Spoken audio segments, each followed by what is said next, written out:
good afternoon, everybody at home watching the Jcsa English-speaking coverage. My name is Callum Helliwell and I'm looking forward to bringing you 12 races here from the beautiful King Abdulaziz racecourse here in Riyadh, Saudi Arabia. And my goodness, I think we might have the best racing in the world today. That is every single country on the planet. I don't think there is a better place to be when it comes to the quality of racing we have on show. It is King Abdullah Cup Day, but the King Abdullah Cup is not the only cracking contest we've got to look forward to. There's plenty more action both on and off the track, which I am so excited to get my teeth stuck into, but I won't be doing it on my own. The man to my right, Mr. Rory Delaghi, has been knee-deep in the form looking forward to today. And wow, what a day's racing we have to look forward to. Yeah, really smashing day's racing. And obviously on the Friday we got the turf racing as well. So we got a couple of really interesting races on good to firm turf today. But really it's all about the King's Cups towards the end of the card. Those cup races commemorating the former kings of Saudi Arabia, and a massive day culturally and for racing in this country. So something to really look forward to. There's a real different vibe today, isn't there, on track? We felt as we drove in, we had all the pictures of previous kings and various rulers that have ruled Saudi Arabia. As we rolled through in our car on the way to the course, it just feels very different today. It feels like a big occasion. It does, and there's a real sense of expectancy about it as well. We're seeing some of the top horses, some of the top jockeys. A really fascinating and high-quality race day. Yeah, those jockeys are really interesting to get our teeth stuck into. They include Mikel Barcelona. He's got rides in race 9, 10 and 11. They also include Rossa Ryan Fresh from riding 200 winners in the UK. He's had a bit of a break and he's back here. This is his first rides back since having that spin in the UK, and he had a couple of rides today as well in race 9 and 10. So look forward to seeing both of those top-class jockeys in action. Remember, you can get involved here on the Jcsa YouTube channel. We have plenty of viewers on Thursday, so I expect everybody to continue to be watching and bring more along here today on this fabulous Friday. But it's not just me and Rory working today. We're doing all the hard work, but the person doing the hard yards is Hannah Baycroft in the parade ring all over the racecourse. Hannah, where are you right now? Oh, I'm not in the parade ring right now. I'm somewhere far more exciting. Look at this. These are the trophies that will be on offer today. I'm so excited today. We've got such a fantastic day full of racing, and we're so happy to have you all at home following along with us. Well, let me tell you in order what we've got here. So this will be for our race 9, 10, 11 and finally for the King Abdullah Cup right here. So it's all very exciting, all of these to play for, and just like Callum said, we've got some amazing people here today which I'm so excited to catch up with. Hopefully we've got Rossa Ryan and Mikel Barcelona, so hopefully I can see them a bit later on. Well, let's head over to our race day commentator, which is Mr. Mark Francis. Thank you very much indeed, Hannah. Yes, really privileged to be here this afternoon in Riyadh for a fabulous race day. The first of 12 races get underway on the turf. It's a 0 to 95 handicap over 1,200 metres. Just the 8 runners declared, non-runners 9, 10, 11 and 12. They're headed by Love de Vega, an 8-time winner. Alex Moreno hit the crossbar a few times yesterday, rides the top horse here. Moswat, Ricardo Sosa Ferreira and Thama Al-Dahani combining here with the 2. 3 is Atisalat Ahmed Al-Azari. 4 is Tawakar for Fahed Al-Faredi, 2 wins from 27 starts. All the 3s for Rovin Yemi, 3 wins from 33. Ayed Al-Tarizi gets still 1 as well. Satirical, the red colours of Prince Faisal bin Khaled, sported by Osama Al-Sharani, is the 6th runner. Dabaran is 7 for Rakan Al-Abaid. The field are completed by number 8, Shanko, who is the mount of Abdullah Al-Sayedi, who had a great day here yesterday. 8 runners then for the opening race on the cards. The horses are in the pre-parade ring. Let's go back to our 2 gents in the studio, Rory Delaghi and Callum Helliwell. Thank you very much, Mark. Yes, a perfect start to a very exciting day, Rory. A sprint on the turf with some really exciting horses. Yeah, good contest headed by Love de Vega, who we saw in winning action over course and distance last time out. A reasonably recent recruit to Saudi Arabia. Spent several seasons racing in the UK for Charlie and Mark Johnson, but was a good second here on debut over the 1351 metres and won Dropton Trip last time out. He's the one to beat again, although you get the impression that in a stronger race, based on his UK form, he might just be vulnerable at this trip. He got a lovely ride to win last time out, but I do think in an ideal world, the 1400 is his ideal trip on turf, and obviously the 1200, which he's won over as a younger horse, is probably sharp enough for him in the UK these days. So we'll see if they can unsettle him over this trip. And Alex Moreno, who was on board last time he won, keeps the ride today. He had an unfortunate day yesterday, was just a bit unlucky. Started off coming second best in a two-runner race, and it didn't get much better. No, it was a tough all day for Alex. As we said before with him, he thrives on confidence. When he gets a winner, you can see that, you know, he becomes much more visible, doesn't he? The swagger. Yeah, you can see the swagger. The smile is there. He's got, I don't want to say arrogance about him, because he's a very, very sweet character, but, you know, he's got that cockiness about him that makes you really notice him the same way that, I guess, you get with Frankie Dettori in the UK. So we'd like to see Alex kick off in a winner, because the world's just a happier place when Alex Moreno was riding a winner or two. Yeah, it certainly is. And he's also, I think he's matured a lot from last season. I remember when he had a couple of defeats last season, the head would drop, and you would really see he's beating himself up. This year, he had a run of some really tough results. Yeah. I did an interview with him after he finished second, which he wouldn't have got a chance. Well, I was going to say that. I was amazed that you've gone to him after a couple of defeats and spoken to him, and he's been able to smile and talk about it, and, you know. And then we had him down at the start as well. Before the race, he eventually won on that day as well. So, and he was still smiling down there. Had a run of some really heartbreaking seconds, but still managed to find a way to get that winner in the end. So certainly a more mature Alex Moreno, I think we're seeing in front of us. We are indeed, and I blame you for that. You've brought him out. Yeah, he's got a decent chance here with Love to Vega. But as I said, I just want, you know, he rode a clever race last time. A couple of others in the race wanted to go up and passed him early on, and Alex was happy to let them just go get past him in the race, while also holding the rail and making sure nothing got more than a length in front of him and got onto that rail. So he saved a bit of energy, but he's also made sure that he was in the perfect position. This is a tougher contest because he's giving weight away to some decent horses, Moswat being an obvious one. Satirical, a very interesting runner here as well, and we'll see if he's able to do the same thing as he did last time out. Let's talk about the Saudi debutant Moswat here, who comes here first run in Saudi Arabia, last seen running very well in a decent race at Newmarket. Yeah, he's going to be a really interesting one to have a look at in the parade ring. Was with Roger Varian in the UK. Just won 1 from 7. I think he won at Yarmouth over this trip. But he was back to his best when we last saw him at Newmarket in July, finishing second over this trip on good ground. So these are his conditions. And I reckon if the pair of them had met at these weights over this trip in the UK, Moswat will be a much shorter price than Love to Vega. But Love to Vega, of course, has shown that he's adapted really well. And that gives him a marginal edge. But if Moswat takes to his new regime like a duck to water, as so many of Tamar Al-Tahani's do, then he's very dangerous. He's drawn outside Love to Vega, stall 7, not the ideal place to be in an 8-runner race here. I'd say it's probably the worst stall you could come from, but he's got plenty of class and should go well. Let's have a look at Love to Vega in action here, just walking in the parade ring behind us, leading this group of 8. Looks plenty fit enough in the parade ring, but let's have a look at that last start, because Rory, I thought he won a little bit cosily here. Got a very cheeky Alex Moreno ride. Yeah, he got a couple of outsiders who went up to him. He was drawn well here, got to the lead. A couple of the outsiders then pressed him, and Alex didn't panic and pushed on. He allowed his horse just to stick close to the lead, and then he kicked again off the turn as those outsiders wilted away. He's not won by very far in the end. What was it, about half a length over Shayek in the end? Shayek, a notorious horse who's hard to win with as well. He is, and Shayek was given I thought, a good ride. It's one of those you could argue either way. He's had to come between horses, but I think Shayek probably needs to come between horses, and if he'd come wide, he'd have wasted more ground. Looking well, Love to Vega.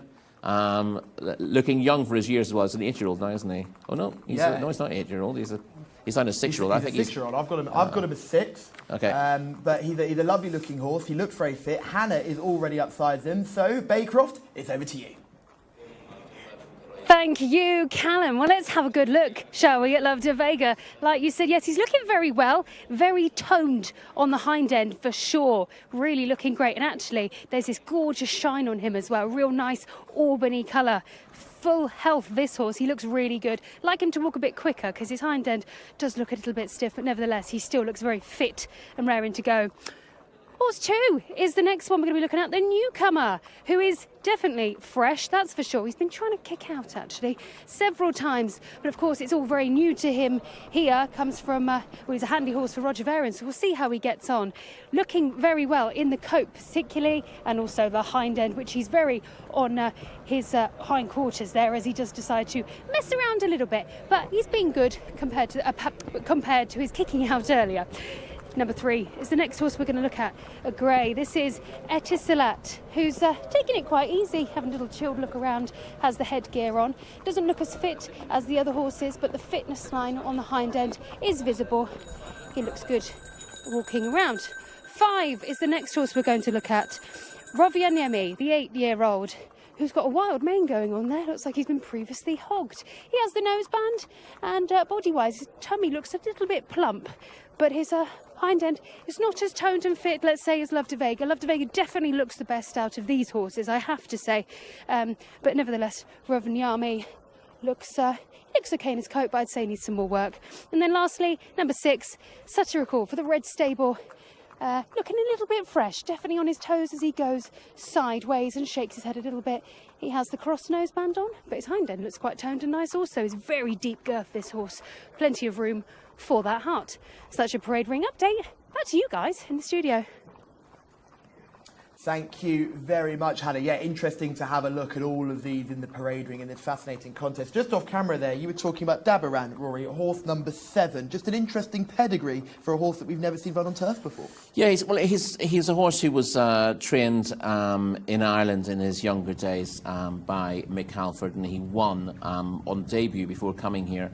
But despite having that a turf pedigree, he's by Oasis Dream. And he would have run on turf if he'd stayed in Ireland very longer, but he's sold after his one run as a 2-year-old. All his runs here have been on dirt, but you'd have thought he would be at least as effective on this surface based on his pedigree. So I thought he was an interesting one. At a relative price, he ran last week and ran just okay. He was a wee bit disappointing in his finishing effort behind Honky Tonk Man over 1400. But he's an unknown quantity on this surface, and given that he's not like a lot of horses here, he doesn't have that dirt pedigree. He's got a proper fast ground turf pedigree, so he might just be a surprise packet. He showed plenty of speed, I thought, on that run last time out, but it was just the fact that he stopped so quickly was the red flag for me. But as you mentioned, there's plenty of decent enough form before that as well. Yeah, I mean, again, he's got the widest draw in stall 8, but I'd probably rather be in stall 8 than stall 7, especially if I've got a bit of speed. One thing about, again, as I've said last week, if you're on widest of all, you do at least have the option to sort of move a little wide to find space, whereas if you're drawn in stall 7, you're stuck between horses as well as being away from the rail, so that tends to be the place where you've got least options.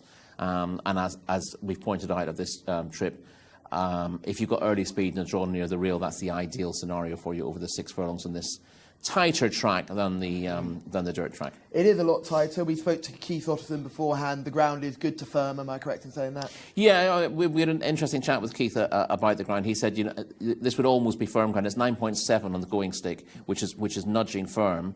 But he said when it was good to firm for the last meeting, the feedback from Sylvester de Souza was it rides as if there's a bit of ease in it. And that's probably because of the underlying surface there. You don't just have a hard surface underneath. The turf does have sand underneath it, and you do get a little bit of, I don't want to say movement, but essentially you do get a little bit of give from the underlying surface. So even when it's quick on the turf, according to the going stick, the horses aren't hitting it so hard, so it doesn't feel quite as fast as it would at a UK track, for example. So, well, there's Love de Vega going down the post looking like a 4-year-old rather than the 6-year-old that he is, having a great time going out there. They cross the dirt track and head onto the turf track. Satirical was a horse I was really intrigued by. Had his first run in Saudi Arabia last time out, shaped like a horse that had been off the track for 13 months. Yes, he was off for over a year before that debut here in a race won by Muqtahem. Muqtahem would beat any of these. I reckon they're a really, really fast sprinter, a horse who would do really well at 5 furlongs that they wanted to elsewhere. And it was no shame to be beaten by him. He finished 6th in the end, beaten 8 1/4 lengths. He needs to build on that, but obviously that run would have been needed after a longish break, and he could do better. It's another one who's hard to weigh up, and he's got a decent drawn stall too, so it wouldn't be a massive shock to see him run well. This is probably a little bit more open. Well, I was going to say more open than the betting suggests. The betting actually suggests it is pretty open with a favourite at 9 to 4, and 6 of the 8 at single-figure prices. Yeah, I think the one that no one really wants to get involved is Shanko at the bottom, the 8 horse. What's the reason for that, Raw? He's not the easiest to fancy, to be perfectly honest. He's not a turf horse. He does have the turf pedigree as well, so being by Oasis Dream. But actually, his turf form wasn't particularly good when he raced in the UK. He's got better form in dirt here, despite that pedigree, and he's been running respectably in handicaps, but because of the nature of this race, he has to carry the bottom weight of 54 kilos, but he should be carrying £5 less than that. So, you know, he's £5 wrong at the weights, and he would probably be difficult enough to fancy at the best of times. So he's outclassed here, essentially, on paper at least. You never know; he could just get the run of things and run above himself. But the figures are a little bit damning towards him. Tawaka, she ran well in a Fillies Open race last time well enough, finishing third. I thought that was a pretty decent effort. She's available around 6 to 1, I think, on the international market. Yeah, this again is her first try on turf after 27 dirt starts in her career. She is a daughter of Golden Sense. She's running well enough. She's consistent. She's best at this trip on dirt. So if she takes the service at the first time of asking, she'll be competitive. You have to say, if you're making a prediction there, you'd say the chances of a horse who's had 27 consecutive dirt runs, the chances of them being as good on turf at the first try are probably slim. It is possible, but you'd be a little bit surprised. I tell you what, we're all feeling the love today here at King Abdulaziz Racecourse, and we're feeling the love on the comments on the YouTube channel already. Karem Mohammed giving us those love hearts there, and then a wonderful word from Greg Duke, who's saying great racing today as well. So there is plenty of good racing available, and well done to everyone that's tuned in nice and early. You don't want to miss out here. The team was in great form yesterday, Rory. I came out with 6 winners, which is snow in the Sahara, would be more of a likely thing. So that was good, and then Hannah had, I think, 4 or 5. You had 4 as well. So yeah, so 6, 4, 4 in the selection. So we were flying along yesterday. Pretty good on a for Thursday. card. I looked at a really tricky card. Yeah, it ended up being a little bit easier than it looked on paper, but yeah, flying performance from you. Well done. Thank you, I appreciate it. Yeah, so it'll be good to keep involved here on the YouTube chat. Remember, we're live on the Jcsa YouTube channel. This is the English-speaking broadcast. There is an Arabic-speaking broadcast as well. Make sure you click on the appropriate link. Remember to like, subscribe, and also turn on those bell notifications as well. We've not talked about Rovanini or a Tissalat. Can you give a chance to either of those? Yes, you can. Neither of them are particularly reliable these days, but both of them are better on turf than dirt. So they end up racing a lot on dirt through the season. But the pair of them have shown more consistency on this surface. Tissalat tends to finish strong. He can start slowly in his races, both on turf and dirt, particularly so on dirt these days. He can get himself well behind. But he tends to finish with a rattle on this surface. He enjoys the quick turf as well, so it wouldn't be a massive surprise to see him step up. And he did show signs of revival last time out, when finishing 4th to Jcsa last time out. Needs to do better again, but he does have back form in the book that gives him a chance. And Rovaniemi, yes, yeah, he ran well to be 3rd here last time out. Again, he's pretty much impossible to win with on dirt these days, but he is a winner over course and distance last term, and that 3rd last time out behind Love de Vega was his best run in a while. He's not really waited to reverse that, but he should run okay. Let's do some selections here, Rory. Who do you like in this opening contest? I'm going to stick with Love de Vega. As I said, I've got a slight concern that that if they go really fast here, it might just catch him out. But he's been able to dominate his last 2 races, so I'll stick with him. I like Satirical in this one, and I didn't quite hear who Hannah went for. So let's go to Hannah and find out who your pick was. Well, I finally decided, Callum. I'm going with horse number 2, Mosawat. I'm going to take a chance on this newcomer, and I'm sure Thama Al-Dahani will have him right for this. So, Mark Francis, it's over to you for our race number 1. Thank you, Hannah. Yes, I thought Love de Vega would be good enough to win here again. Made all of the running last time from a low draw. Has still 5 today to contend with. Speaking of the draws, Tissalat, the 3-horse, coming from stall 4, is a notable slow starter. So keep an eye on stall 4. Tissalat will be the penultimate runner to go in. Rovaniemi into stall 1. Ready for the first of 12 races here at King Abdulaziz Racecourse. Stand by, the flag has been raised. Gates back, they are off and racing. Rovaniemi towards the inside, got a good beginning, now being rushed up to take a prominent position is Satirical in the red jacket, and Satirical, Osama Al-Shirani, will go on and take command. Rovaniemi towards the inside of Tawakar, second and third, and the grey Dabaran is wide as they go midway down the back straight. Muswat with the green sleeves and cap is next in the field. Orange jacket of Love de Vega only has one behind at the moment, and that is Shanko, and also towards the rear is Etisalat. Love de Vega currently racing in 6th position as they reach the halfway stage. Turning left-handed towards the top of the lane, and Satirical shows the way by a length and a half to Moswat racing in second. Now just getting lower in the saddle is Ayad Al-Tarizi on Rovaniemi. It's opened up beautifully. But Alex Moreno on Love de Vega on the far side. As they approach the final furlong, it is Satirical just wandering off a true line. Moswat this side of Love de Vega, 3 in a line as Shanko tries to close. Racing inside the final 100, Love de Vega on the far side, just in front of Shanko, who's come from the back of the field to go on and score. Shanko is the winner. In second place, Love de Vega, followed home by Moswat, and then came Satirical. Shanko, Abdullah Al-Sayedi, who won the opening race here yesterday, wins the opening race here on this Friday programme. Rousted along down the middle of the course. The gap came for Love de Vega on the far side, but couldn't quicken as well as Shanko, who has won in a time of 1:12 flat. Shanko wins well. Ahead of Love de Vega, who certainly ran his race on the inside. The first and 2 seconds in the last 3 runs now for Love de Vega. Enjoying his season on the turf. Moswat in 3rd position. The long-time leader Satirical clearly doing too much too early in 4th place. Etisalat 5, and then came Rovaniemi. The result to the opening race here of 12, 8, 1, 2 and 6 as Shanko and Abdullah Al-Sayedi are the winners.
Well, Mr. Delagi, we've seen a little bit of history repeating itself. Yesterday, Abdullah Al-Sayedi defeated Alex Moreno in a close finish in the opener.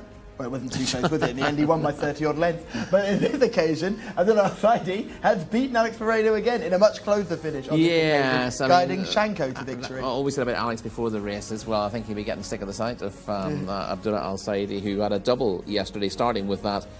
Was he 36 rated or 38 rated in the first race? 38 rated 38 rated winner of the first race. And then he went on to ride Rhea, the unraced Qatari bred filly in our purebred Arabian maiden. So two horses he wouldn't have picked out of the paper yesterday, but he got a double there. And he started the day again with a horse who would have been the last one you'd have in your mind, a Shanko. Non-winner on turf, only 2 from 26 lifetime, and racing from £5 out of the weights. Gets the job done, runs Love de Vega down late after Alex Moreno had seemed to get the perfect run through on the rail. I was concerned they wouldn't be able to dominate this race against speedy horses, and that was the case, but he's tracked them and come through strongly. You thought, well, there you go, he's going to pull it out of the fire. And then there comes Shanko over the top of them all to win narrowly and give Abdullah Al-Saidi yet another winner. You mentioned before the race that Shanko was a horse who, if he got the run of the race, could be a surprise. He got a beautiful run through and almost slingshotted off that bend like you see at a course like Lingfield. Yeah, well, again, we're getting to see the replay off the bend, and that's something you can do at this track. Again, you don't want to be hung wide in the apex of the bend, but if you can pull out off the bend, there's absolutely no problem being drawn wide. You don't have to be on that far rail, and of course the rail has been moved out for these early meetings on turf at the track, but horses do tend to finish well up the centre of the track if needs be. And Shanko has come with a wet sail to spring a shock, the outsider of our 8 runner field. Yeah, the outside of the lot takes the victory. Let's take it from the start here, Rory. Pretty level break, but the early pace was set by Satirical. Yes, Satirical you'll see moving. I didn't break brilliantly, but he shows a lot of speed to go out and lead it. He's a long striding horse, Satirical. I don't think he handled the bends particularly well. You'll see he doesn't rail brilliantly in the early stages, and obviously you want to be a fairly handy horse for this track, and his stride's probably longer than ideal. You can just see him, he sort of ducks in and then bails back out again. Yes. But he's gone strongly for much of the contest, a bit with the choke out, I suppose, and he didn't have anything left in the closing stages. Moswat has raced handily from stall 7 on his debut here, and he's run well for a long way. And you can see Love de Vega in the orange colours moving up on the rail to get a run. Whereas our eventual winner, Shanko's come from a long way back in the field, and that's an indication they've gone pretty hard in this race.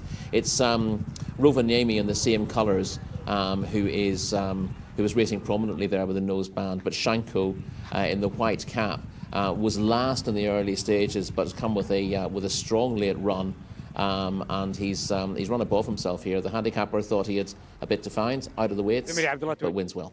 Yeah, he certainly did. He was a very, very impressive winner, and we see a very, very happy jockey, a young man riding absolutely full of confidence, Rory. And you said it before yesterday, these apprentice jockeys, when they get on a run, we saw it with Osama Al-Shahani a couple of weeks ago. Same is happening here with Abdullah Al-Saidi. Yeah, you're not aware of what your limitations might be, and I think when you've been around for a little bit longer and take a few knocks, that becomes a bit, you become slightly more aware of your mortality. But when you're a youngster and things are going well, then as far as you're concerned, you can do anything, and that's the way Abdullah Al-Saidi is riding at the minute. We saw him dancing around the winner's enclosure like a teenager yesterday, or like a small child. Yeah, just really enjoying the moment. He was having the time of his life yesterday, and that's great. If you're watching the Jcsa YouTube channel, you can see him just having the absolute ball, just like me and Rory are having right here. And we will continue to have some fun, because we will move swiftly on to race number 2, which is the local bred horses open. Another open small field, Rory. It seems to be a theme this week. Yes, we haven't seen absolutely massive fields. We do have a couple of races where we've got reserves today, but they've been very manageable, and that makes it a bit easier for us to deal with all the runners at least. Certainly does. We can get our teeth stuck into this now. You'll notice here 3 and 4 by the same owners and breeders. Tariq Mohammed Anaya had some success yesterday. He'll be hoping for more success today. Certainly will, and he's got a couple of interesting ones here in Badea Al Anaya and Bar Al Anaya. The second one in particular, very interesting. Certainly will be, but there's only one man we can speak to who can take us through all these runners and riders, and it is our man in the sky, our voice from above. Hello, Mr. Mark Francis. Hello to you, Callum, and Rory as well, and everybody watching from around the world. Of course, Abdullah Al Saidi has a big ride tomorrow, doesn't he, in the Imam Mohammed bin Saud Cup. That is on top of the Star Filly at Merba Alays. Looking forward to that one. Looking forward to this race, the second of the afternoon, 1,200 metres. We're on the dirt for the first time, a local bred open. Over 6 furlongs. Headed by number 1, Mozart, Khalid Al-Mamoni, this 3-year-old colt with a record of 1 win from 9 starts. 2, Al-Farani, who draws 2 as well, Mohammed Al-Daham.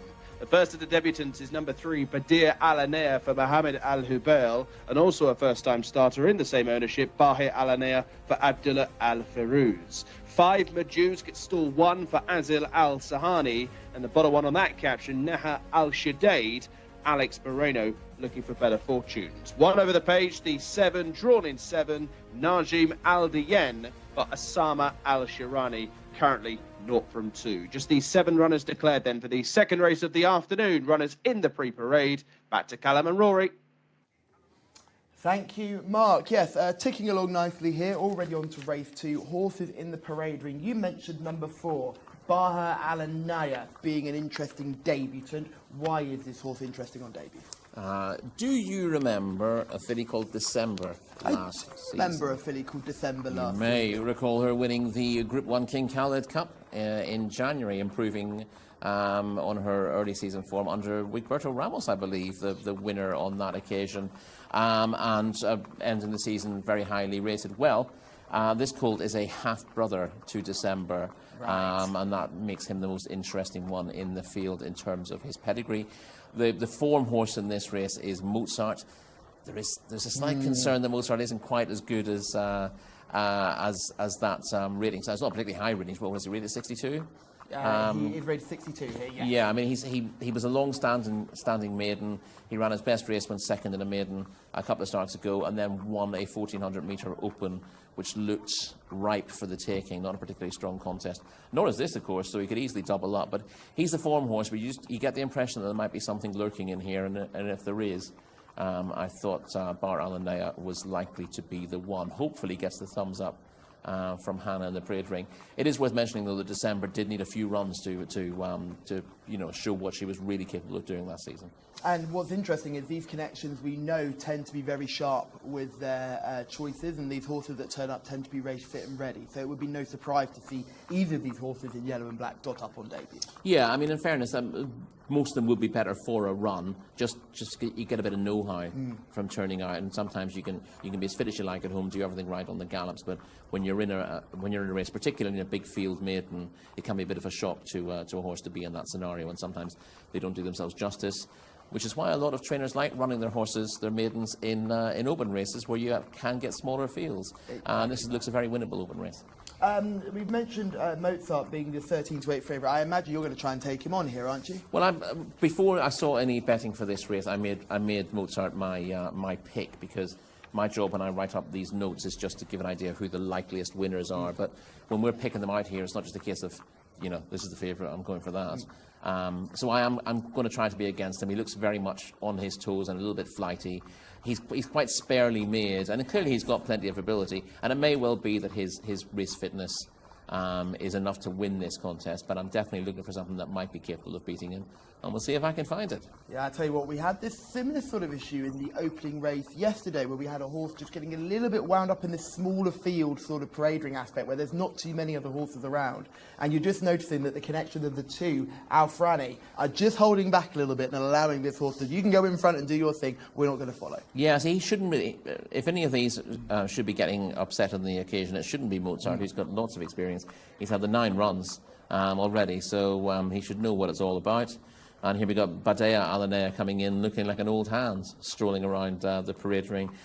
I thought this was the second string on paper. Just looking at who rides most of the winners in the Tariq Anea colours, it tends to be Abdullah Al-Fayruz, and he rides number 4. Well, I think the jockey booking says a lot. Hannah's in the parade ring. What can you see down there looking at the horses?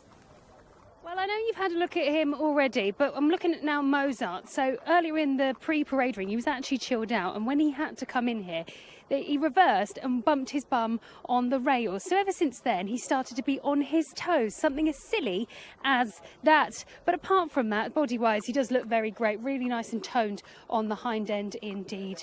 The next horse we're going to look at is horse number 3. One of the two horses we're going to be speaking about. So we'll start with number 3, Beda Alanaya.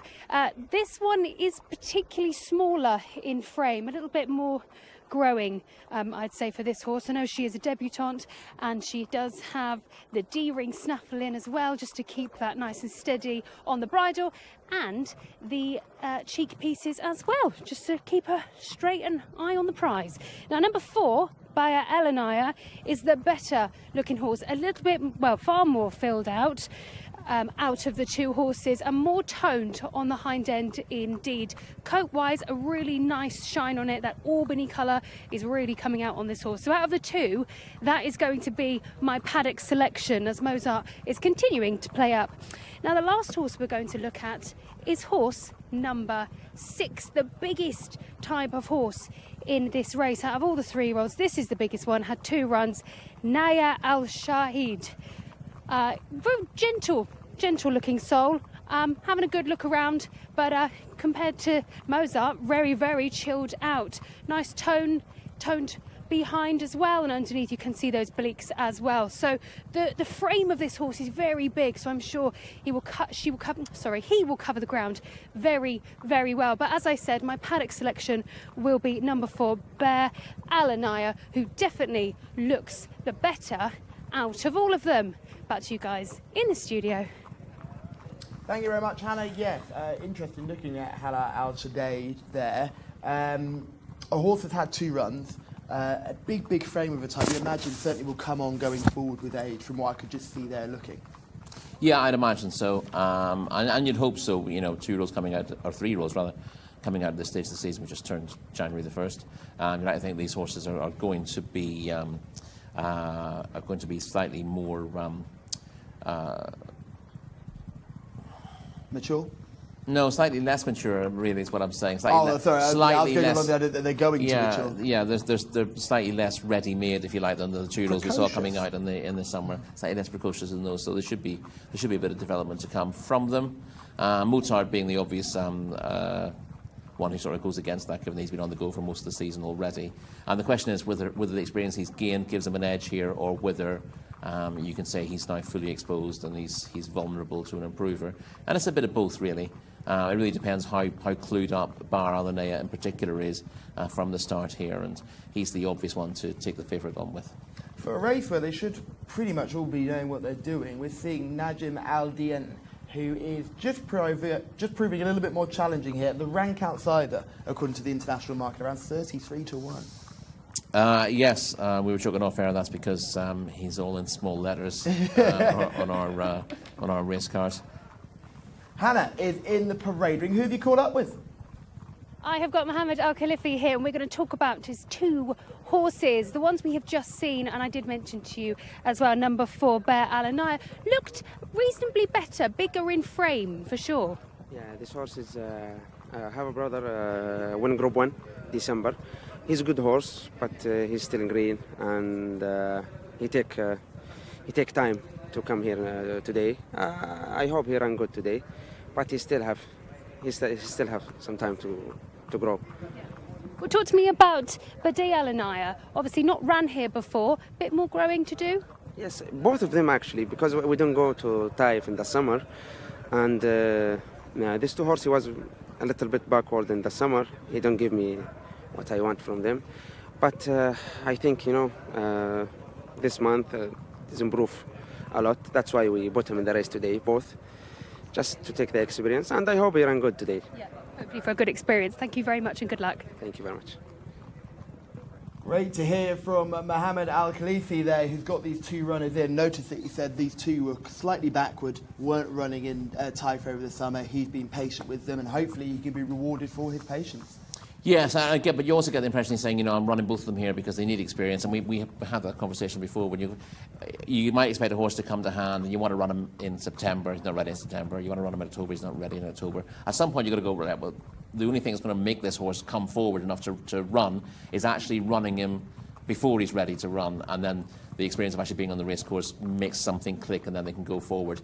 You hope that they come to hand at home and they're ready to race and do themselves justice from what they're doing at home, but sometimes they need something else for the penny to drop, and that might just be the case, particularly with number 3 here, Badea Alanaya. Yeah, Hannah grabbed a word with Jimmy Jerkins yesterday, and he said the very similar thing. Sometimes they just show nothing at home, and you just have to run them, because at the end of the day, they're not going to improve from what they're showing in their homework. There's so many horses who you hear when horses win, and they're maybe a bit unexpected from good yards, and they go, it shows nothing at home, but obviously comes alive on the racecourse. If you just didn't run those horses until they showed something at home, there's some of the best horses, but Arkle didn't show anything at home.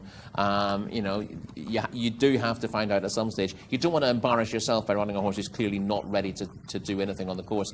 But after a while, if they don't seem to be developing at home and they should be fit enough from what they've done, you've got to send them onto a racecourse and say, well, let's hope you don't embarrass me and do something here. And sometimes, even though they're well beaten on that debut, it just causes something to click with them, and they go, right, that's what it's all about. And then they will actually train better afterwards. I love the idea of a horse like Frankel being an absolute mule in the mornings, and Henry Cecil sitting on the gap going, we've just got to run this one, let's going to run into him. I don't think Frankel would have qualified under that particular banner. I imagine he was quite eye-catching on the gallops in the morning. A couple we've yet to mention here. Marjus, the 5, goes in colours we've seen plenty of, but looks very exposed. Yeah, he's got a rating of 45, Marjus, and it wasn't particularly easy to find here. His best effort was a 4th in a 1400 metre Open 2 starts ago. Didn't back that up last time out, and of course the horse he won that Open was Mozart. There's 2 issues with that. A, he's held by Mozart anyway, and B, all his other runs apart from that are pretty poor, and it kind of makes you think that Open race was just a pretty moderate contest and Mozart happened to win, and maybe the favourite isn't as good as that made him look either. And here's what makes this race absolutely fascinating, because at the end of the day, there is a horse who comes here with a rating of 62, with a winning Open Company under the belt, and it almost sounds like we're all going, I don't think he's quite as good as the form book would suggest he is. Yeah, I mean, even if he isn't, he might still be good enough to win this, because the others with ratings in the race, Alpha Rani's rated 45, Marjus, as we talked about, is rated 45 as well. So Mozart could easily be a mid-50s horse, which isn't good enough to win most maidens and still win this Open. And obviously he does have all that experience behind him, but you can see why we're trying to find alternatives. I mean, Nahar Al-Shaddaid, who we've only touched on briefly, that's shaped as if having ability in 2 runs over further. I can't say either of those runs made me think, what this needs is a drop back and trip. But it may well be that he's learned a little bit from those 2 runs and he shows more speed a 3rd time. He's certainly not fully exposed yet, and he's been learning the game in those two outings. So that wouldn't be a massive surprise to me, but there's not quite enough there to make me want to side with Nahar Al-Shaddaid. Great to see people joining the YouTube comments. Side the door. Great to see you back. You weren't here yesterday. We missed the waving emojis that you send every time, so that's nice. Welcome back to the channel, and hopefully you can find yourself a couple of winners throughout the day. Rory, let's get selectioned in right away, straight in here. Rory, who do you like? I like number 4, Bar Alanaya. I'm hoping that he's sharp enough out of the gates to do himself justice. Well, I will take you and Hannah both on with the form horse Mozart, and hopefully that Open race that looks slightly diabolical in terms of form can shape to be something better. So Mozart's going to be the pick for me. So just a reminder here, the team selections are myself with number 1 Mozart, Hannah likes number 4 Baha Alanaya, and Rory also likes number 4. Still circling down here at the start. Hannah is down in the parade ring. Any last thoughts, Hannah? Well, my first initial thought actually went with your pick, Callum, Mozart. I think the horse does look incredible. It just for me would be the concern whether he behaves or not. But as I said, something so small as just a little, him, walking accidentally into the rail set him off, but nothing drastic, But nevertheless, like I said, he looks great. But I'm sticking with Bar Alanaya. Physically looked better, as I said, and coat-wise as well. Just looks a bigger horse, and I'm going to stick with that selection. and hopefully I'll have a winner on the board today. Well, they're circling now, I can see, so let's head over to Mr. Mark Francis.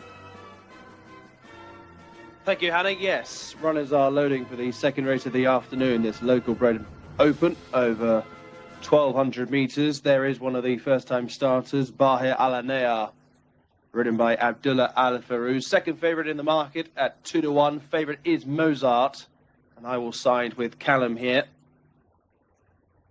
Okay, how good the homework is. I don't like backing debutants. Mozart has some form to his name. He'll be good enough to win in this grade once more. Al Farani loading into stall 2 to complete the line for the second race of the afternoon. Stand by for a start. 7 runners.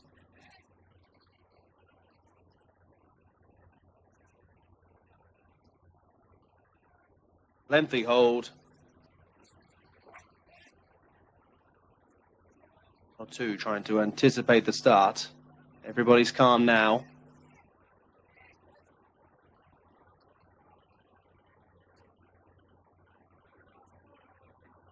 Issue on one of the stalls.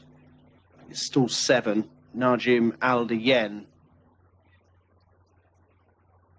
Greatest view from this angle, but they're off and racing, and all 7 runners emerge from the stalls in a staggered line. Both the Tariq Mohammed Anea runners towards the back end of the field as Al Farani shows good toe to take the early lead from Nahar Al-Shadaid. The red and white colours, also the same combination of red and white. Mozart just covered up from this view, racing in 3rd position. And the yellow cap on the inside of Badir Alanea now showing good speed to take 4th, with right up against the inside Majuz in 5th. Then comes the black cap of Bahir Alanea, and the one that's totally detached is Najim Al-Diyen, must be 7 or 8 lengths behind the main group of the field as they turn into the home straight. Towards the inside, Majuz, Azil Al-Sahani, now shows up by 3 parts of a length. In between horses is Badir Alanea ridden along. Then comes Mozart down the outside between rivals Nahar Al-Shadaid with every chance, and then trying to pick up is Bahir Alanea. Racing inside the final furlong, and Mozart has come through now to lead by 2 lengths and is going away. Mozart now by 2-3 lengths. Running on well is Bahir Alanea. Might have a say in the finish. Mozart still holding on. Bahir Alanea will lunge at the line. It got tight, but I think Mozart did enough. Mozart to Bahir Alanea in second. The gap was closing all the way to the line, but I think Mozart has just edged it. Mozart for Khalid Al-Mamoni is a winner for myself and Callum. Pennywell in red-hot form on a Group 1 day. 1:16.43 the winning time. Confirmed Mozart, number 1. Has collected the prize, wins by a neck. Bahir Alanea got going too late, but as a debut run goes, Connections will be very happy. Mozart wins by a neck. Bahir Alanea, keep that one on side for second time out. Nahar Al-Shadaid also showing improvement in 3rd, and Majuz, who faded, back into 4th. The numbers 1, 4, 6 and 5 as Mozart records back-to-back successes in open grade races. Mozart the winner.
It's another winner for Khalid Al Mamoni, who had a winner yesterday.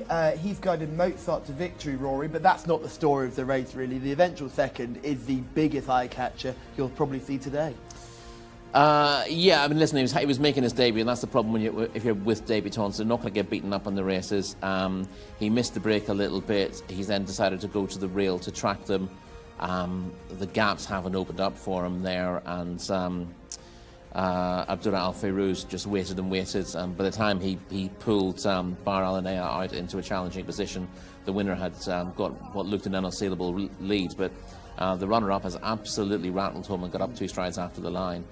Showed a sharp turn of foot and is clearly pretty talented as well. But the experienced horse has got the job done again. And it'll be an interesting one to watch again, because as we were watching it, I thought, gosh, Mozart has got no early speed whatsoever. He's very one-paced, and Khalid's kept him wide while everyone else has sort of had a real bum rush to the rail.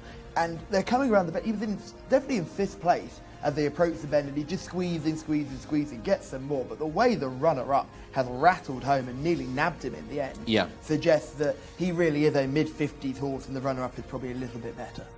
I think in a couple of runs he'd be a fair bit better than that. But Khalid Al Mamoni was able to ride to win this race, as in, he knew that others would be faster than him in the early stages, but he just had to put his horse in a part of the track where he'd get a clear run, and knowing that he would run on. You see, he's peeled him wide. Yeah, but again, that's coming out of the bend being wide is okay. It's going into the bend that wide that can be a bad thing, and he didn't use up too much horse at that point of the race. Whereas our runner-ups had to barge his own stablemate out of the way to get a run, and he's only 4th here with 100 metres to go, and he really picks up well. Despite showing signs of green, he's carrying his head to one side and looking like he's got plenty to learn about the game, but his strong finish almost got him there. Unfortunately, he's out of the shot when they cross the line and they head on, but he was an eye-catching runner. Just watch him here. He just gets a bump coming out the stalls there, the eventual second in the Black Cat. So he almost like ducked right a little bit and got a bit of a bump. And then watch he does it again here. He just sort of leans over. Yes. There he goes. Just leans over, and again just looks very green early on. Yeah, this is his first day racing, and he's shown all those signs. A little bit awkwardly out of the stalls. He's hung right and left at various points, and it's just it's just learning on the job. And as he came with his run, you could see again he was carrying his head slightly to one side. With an experienced horse, if you saw that, you'd worry about their temperament. With a newcomer, it tends to be part of the course, and you forgive it. But he was hoping here, Abdullah Al Fayrouz, that a gap would appear in front of him, and just no, it's not coming now. It's not coming. He's completely boxed in at this stage. The winner's got the best position on the outside of this pack and finishing. He goes dive back down to the rail. Yeah, he ends up right on the rail, and then his stable companion is holding him in. So he has to come out to his right now and give that one a bump to get into a position. He's got to come wide of the winner if he's going to come with a run. So he's wasted ground doing that. Listen, you can knock the jockey for that, but this is a horse having his first run, and if you're backing a newcomer, you've got to realise that most of these things will happen. I knew that before the race. I was hoping he'd be sharp enough and things would fall his way, but it didn't quite go to plan. Yeah, Mark Francis as well, he said it's always dangerous going for newcomers here in Saudi Arabia, but you thought this was a weak enough race that maybe a newcomer could strike, and it nearly happened, Rory. Very, very close here. Yeah, looking at the replay doesn't help enormously, to be honest. Things just not going the runners with the drone shot, the amount of ground he made up. There's a talented horse in there, isn't there? There certainly is. Yes, I mean this wasn't the deepest open for him to make his debut, and there are plenty of maidens that'll be stronger than this. And Mozart probably idled a little bit in front, but yeah, that's a striking finishing effort, and he's a horse to note for next time. Lovely to see a comment in the YouTube chat just saying wow, because there certainly is a wow factor about the runner up there, because the winner has come across first and in the history books will be given the race, but actually it's the horse that finished in second who is the one that you really have to keep an eye out. Peep in your Saudi notebooks. Baha Al-Naya, horse number 4, I think is certainly a horse that you want to go to town with. But Rory, they're already in the paddock behind us for race number 3. So Mr. Mark Francis, please take us through the runners and riders for this contest. Indeed, yes. Local bred fillies open here over 1,200 metres. Looking forward to this race. because it includes a Lucas Gaitan horse. Aliyat to Wake is the one runner here for Mohammed Al Hubail, drawn into stall 10, though a little bit of a negative. 2 is Hey Jat for Luis Morales, who was back here yesterday, of course at the ride at Boxing Day, but the first time we saw him at a racecourse in a few months was yesterday. Back for more this afternoon with 4 rides. 3, drawn in 3, Al Kash for Tariq Al Mansour. 4, the only grey in the field is Blue Nail for Nawatha Mudiani, who had a very mixed day here yesterday. 5 is Dolman for Abdullah Al Tredis, who will be hoping for a real pace collapse to close again today. 6 is Mohija, Ricardo Souza Ferreira. 7 is Moa Sil, just the one start so far, Fairbal Timian aboard. 8 is Mulazema for Asama Al Shirani, same record of 0 from 1. 9 is Nakadar, drawn in 1, gets an opening rating of 51 after 3 starts. Farhed Al Faredi on top. Raya Al Siba for Abdelaziz Al Faredi, his brother, is the 10 runner. 11 is Zil Al Hadab for Yusuf Al Hussein, who completes the field of 11 fillies for the third race of the afternoon. 3-year-olds in action, minimum trip once again. It's back to the parade ring. And Hannah Baycroft. Thank you very much. Well, the first horse we're going to look at is number 1, Aliyat Tawak. A very well turned out filly here. Really good job from the handlers with a nice grooming on the back. Nice patterns on the hindquarters. She's a very alert filly, having a good look around. She has the headgear on and the Dexter ring bit, but in terms of her body, she looks very, very good. Bit more growing to do. She is croup high and a little bit more muscle just on the line above the dock will be needed, but you'd expect that at this age as well, but nevertheless she looks absolutely great. Number 2, Hey Jat is the next horse we're going to look at. A bigger sort here. This filly's a lot more filled out. She's got quite a large amount of muscle on her shoulder, and the fitness line at the back is very defined also, but she's bigger in frame, so we'll see if she can eat up that ground. Number 8 is the next horse we will look at in this field. This is Mulazma, who has the earplugs in and the noseband, but a gorgeous shine on the coat indeed, and she's behaving really, really well considering the 7 horse is really playing up, and that 7 horse is Moasil, who has bucked and reared and done it all, but yet number 8 Mulzame is behaving so well. She's got the noseband and a standard egg butt snaffle, and as I said, she's got the earplugs in. She's having a little look around, but temperament wise she's gorgeous, tucked up underneath, and her hind end looks well muscled as well. She's a lot more filled out than the other horses that I've seen. And lastly, number 9 is the last horse we are going to look at. This is Nakadar, and Nakadar's got her head tucked in, having a very good look around actually. It has been borderline breaking into a trot, but has settled down now indeed. She is grinding her teeth. As I said, she's looking around a little bit anxious, but she's doing okay. Nicely muscled on the back, real big muscles. I can imagine as she gets older she's going to have a huge engine on the back, but she's tall, she's big in frame, she's got a deep girth as well. I like the look of this horse. We'll see if we can catch up with Lucas Gaitan as well on his runner. So we'll head back to you guys in the studio. Thank you very much, Hannah. Yes, interesting race here. Aliyat Tawak, 15-8 favourite on the international market. I'm already saying I think we can take this horse on. Yeah, let's put its chance in the context first. Built on previous efforts when winning a 1400 metre maiden last time by a head from Tatariz. And of course your view of that form depends on whether you think Tatariz is any good or not, but I think she might be all right, Tatariz. Should have no trouble with a shorter trip on that evidence. In fact, would have benefited from last time, and is probably just the pick, not the pick on the ratings. Hey Jat is rated a couple of pounds higher, but Hey Jat's got the issue of not having gone on since a reasonably impressive debut. Won first time out, but ran badly behind Nawafa last time out, and is actually held by 1 or 2 of these on that form, so needs to bounce back to be competitive. She's the one to beat on the ratings, but in terms of how this developed so far, Aliyat Tawak seems to be going forward. I think she deserves to head the market, but there are others in here with a chance, and I might not be with her either, so we shall see. Yeah, I just find it. I think it's a really fascinating race. We're just seeing the 9 in shot here. This is one that I was going to give half a chance to. Nakada, just improving with every start. But if you look at the winning distance, actually got beaten further last time out than she did on her previous effort. Yeah, but that's not always the best guide. It has to be said. I thought she matched at least her previous efforts when finishing 5 3/4 lengths third to Oyun Shama in a 1400 metre maiden last time out. This is a stronger race on paper, but I don't think she'll need to improve an awful lot to be competitive. So she was on what was quite a lengthy shortlist from me. I'll ask about a horse like Blue Nail, who I just thought, look, we've got a lovely position in our presentation position where we can see the parade ring. I thought Blue Nail just looked a really nice type, a proper Callum Helliwell type on paper. Roan, well put together, not the strongest of sorts, quite light, but yeah, I liked it.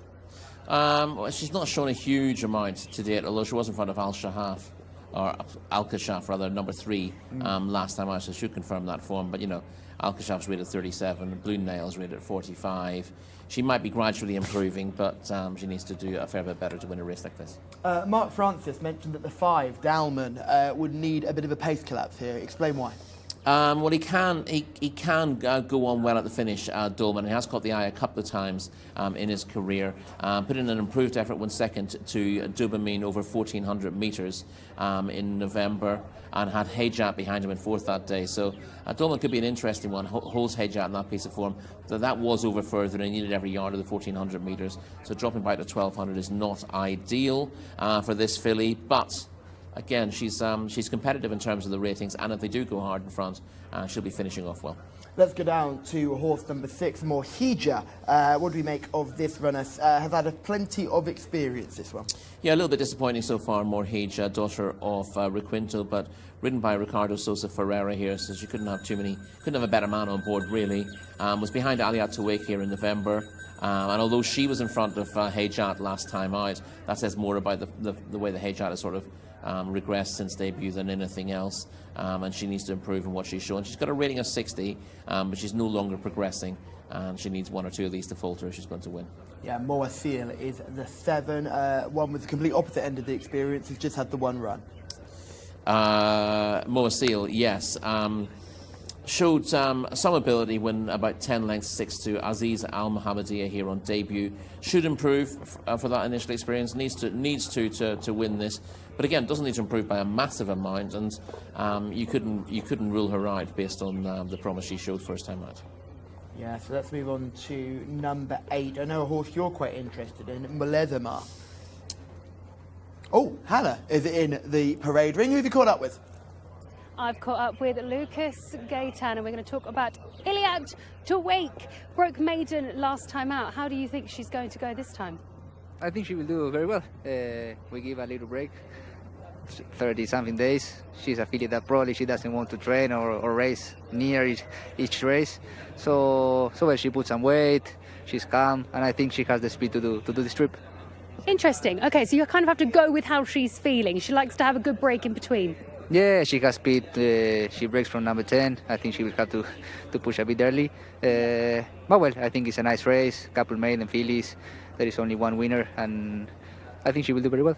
Yeah. While you're here, we're not going to let you go because you've got some more runners today. Let's talk to me about those runners, because it's a big day today for racing here, isn't it?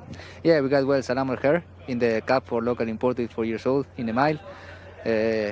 He's a great horse. He won in Taif, then he was 3rd. Probably that day he lost because of my mistake. I didn't do the last gallop for him because it was too rainy there, so I prefer to keep the horse healthy. And then he won in great form Taif Cup against many of the runners today. And then we took an easy race here, an open. He didn't win probably as I expected he was going to win, but that was the preparation for this race. And then we have Sigan Arumaisa in the local Phillies Cup. Arumaisa is a filly that she loves to be in Taif. In Riyadh probably she's not always the same as we see her in Taif, but she's training well. It's a filly that has 1 pace. She fights in all her races. I think she will do well. And Siga, also a filly we didn't took Taif. We gave a little break, and she reappeared with a 3rd position the other day. She did very well, so we expect a good race also. Fantastic. Well, like I said, it's a great day ahead, and we wish you all the best of luck. Thank you. Thank you. See you later.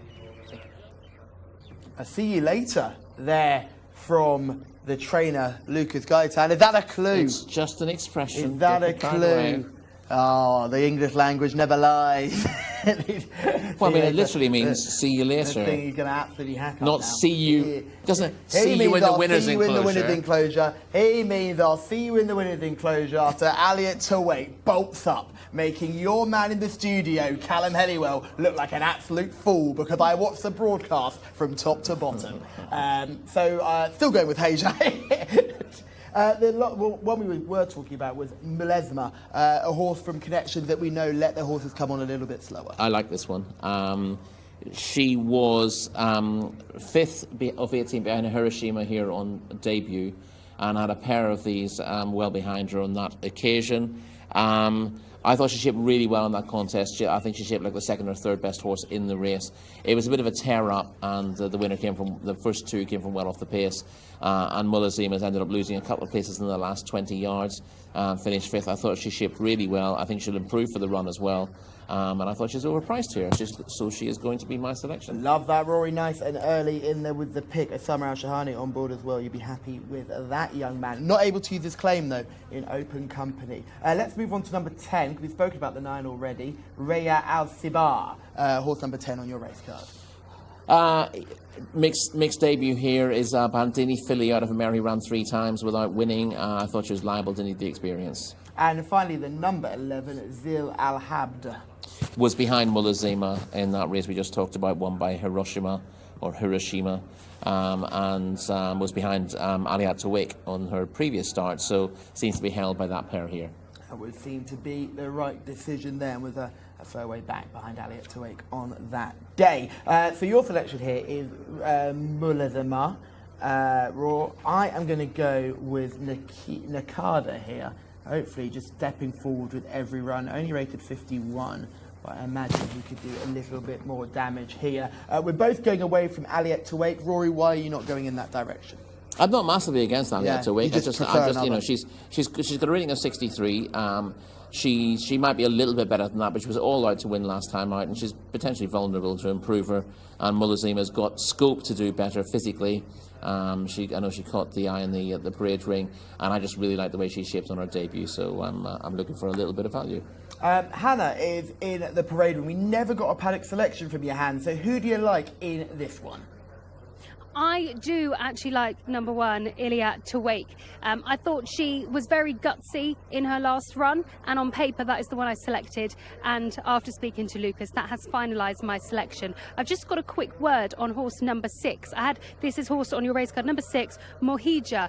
Funny legs, okay? Now, this horse has had 10 runs and yet to have a winner. On 2 of its legs, it has one of its hind legs, it's almost slightly stumped in a way, and then on one of its front leg, you can see it's got a drop sole in its hoof. So this horse is wonky. Now, I'm very sure that this would play a part in its future of racing and whether it is going to progress further. So that's just something to keep in mind. I would have loved to have got a shot for you, because the more I look, the more peculiar his legs and hoofs looked. Got 2 that looked normal and 2 that didn't. So that's your update. That's the number 6 that I noticed. But to lock in my selection for you, Callum, is number 1, Iliat Tawik, and hopefully she can get another win following her maiden win last time out. Back to you in the studio. Thank you, Hannah. Yeah, really helpful to have you down there giving us that update on Mahija with a bit of a drop hoof there, Rory, which suggests that racing might not be the entire of this horse's career, might struggle going forward, and it's been very, very highly tried here. Yes, interesting to hear that. The trainer's looking for a double in the day, Abdullah Al-Wata, worth pointing out, and he's got the trouble of booking Ricardo Sousa Ferreira, but she maybe has a little bit to prove and a little bit to do physically in this contest. Tell you what, Raya Al-Sibar just going through shot there. The 10 looks lovely. Hard to support here on debut, having just seen a debutant run with promise, but I did think a good looker there. Yes, not a bad looker at all, but I think it's going to be difficult to win this without experience.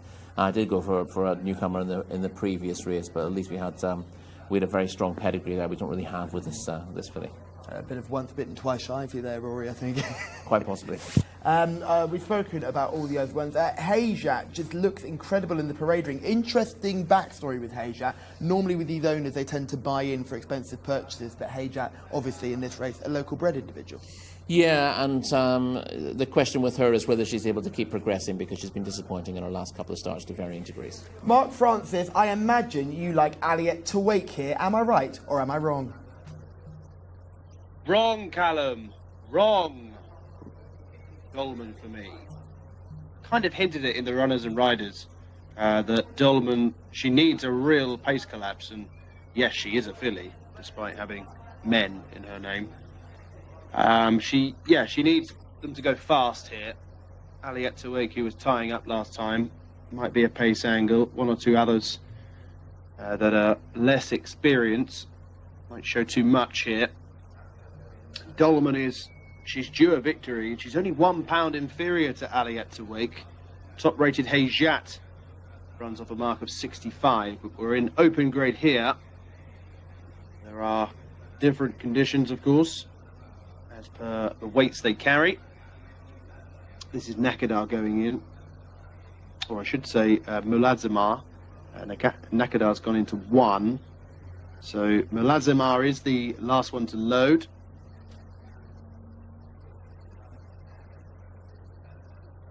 Just kicking out once or twice. You can see Tariq Al Mansour glancing in behind in stall 3. Lazimar is just about set. Stand by. 1,200 metres for this local bred fillies open. Ready. And they're off.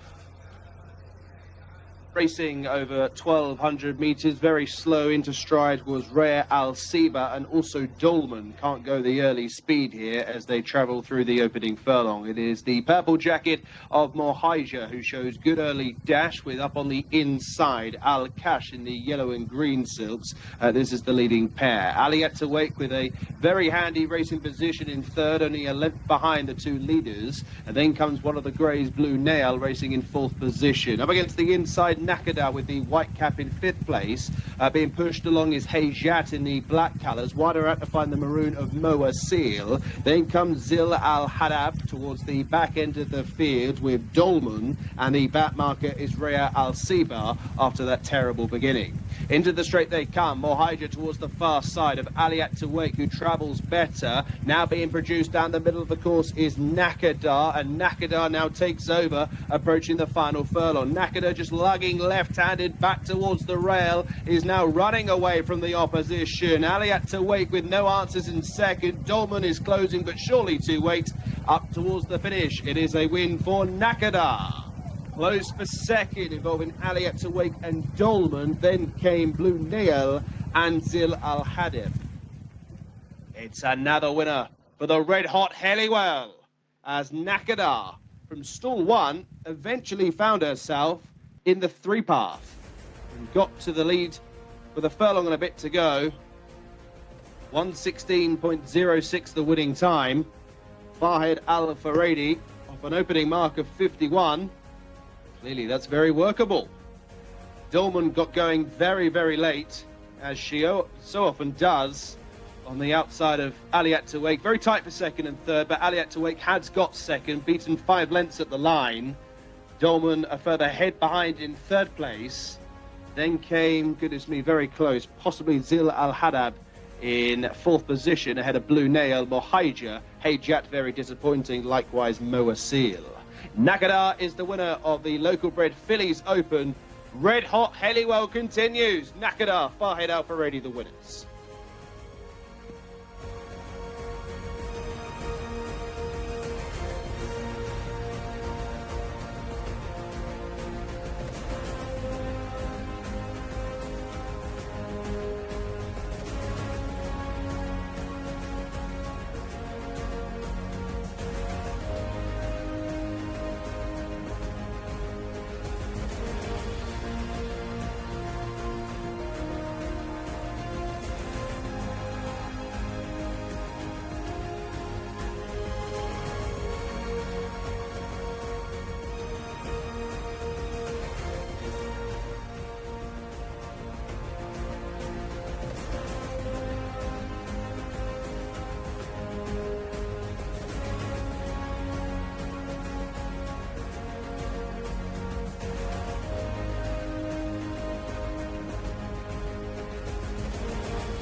Okay, well, here we are joined with Saad Abdulwahed. Let's talk about this horse then. It looked actually really nice in the parade ring. Really, really big horse. Yeah, she's very big, but past races she was a little bit nervous. This race she came relaxed, so we saw that she's relaxed. Like we were saying she's gonna win today, and hopefully she did it today. That's interesting because she did look particularly relaxed in the parade ring, considering there was some other horses messing around. So you've obviously done plenty of work with her.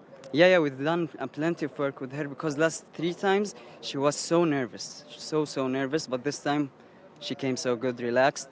That's like what we were aiming for, and she did great today. Yeah. Well, what's the plan then for this filly? We'll see how she goes. She ran like different lengths, different distances. Today she did good in the 1,200. We'll hope she continues like that. Brilliant. Thank you very much. I'll let you go and celebrate with the other connections. Thank you. Wonderful to hear from Saad. Absolutely brilliant bloke. Assistant trainer to his brother and his father, who both train under the Abdulwahed name. So it's great to see, and great to see them having another success here. They've had a good season this year, and Nakada improving with every single start, Rory.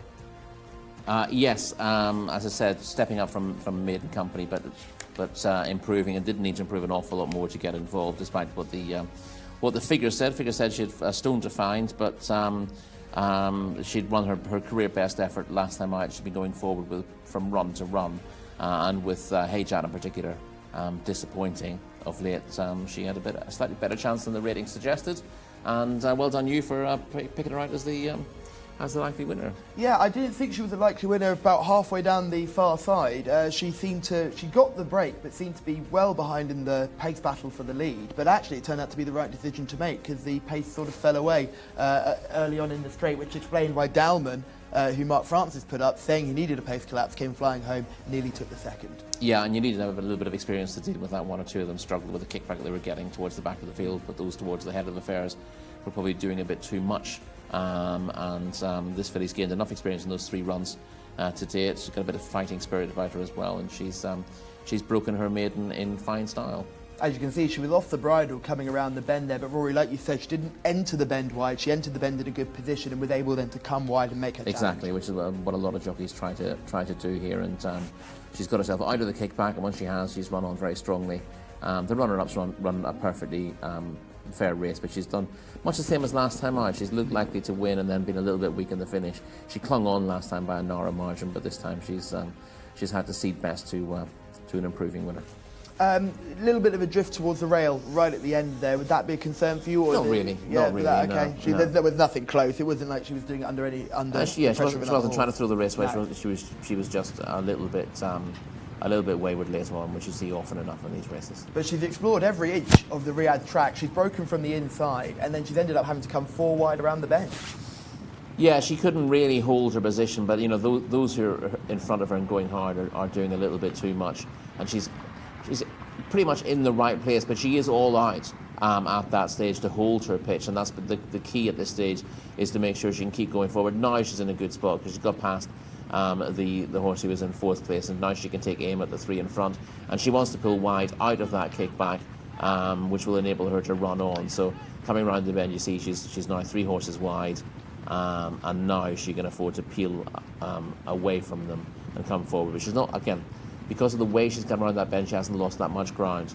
When we talk about a bad position in the bend, when you're up on the outside of horses and just behind them going into that turn in the first place, so that you're being pushed wide and you're losing momentum and losing ground, moving wide from halfway around the turn is a good way of finding yourself space, and you don't lose an awful lot of ground doing that. I think she's got a little bit of character as well. You can see that from the drone shot. Beautiful drone shots we've got here at King Abdulaziz Racecourse. But she sort of drifted out to the right when the stick was in the left hand, and then drifted down to the rail on the left when the stick was in the right hand. So clearly she's got a little bit of, she thinks about the game a little bit, but there's clearly some ability there, and she's shown it today. Tougher task lie ahead, no doubt. Yeah, they do. I mean, this is not a particularly deep contest for a race of its nature. She's certainly improved beyond her mark at the moment, but they're in a bit of a heap in behind as well, so you wouldn't take too high a view of the form. No, not at all. But it is another winner for her. It's a winner for her. It's her first career win. Another winner for Farhad Al Faradi. Not quite the most well-known of the Al Faradi jockeys, but certainly knows how to get his head in front and clearly celebrating with some of the younger connections there as well. Yeah, there's plenty of talent in the Al Faradi family, and Fahad gets his share of winners. Doesn't get the obvious pick of rides, but we see him winning on a regular enough basis here. And when Naif has the best beard in racing, Farhad Al Faradi has the best smile in racing. What a pearly set of whites he's got on him. He looks great every time you see him with a win. He's got the $1 million smile. We must move on though to race number 4. We head back to the turf, Rory, and it's the return of Flying Spirit, who's looking for the hat trick. Yes, a harder task than Flying Spirit's had of late, but two runs over this course and distance this season and 2 wins. Beating the same horse bolt away both times, but increasing the margin last time, so it seems to be going from strength to strength and should go well again. But there are 1 or 2 big names lurking in there. He might give him plenty today. The concern for me is that Boltaway failed to boost that form, running an absolute stinker the last time we saw him, because I remember you and I were here on that day, and I was very keen on Boltaway, saying, well, now Flying Spirit's not here, surely this is an opportunity, and he almost took a step backwards. Yes, I mean, that was a little bit of a concern, but we'll see how they go. Yes, Mark Francis can take us through the runners and riders for, already, Mark, race number 4. Yes, we really are getting along here towards the big racing, of course. Some Group 2s and a Group 1 still to come here on the Jcsa English-speaking channel. We're back on the turf here for the extended mile and a quarter for this open race, with just the 8 declared. As you guys highlighted, Flying Spirit looking for the 3-timer here. Naif Al-Anazi on board. I'll give you the prices as well as we go. 9-2 Flying Spirit. At 2 is Pride of Priory. 10-1 chance Mohammed Al-Hubail looking for back-to-back successes. Alu Cal the 3 at 11-4 for Alex Moreno. Farhad Al Faradi looking for a quick-fire double here. He rides number 4 Al Wazir, who is a 5-1 chance. 5 is Grosser Jack, Jordan Stall 1, North Mudiani, 13-8 favourite. 6 is Loving Feeling, Mohammed Al Dahan for Thama Al Dahani in the colours of Sheikh Abdullah Al Malik Al Sabah. And over the page to find the only grey, Areen, which is the 7 for Rakan Al Abaid, a 33-1 outsider. The field are completed by number 8, Step by Step, who's the mount of Mohammed Al Nasser, 10-1 on the international markets. They are the numbers and names then for the 4th race of the afternoon. We can see Flying Spirit in shot. Also, Anna Baycroft can see Flying Spirit in the parade ring. I can, Mark. That's right. He's right here. Number 1, Flying Spirit is who you're looking at. Looking fluffier by the day. Might need a clip, but nevertheless, that doesn't mean that he will not get a 3rd success on the turf. Look to really love it. And in terms of body, that fitness line on the back looks really great. I'm looking forward to seeing this horse in action. Temperament-wise, actually, lovely chap. Having a little look around, and I'm sure he will come to life when he reaches the turf. Number 2, Pride of Priory is the next horse we're looking at. This gelding looking lovely on the coat, particularly on the hind end. That fitness line is really defined also. Not so much underneath, but it's walking quite well, actually. It's not so... Well, the more I look, it looks a little bit stiff, but nevertheless, he's still walking well. And temperament-wise, he's got his eyes wide open. But, yeah, nothing to really report that stands out. Number 5 is the next horse we're going to look at for Jimmy Jerkins, trained Grosser Jack. Higher head carriage, this horse. He really is having a good look around. He's got the grackle noseband on as well. And overall tack is completely normal. A real nice shine on this horse. He walks out much better. He's got plenty of space here in the parade ring. He's got a big gap in front of him, so we can really see him walk. And when he does walk, you can see the definition in his shoulder particularly. And on the hind end, some nice definition there. Finally, number 6, Loving Feeling, who takes the turf for the first time today. We'll see how this horse gets on. Got the noseband on and walking out quite well also. Bigger frame, this horse. Looks as if it has a deeper girth.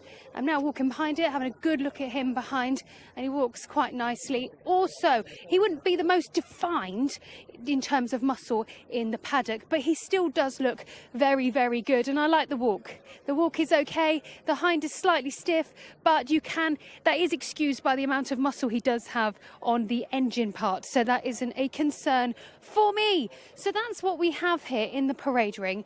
We'll see if we can find Jimmy Jerkins and have a chat to him about his horse, Grosser Jack. But until then, we're going to head back to you guys in the studio.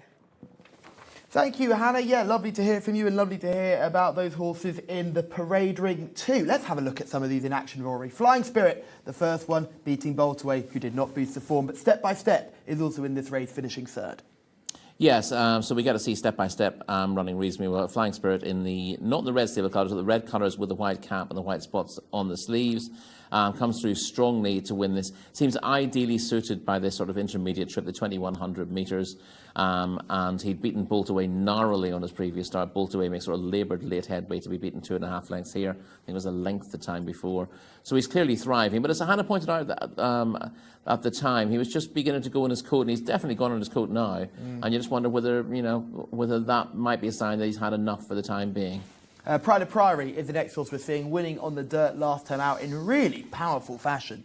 Yeah, this is the 2,000 metre open showing Pride of Priory was back to his best. He does have turf form as well, so this just showed that he was in very good heart and he'd run well.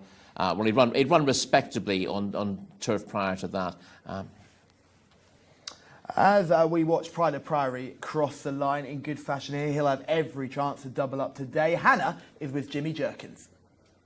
I am indeed. Yes, Jimmy Jerkins is here, and we're going to find out more about Grosser Jack, who has another run on the turf. He really fought to the end last time. I thought so. Not having a real good prep to go in there, going that far. I thought he hung in there pretty good. I was proud of him. Like I said, when that happened, when he's at his best, he beats a field like that pretty handily. But it's tough coming off a long layoff. But I thought once he was headed, instead of backing way out, I thought he hung on pretty good. We spoke yesterday off air, and I wanted just to talk about it today on air, the fact that if horses are coming from overseas and preparing them here, how do you do that? And sometimes you said that if a horse doesn't look so great, that's because they just need a prep run to kind of get out that fighting spirit into them. Yeah, well, they're all different. It all depends on what you see when they get here. Some of them just go downhill for a while, and you got to let them get their stuff together. Others get right back into the swing of things. It's all what you see. There's no way of determining one way or the other till you get them in your barn. But that's the only thing to go by. I had a lot of horses that were ancestral land. Horse that's won 3 at the meet.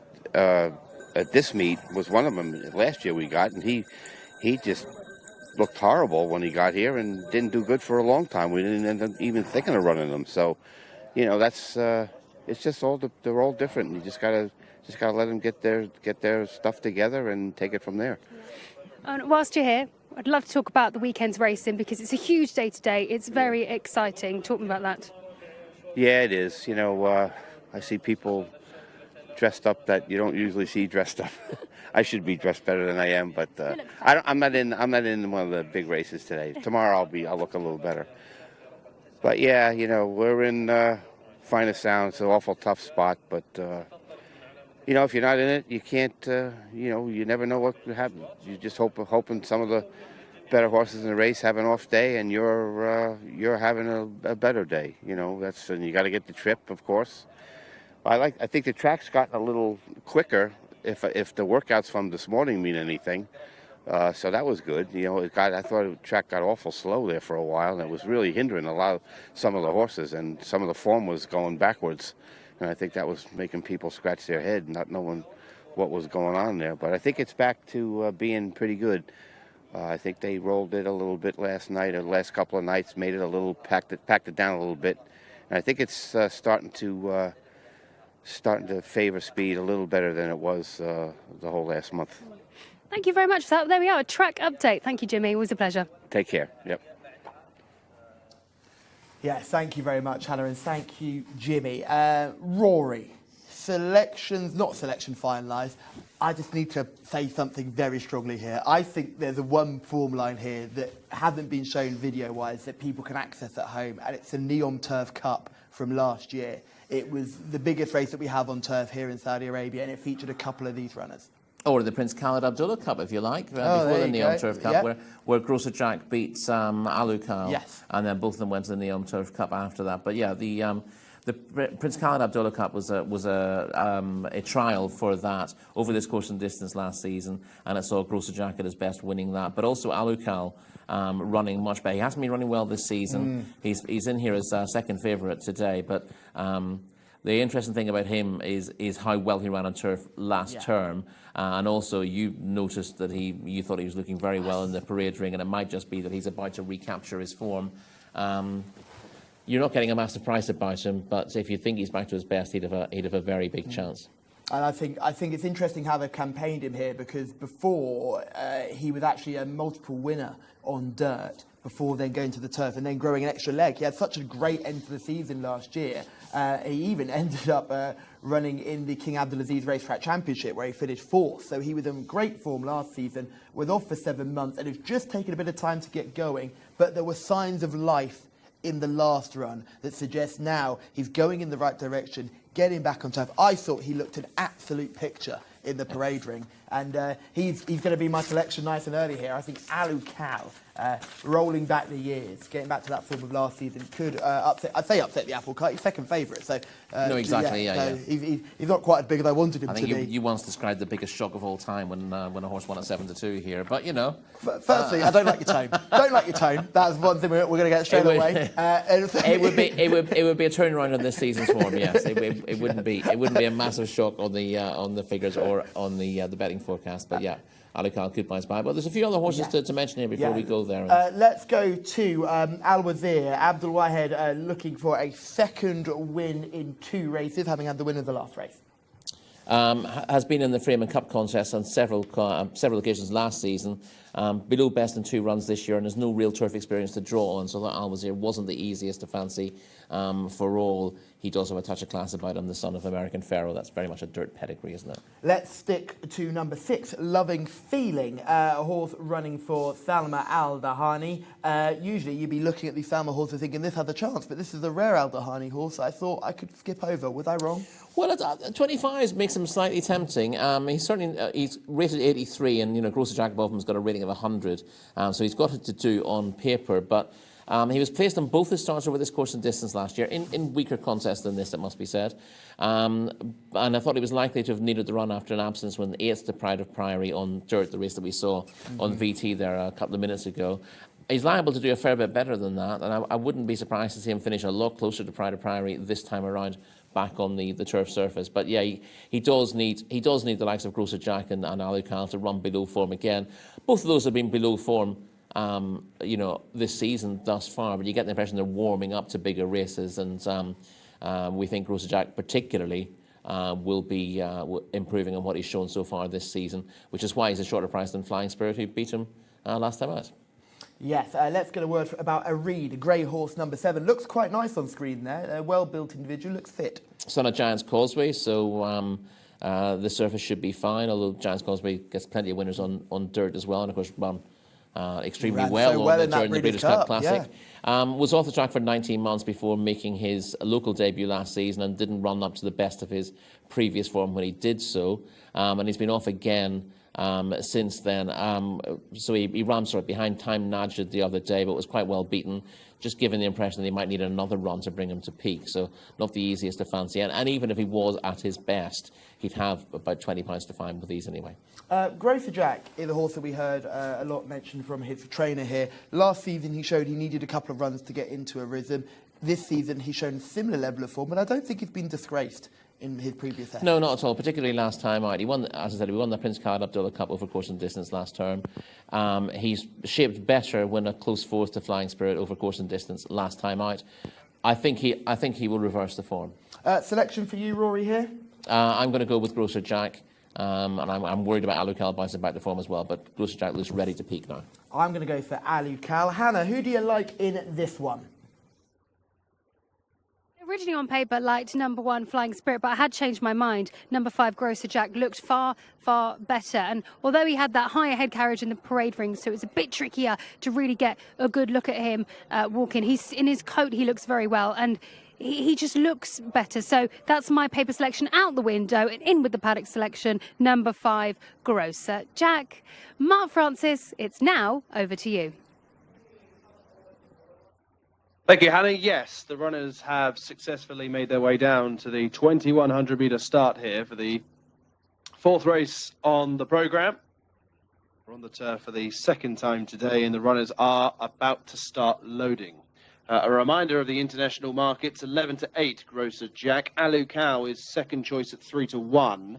Flying Spirit, who is looking for a hat-trick here, 4-1.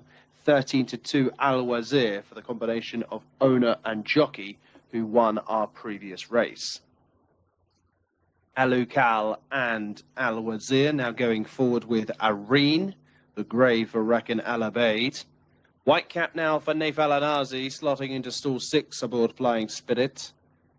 Pride of Priory, purple cap, and Loving Feeling to complete the field of 8 runners for the 4th race of the afternoon. Second race on the grass. Ready, set, they're away. 2100 metres ahead of them here. Who's going to go on and take the early initiative? Well, towards the inside, Grosser Jack is one of those best away. Also moving forward in the blue jacket is Step by Step, as they embark on a full circuit here at King Abdulaziz Racecourse. Settling well in 3rd position is Alu Cow with the maroon and yellow jacket, racing on the inside of Loving Feeling, who is very keen. And slipping through on the inside, also lit up, is the grey Areen in the blue and white striped jacket. Also now pressing forward is Al Wazir under Farhed Al Faradi, taking 3rd on the wide outside, relegating Pride of Priory to be the back marker, and Flying Spirit, who is last but 1. Entering the back straight with around 1600 metres left to travel. It is Grosser Jack with head to one side, leading closest to the inside rail. Step by Step, Mohammed Al Nasser a clear second. Jockey just glancing in behind. Al Wazir now travelling much more sweetly for Farhed Al Faradi, has rivals on either flank. Loving Feeling towards the outside of Areen in 3rd and 4th positions. Alu Kal is next in the maroon colours in 6th place, still only has 2 behind. Flying Spirit, who is starting to angle out, not as wide as Pride of Priory, who must be in the 5 path as they take the final left-handed turn. And they're all catching the red jacket of Grosser Jack, nor with Amudiani for trainer Jimmy Jerkin, still in front by 3 parts of a length, but the opposition are creeping closer. Step by Step, just by Step, is getting closer, is now drawing level with the leader. Pride of Priory now taking 3rd from Flying Spirit, who is called upon for maximum effort. Loving Feeling is flat to the board, so too Alu Kal. Areen, and dropping away is Al Wazir, as Step by Step has now taken over to Grosser Jack, who is now beaten in 2nd place. Pride of Priory has given his running, so too has Alu Kal, as they run up towards the finish. It is Step by Step. Grosser Jack is coming back towards him, but Step by Step is home in front. Grosser Jack home in 2nd, followed by Loving Feeling, Alu Kal, and Flying Spirit. Well, Step by Step got closer to Grosser Jack all the way around and took over with 2 furlongs to go, quick and clear, nicely. Grosser Jack wanted another crack at the eventual winner, but could not close once more. Very game attitude from Step by Step, who wins in a winning time of 2:13.19. Shown the stick in the closing stages to see it out over this 2100 metre distance. Grosser Jack beaten a length and a half in the end, did respond well in the closing stages, with Loving Feeling 3rd, Alu Kal 4th. Very close for 5th and 6th placings will leave to the judge. Step by Step, though, is the winner of the 4th race of the afternoon. Wins by a length and a half. Grosser Jack 2nd, Loving Feeling in 3rd, Alu Kal home in 4th.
win for Mohamed Al Nasser here. He's guided step by step to victory here in this Turf Open race. Rory, a first win for Step by Step in Saudi Arabia, having been quite successful in his native France.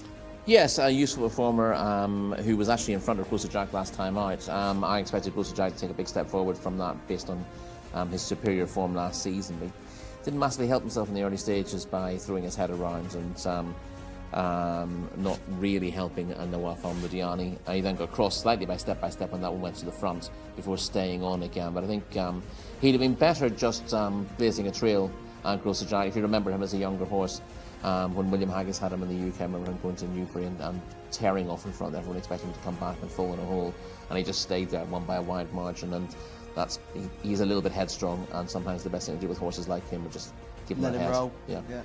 Try and give him a breather, maybe halfway around a bend or somewhere, trying to just get a little bit of air into him, but don't fight him, because that's just never going to work. The horse weighs a lot more than you. Indeed. Talking about Step by Step's career, though, worth mentioning that they did pay €320,000 for him after he was placed in group company over in France. So it's been a slow return on investment. He'd had a long time off the track. He was off the track for nearly 2 years before when first arriving in Saudi, so clearly not the easiest to train. But in terms of his turf performances here in Saudi, he's relatively unexposed and could be set to definitely run in that trial race for the Neon Turf Cup. He's certainly worth a try there. I mean, some reasonably highly rated horses, including horses who'd run in the Neon Turf Cup last season. The first and second from the big trial for that were in here, and he's beaten both of them. So he does have form good enough in the past to give him a chance there. So I can see connections will want to go down that route. One horse who also ran a big race was Loving Feeling, ended up snatching third from Alu Kal right on the line there. A good run from a horse who you said could be a little bit of each way value. Yeah, I thought he might be able to sneak into the frame at a price. There's 25 to 1 shots beforehand, but this Sun and Sea, the star, is very much bred for the surface and was placed in both runs here last year. Obviously, those come in slightly less exalted companies than this, but he had excuses last time out and has run his best race for a while. And you see him there in the white colours with the green sleeves, keeping on well for third place without threatening to win. I think Mohamed Al Nasser might be getting a couple of days for careless riding there. I think so, yes. He makes no effort to change the stick, does he? And he's crossed just a tad early, maybe half a stride early. Not dangerous, but certainly careless. And we saw Sylvester de Souza got a 3-meeting ban for careless riding. So the stewards will definitely take a look, and I imagine once I message around and try and find out some extra information, we'll find out that he is actually in for a little bit of a ban. Yeah, we'll see the stewards report come the end of the day, which will give the breakdown of all the racing incidents during the card. It takes a little while to come through though, so we'll check back on that later tonight. Yes, and hopefully we will find out. And if we do find out earlier, we will let you know. Obviously, as the race begins here, Rory Jack is getting the speed from the inside, but just fighting for his head. And you would rather Nawaf al-Mudiani just let the horse's head drop and go along in front, because the eventual winner is there in second. Exactly, yeah, and he's always being pestered as well, so not able to do his own thing, and being penned in a little bit on the inside by having one on his shoulder. I think he likes to have to do things his own way, Jack, ideally. He doesn't particularly enjoy racing on the dirt here either, but he's trying to take control, but he's being restrained despite leading. And he's run a fine enough race. He's probably run a little bit better than last time out, but he's still been beaten by a horse who finished marginally ahead of him last time out, so there's not an awful lot in it. And Flying Spirit is the one who's really disappointed in the day. But I was just saying, he's really got his winter coat now, and it looks like he's just trained off. Yeah, definitely. I mean, he had a little bit last time out, but he was still, we would discuss that at the time, saying when it just begins to come through in the first place, you probably get away with it. But he looked particularly woolly and ready for a break today. I just saw there the eventual second Jack just seemed to jump over a shadow at one point there, so he's never really in a rhythm, was he? And once you keep pulling, you're wasting all the excess energy. Let him get some lengths on the field. Let them catch him. Yes, exactly. But that's the nature of things. The race is run now, and he's again, this wasn't the most important race for him. Again, they'll look to run him in the Prince Khalid Abdullah Cup and hope that he's at his best there. And if he wins that, then that gives him a ticket into the Neon Turf Cup as well. But it's worth mentioning there are some other horses that the Red Stable have purchased that will be running in that Turf Cup qualifier. I'm just going to try and find a list of them now. Horses that are in the same of Task Force and Amphius, two horses that I know we've spoken a little bit about in the past. Both cost over 200,000 at the sales, both with the Red Stable. Now maybe they're not going to be running in the Saudi Cup meeting this year. But they're two horses that you would argue, if I had them in my stable, I'd be more excited about them than I would be about Grocer Jack after that performance. Yeah, whether Task Force is a stayer of that sort of chip would be something I'd be concerned about, where Grocer Jack is a proper 2,000 metre, 21 metre, 100 metre horse, whereas Task Force more a sort of 7 furlong slash 1400 slash 1600 metre horse. Do you think maybe the tight nature of the course, they might try and let them stretch? But no, I don't. I think you do. You know, it is a tighter track, but you still need to stay the trip. It doesn't shave that much off it, to be perfectly honest. They do get racing around here, so you do need to stay a mile and a quarter. Obviously, you know, if you stay a mile and a quarter, the extra 100 metres. You might get away with, but I think if a mile is your upper limit, you're going to struggle. And don't forget, ladies and gentlemen, Amphius is another horse, cost an awful lot of money. I want to say around 380,000 guineas at those Newmarket horses in training sales, having only won a nursery and then beaten in a conditions race next time out. There's a lot of hype, a lot of talk about that horse, so we'll wonder how that horse will get in. Our next race is brought to us by social media group Jcsa, and let's have a look at what they've been up to.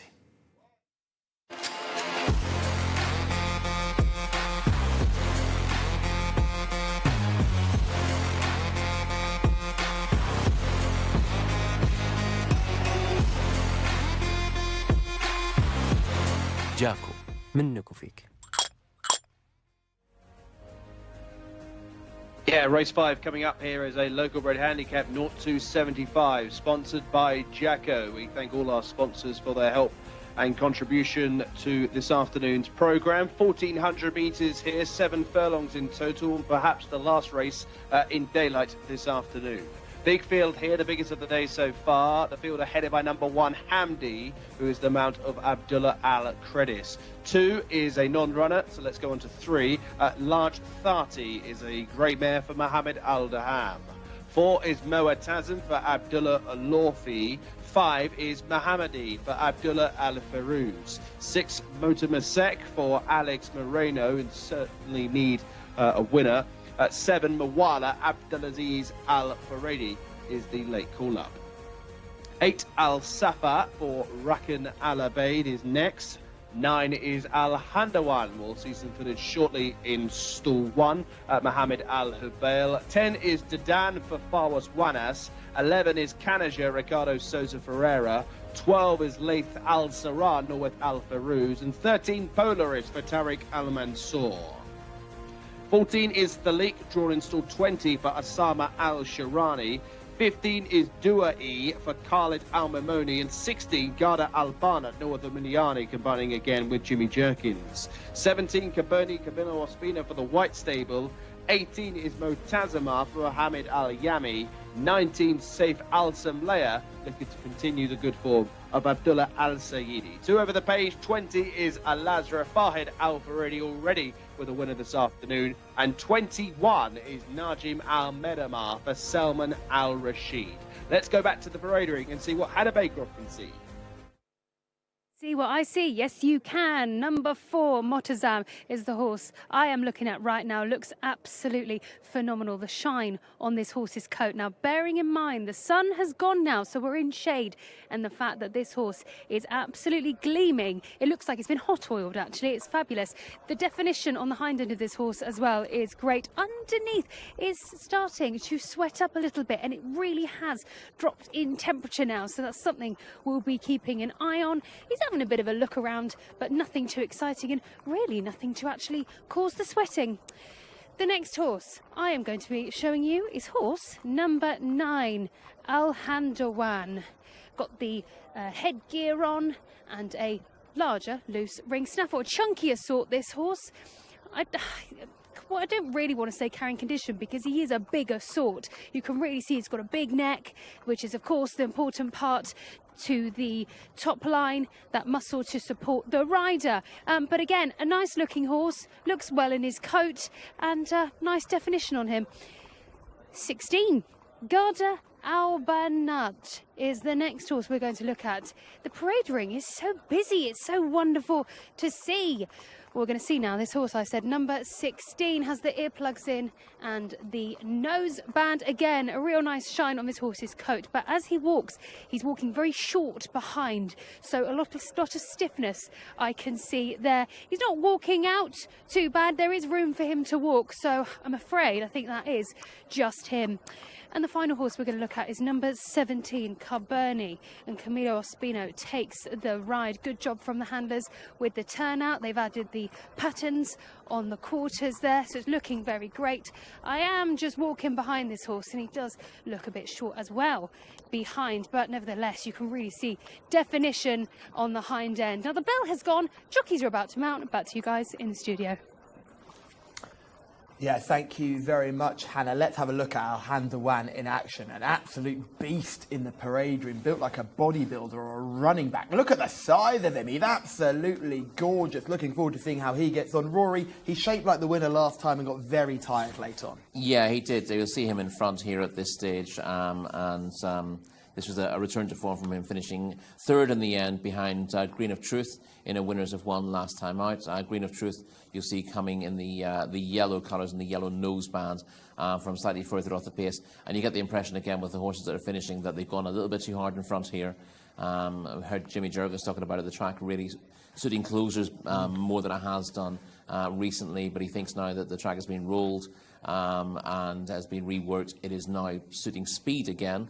And you'd like to think that this horse will be able to last a little bit longer as a result. Yeah, certainly. I'd have to agree with you there. I'm looking forward to seeing how he gets on in this race. I think it's an absolute corker, this contest. I think it's an absolute belter. Let's start with the one. Hamdi comes here after winning last time out, beating Polaris, who we can just see in shot. Yeah, there was a 0-70 handicap he won last time out, beating Polaris. He remains on a fair mark, but I thought he'd be better over further than 1,400 metres these days. It was 2,000 metres that run last time out, and there is Polaris, who was second in that contest. Yeah, one of my favourites, Polaris, always looks absolutely exceptional in the parade ring, and today is no different. Looks a chaser, doesn't he? Yeah. Looks like he thrived for a fence. And number 3, Lajil Tati, is horse dropping into this grade for the first time. I thought he was an intriguing prospect, having not been totally disgraced in better company. No, it's quite interesting with Mohamed Al-Daham on board. His early efforts this season were a little bit disappointing, but he's been shipping as if coming back to form of late and ran well enough when 10 lengths third to Al-Mosahima in a 0-85 handicap last time out. It's turned out quickly after that. That was just on Saturday, but this is a weaker handicap, and he's got a much more chance at this level and maybe just running himself into form. Moetazam is the 3. He's a horse that's in form. Hannah liked him in the parade ring as well. Yeah, won a 1,200 metre maiden in November and ran at least as well when 2 3/4 lengths third to Kasab Al Maidan in a winners of one last time out. Needs a little bit more to win off this sort of mark, but clearly comes here in good heart. Stole 18, potentially tricky. Worth mentioning, we were just talking about the ground descriptions and on the dirt, and Jimmy Jerkins mentioning, over the past weeks in November and early December, it was definitely coming up as softer than it had been earlier on through the season. The times didn't lie. So Jimmy has absolutely hit the nail on the head there. If that track is changing, we could see some of those horses who had form on the faster dirt surface, who maybe, under the impression, let themselves down next time out when the ground was totally different. Yeah, I mean, I think the track feels like it rides reasonably similarly here, but clearly just a slightly deeper surface. You don't get quite as much energy back out of it. And that's the key. So the way horses run on dirt is they tend to use speed first and foremost, and then you're hanging on at the end, really. So horses don't tend to quicken through on this dirt surface. They tend to just stay on better than others. And sometimes the track gives you that energy back, and you can see your race out. And sometimes when it's a little bit deeper, a little bit slower, the horses just lose that energy and struggle to get home running in a similar style. You've got to go that little bit slower to see your race out. But that's not easy to judge. When you go out, you tend to go out at a pace you know is right for normally right for that race, and the track is slower than you expect. Then you find that you come to the end of your tether a little bit earlier than you would do normally. Mohammedi was the next one I'd mentioned, the 5 horse. Yeah, won over 1,600 metres here in October, so stamina not an issue with him. Was far from discredited, dropped back to 1,200 metres last time out when a third to Jadoon. He's never raced over 1,400 metres, raced at Oh, 1,600 really? metres, raced over 1,200 metres, regularly at both trips, but never in between. I thought this trip should be his ideal on paper, and this is his first try at it. Motomarfek is the horse that I know you wanted to talk about, a shortlisted runner for you, the 6th. Yeah, I had a pretty stiff task over course and distance 2 starts ago, and I thought he got back in the groove when beaten just over half a length into third by Sayaf in an open race over 1,200 metres last time out. This is a weaker contest by comparison. He's not a multiple winner, Motomarfek. He's 3 from 35 in his career, but he does seem to be on a very workable mark, and he could go well for a team that could... they could do with a winner. Alex Moreno, particularly who's on board, would love a winner at the moment. Things haven't gone his way in the last day or two. The 16 is Gara Albana. Hannah mentioned looking a little bit short in the parade ring. You've highlighted this horse as one for your short list. Tell me more. Is 2 from 5, so knows how to win races. Gara Albanat is also one of the younger ones in the race. Is a 4-year-old, so gets a bit of weight for age in this contest. Was in a cup contest last time out, which she had no realistic prospect of winning, so you can draw a line through that. And prior to that, she won a 1,600-metre winners of 1. So I thought she was competitive here. Nawaf Al-Mudiani didn't have the greatest of rides in their previous race, but he'll be looking to bounce back with a winner here. And Gadra Al-Banat is one of the more obviously progressive horses in the race. The 17 is Cabernet, goes for the white stable Camilo Spina. Last seen running an open company, not being disgraced when the winner won by half the track. He was bang up there, he was close to third. Yeah, 10 lengths third behind Mountain Top, and that opened over further last time out.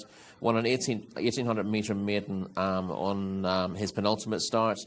Is unexposed after just the 3 runs. It was a perfectly good run last time out. Starts off in handicaps off a fair mark.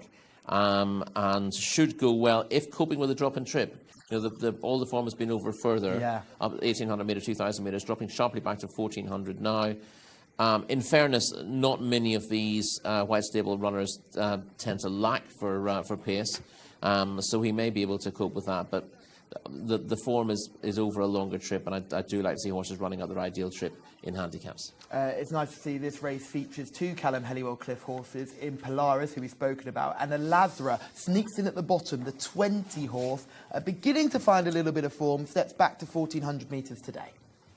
Yeah, Firehead Alpha Radio on board. Has a chance on the biggest of his form, obviously. Al-Azra, he's a 7-year-old entire now, but he's 4 from 56 in his lifetime. He has, over the last year, he tends to run at a higher grade handicap than this, and yet he's only sneaking in the bottom of this 0 to 75. So the handicapper has given him a chance.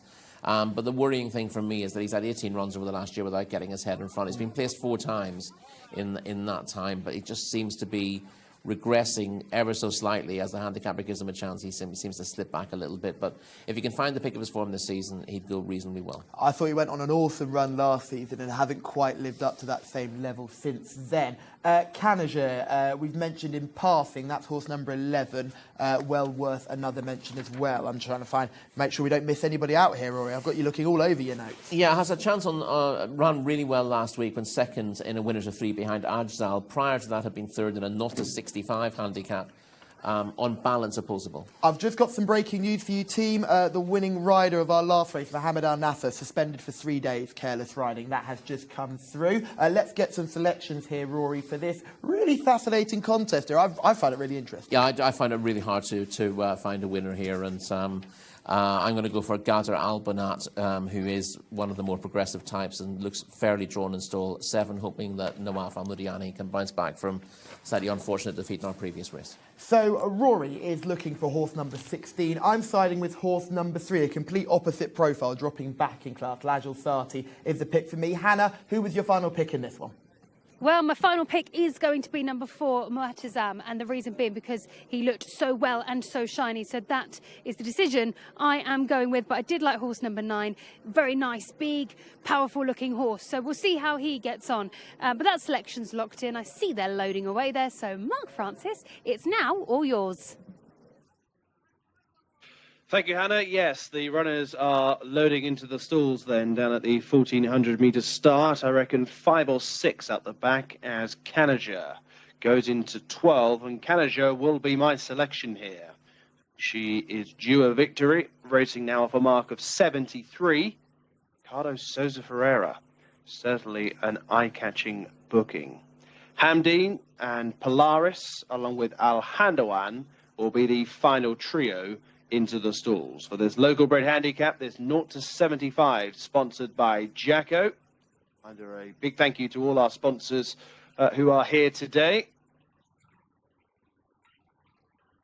Putting money into the Jockey Club of Saudi Arabia. Stand by for a start of race 5, 0 to 75 handicap, local breds, 7 furlongs. Ready, set, away. Al Handawan, not the best away from an inside stall. As they get going, Motamasek, the grey in the middle, is one of those dictating terms with Garda Albana, the red jacket. Nearest to us, up on the inside, is Mohammadi, who was away well. Al Handawan now recovering, and the green colours of Al Safa also wants a slice of the early action. So nearest to us, Mohammadi, courtesy of the inside rail for Abdullah Al Farouz, is the early leader. Al Handawan, Mohammed Al Hubel, is going with him to put pace into the race here, and they already have a 3-length gap back to the third place runner, which currently is Al Safa, who is running along in the green jacket. Towards the inside, Dua E races in company with Motamasek, and then Garda Al Barnak, who is also rushed up for a few strides. Around the outside, Cabernet is now making some headway under Camilo Ospina, taking third. Kanaja is going to follow him, and then comes Polaris towards the inside. The other half of the field have plenty of work to do. With 2 furlongs to go, and the whips have been drawn on the front too. Mohammadi on the far side of Al Handawan. Here comes Cabernet, who sweeps through into the lead. Out wide and large, 30 is now closing in on the leader. Then comes Polaris, Motamasek, Kanaja and Alazra. 2-way go here on the far side. Cabernet about to be joined and passed by Large 30. And Large 30 is the winner. Cabernet up for second. They drew clear of the remainder. They were Dadan and Kanaja finishing well for minor money. Large 30 for Mohammed Al Daham, who is third in the Jockeys Championship. Closed down the long-time leader, Cabernet, who took over with 2.5 to go. Cabernet got first run. Large 30 was not having any of that. The grey gets up to win in a winning time of 1:29.21. Produced out wide of Cabernet, wind by a neck. 2 good horses here. Large 30 ahead of Cabernet. Just see Large 30, Mohammed Al Daham trying to keep him straight. And as the line came, he won by a neck. 3 beat 17. It was tight for the placings. We're waiting those to come through. Dadan involved, and Dadan has got third, beating Kanaja. That's numbers 10 and 11, filling out third and fourth placings. But it is a win for number 3, Large 30, by a neck ahead of Cabernet. Dadan, Kanaja and Alazra, third, fourth and fifth.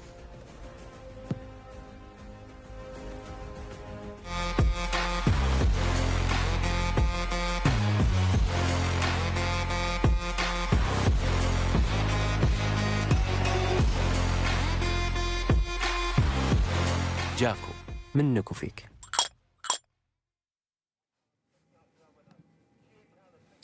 Oh, what a performance. What a run. We're finishing with a wet sail. Mohammed Al Daham aboard Lajal Sati has broken the heart of Camille Ospina on Cabernet in an absolute thriller here in race number 5. This contest brought to you by Jcsa.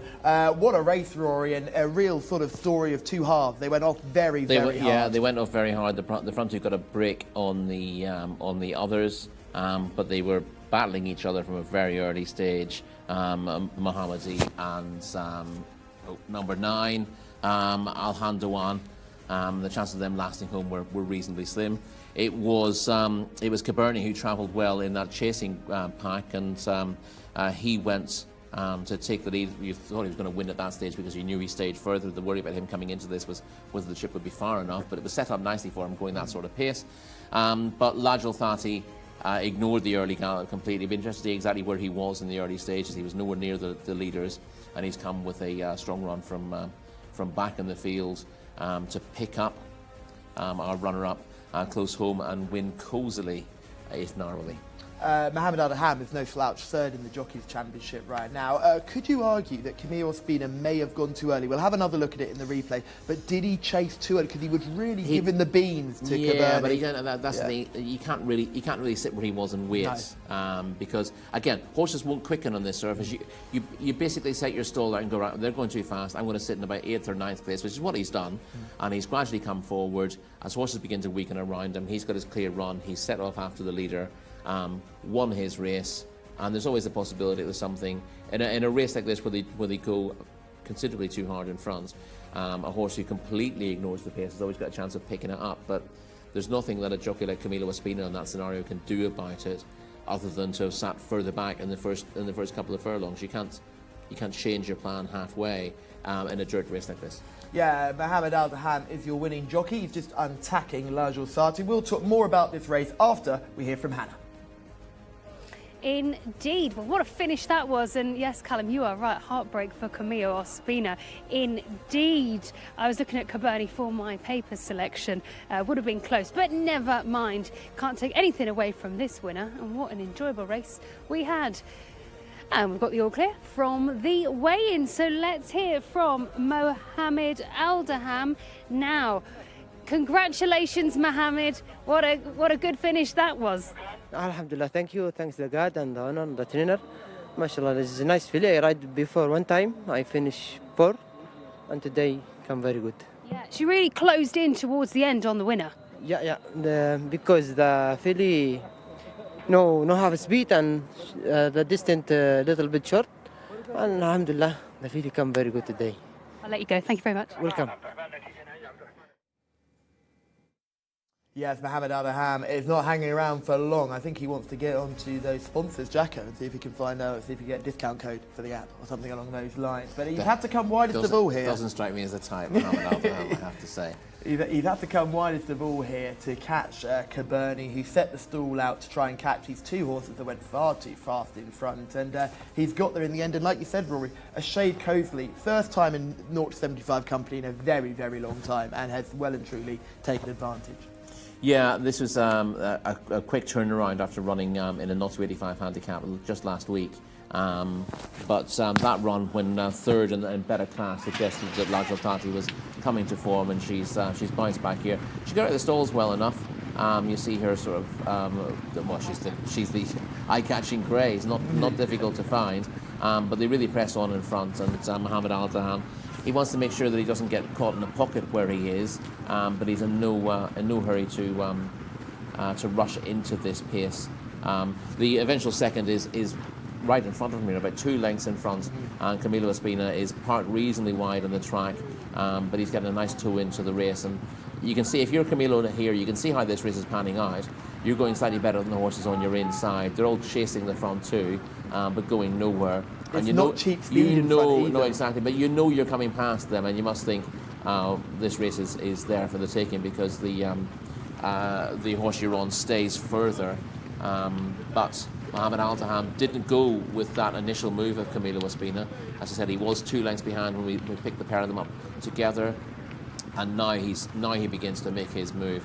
And as I said, he comes wide into the straight, but again he didn't go wide, too wide round the bend. Now he begins to pick up, and you see all these horses are beginning to tire, beginning to flag in the closing stages. The only two really going forward are the first and second, and Lajos Sati's got a target to lock onto now, and she has broken a losing sequence in a race that's ended up being run to suit her. But she needed a jockey with a bit of sense in the first place, not to rush her up to it before she was ready. Yeah, I think one jockey who showed a bit of a lack of sense was Mohamed Al-Hubayl, who was on board the 9. Al-Handwa missed the kick, rushed up. He came out stall 1, had to come wide there, and then ended up in a race with the 5 Mohammedi, a long, long way from home. Yeah, and this was, we saw this horse finish a little bit weakly last time out, having gone forward, but this was exacerbated here because, as you said, had to be rushed up. There was a horse already going too fast in front, and there's absolutely no need to be rushing past. I know some horses need to dominate, but when you're unable to dominate in the first place, you know that just rushing to the front isn't going to get the end result. And I suppose the one thing you're doing there is if your instructions were to lead, you can say, well, I got to the lead at some point, but that doesn't really help you in the finish. Great to see the CEO of Jcsa here, Farhad Al-Shedi, who will be giving out the prizes here. And what a prize it is, a lovely trophy there, and well done to all connected with Lajil Sati, who has dotted up here. Nice to see us in our new winners connection position as well. So we're seeing this beautiful new winning position where all the winning connections go will be used during the Saudi Cup as well. Plenty of very happy connections here, and so they should be, because Lajil Sati has won very, very well. Rory, is this going to be a theme that we see now at this part of the season? Horses dropping down in grade into handicap company. They're going to have to carry a lot of weight, but does it make them dangerous? Could we see that? It always does. I mean, that's the thing. Most horses who are exposed have their ceiling, and what happens is when you win a race, you tend to you tend to sort of go up to a level. You get promoted to a level where you can't win. It's like what is that law of employment. People get promoted to a level that they can't be effective, and that's where your career ends. With racehorses and handicaps, you tend to get promoted into a grade that you can't win at, and then after 2, 3, 4 defeats, you get dropped back down into a grade you can win at, and you're competitive again, and that's what's happened with Lajil Sati here. Yeah, so Lajil Sati maybe in tougher competition, one to avoid, but back down in 0 to 75 had every single chance and was a winner. Well done to everyone that followed us. Race number 6 is brought to you by Jcsa.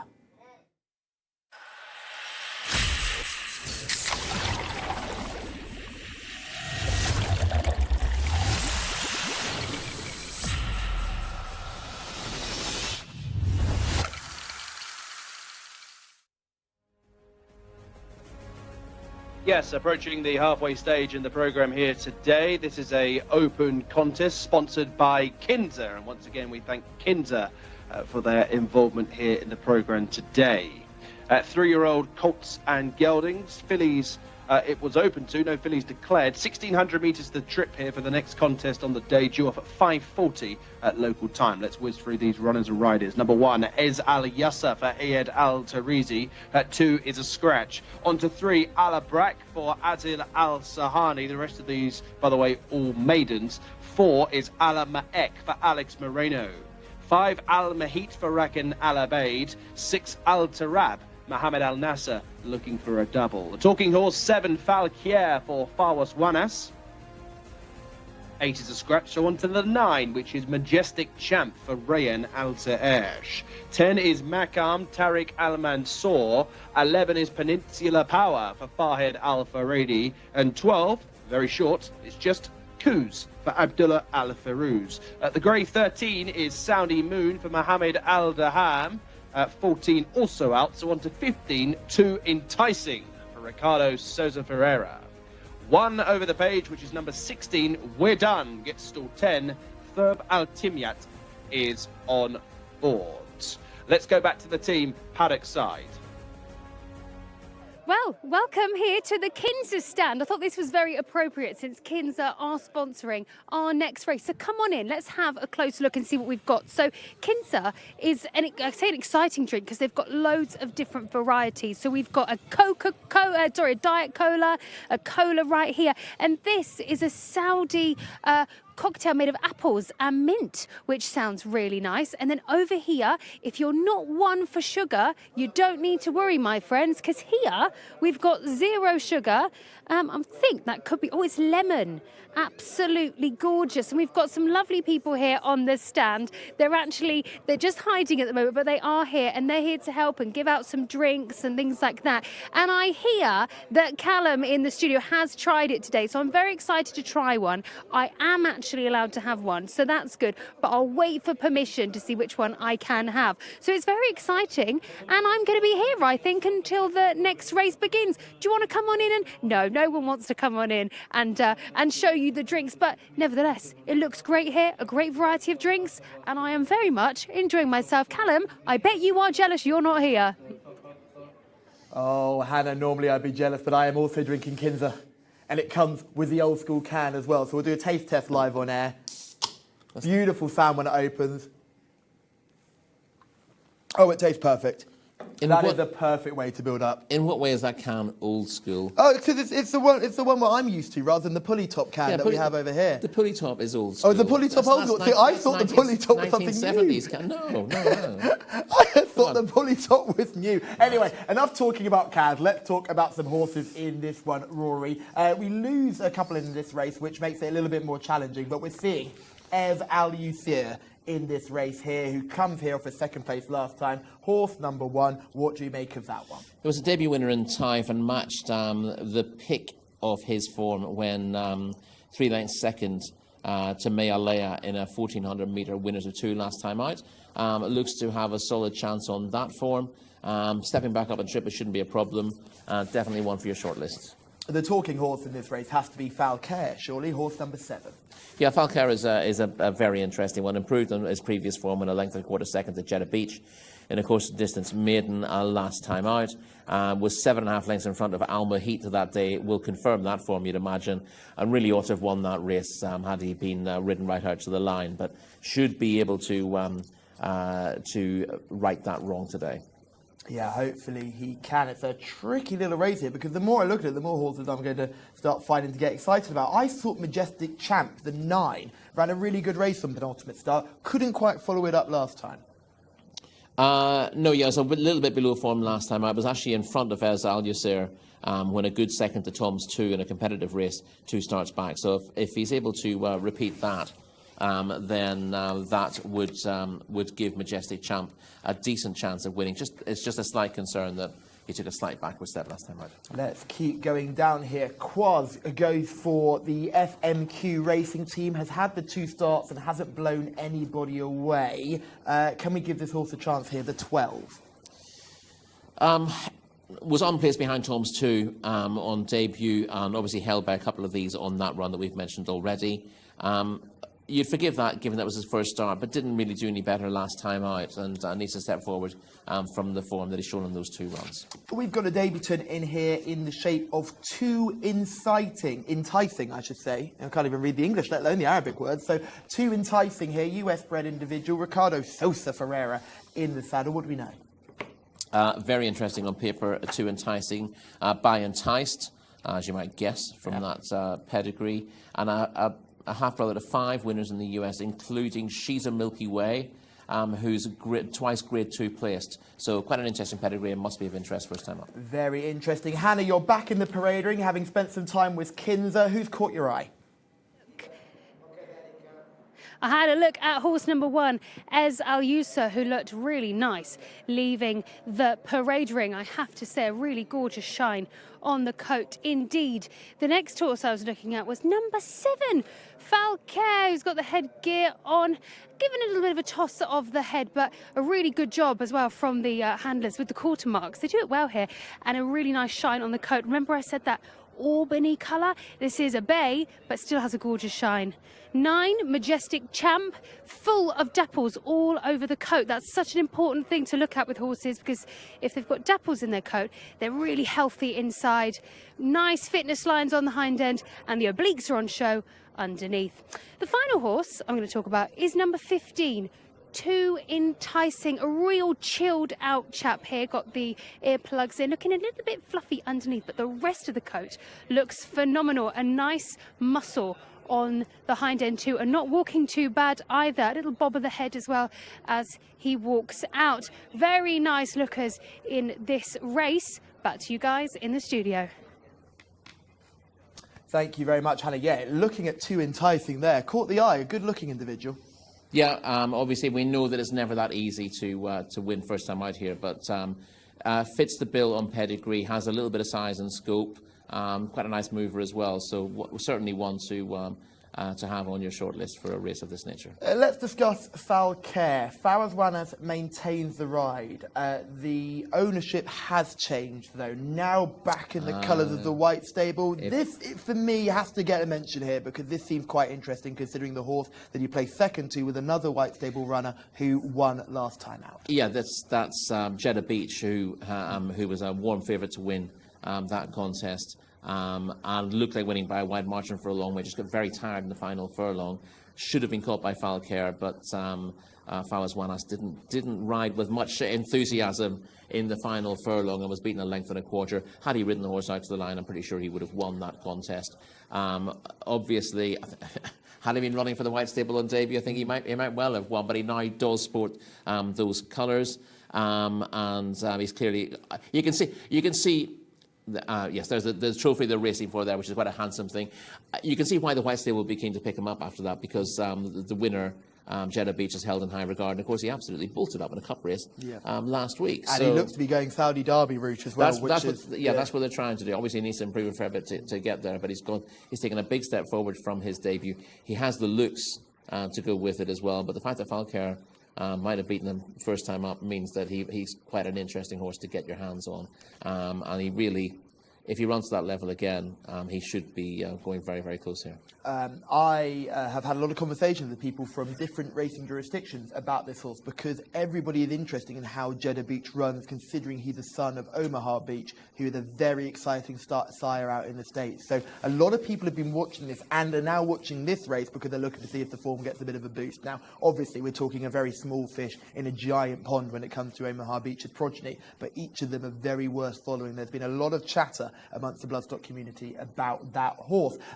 Let's discuss a couple of the others. I thought the three, Alamaraik, Irish bred sort, the four, I should say, Alamaraik, bred in Ireland. I thought he looked good in the parade ring. He'll need to show a lot more than he did on debut. Son of Saxon Warrior, we don't see too many of those here, was beaten a long, long way on debut. You'd like to think that somewhere down the line he's going to show better form than that, but you couldn't fancy him what he's shown. Not too many that are bought by these connections fail to win races. Was bred by David Spratt, who's had horses with Gerald Lyons for many years, and I'm guessing would have raced in his colours had he raced in Ireland, but was sold here. I don't know whether he was a disappointing sort for them in the gallops. He certainly didn't figure first time out, but I think it's much more likely, given his pedigree, that he's just a late developer, and it'll be interesting to see how Alamaraik gets on here. Is Al Mahit a player here, number 5, placed in maiden company on penultimate start, but slightly disappointing last time? And slightly disappointing in what race last time out? Let me have a look. Behind Golden Solo. Behind, no. Yes, I know. Well behind Falcaire last time out, so has work to do to turn that form around. Let's get some selections in, Rory. Who do you like in this one? I like Falcaire. Well, Rory, you and I will be teaming up with the Falcaire train. I thought you looked great in the parade ring as well. We've got a nice little shot of him. Hannah, who's your pick in this one? You've had a look at all of them. Who caught your eye the most? Well, we seem to be all in this together, chaps. I'm also going for number 7, Falcaire. I thought that last run obviously definitely had the ability there, and I think that will continue, bearing in mind that this is a 3-year-old, so I'm sure plenty more to come from him. So very much looking forward to seeing him run. I'm interested to see number 15, Too Enticing as well. Also looked really nice in the parade ring, but those 4 that I spoke about had a real good coat on them, and remember about the dapples, so that's always something that I look out for. It kind of sets them apart from the rest of how they are perhaps looking on the inside. So the big question is, if us 3 are on the same horse, Mark, are you with us or are you without us? I am on this occasion with you all. Yes, Falcaire. I think surely after what we saw last time, this horse is going to strike for the first time. In the colours of the White Stable, of course, now, Fawaz Wanas retains the ride. We've heard the opinions of Rory and Callum. Whatever you believe, you'll know that there's hopefully a very good horse behind all that we saw last time. Stall 1 as well, well drawn, well backed as well. 3-1 second favourite now. There's Al Jcsa, 7-4 market leader, looks vulnerable at the top of the international markets, but the money keeps on coming for Falcaire. 9-2 into 3-1. Collins, I know you're out there. Alamaraik stepping forward with Peninsula Power. Next to load will be Too Enticing on racecourse debut here. Alex Moreno steps back aboard. Alama Ekenstall 2. There is the second favourite, Falquier.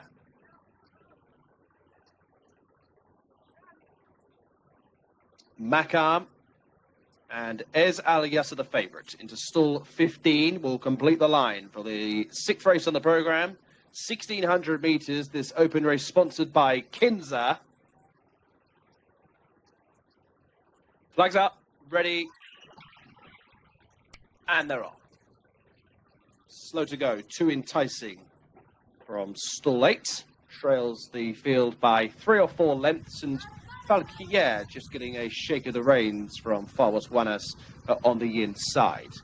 Loads of pace on here. Makam is one of those to step forward along with the blue headgear of Kuz. Out wider, Ez Al Yasser. Iyad Al Tarizi is glancing across to see if he can take up a forward position, but is wide as they go midway down the straight. There are 4 or 5 in a line as they complete the first 2.5 furlongs. And nearest to us, it is Al Tarab in the green and white jacket, who be possibly just nosing into the lead now, ahead of Makam in second, Ez Al Yasser currently in 3rd position.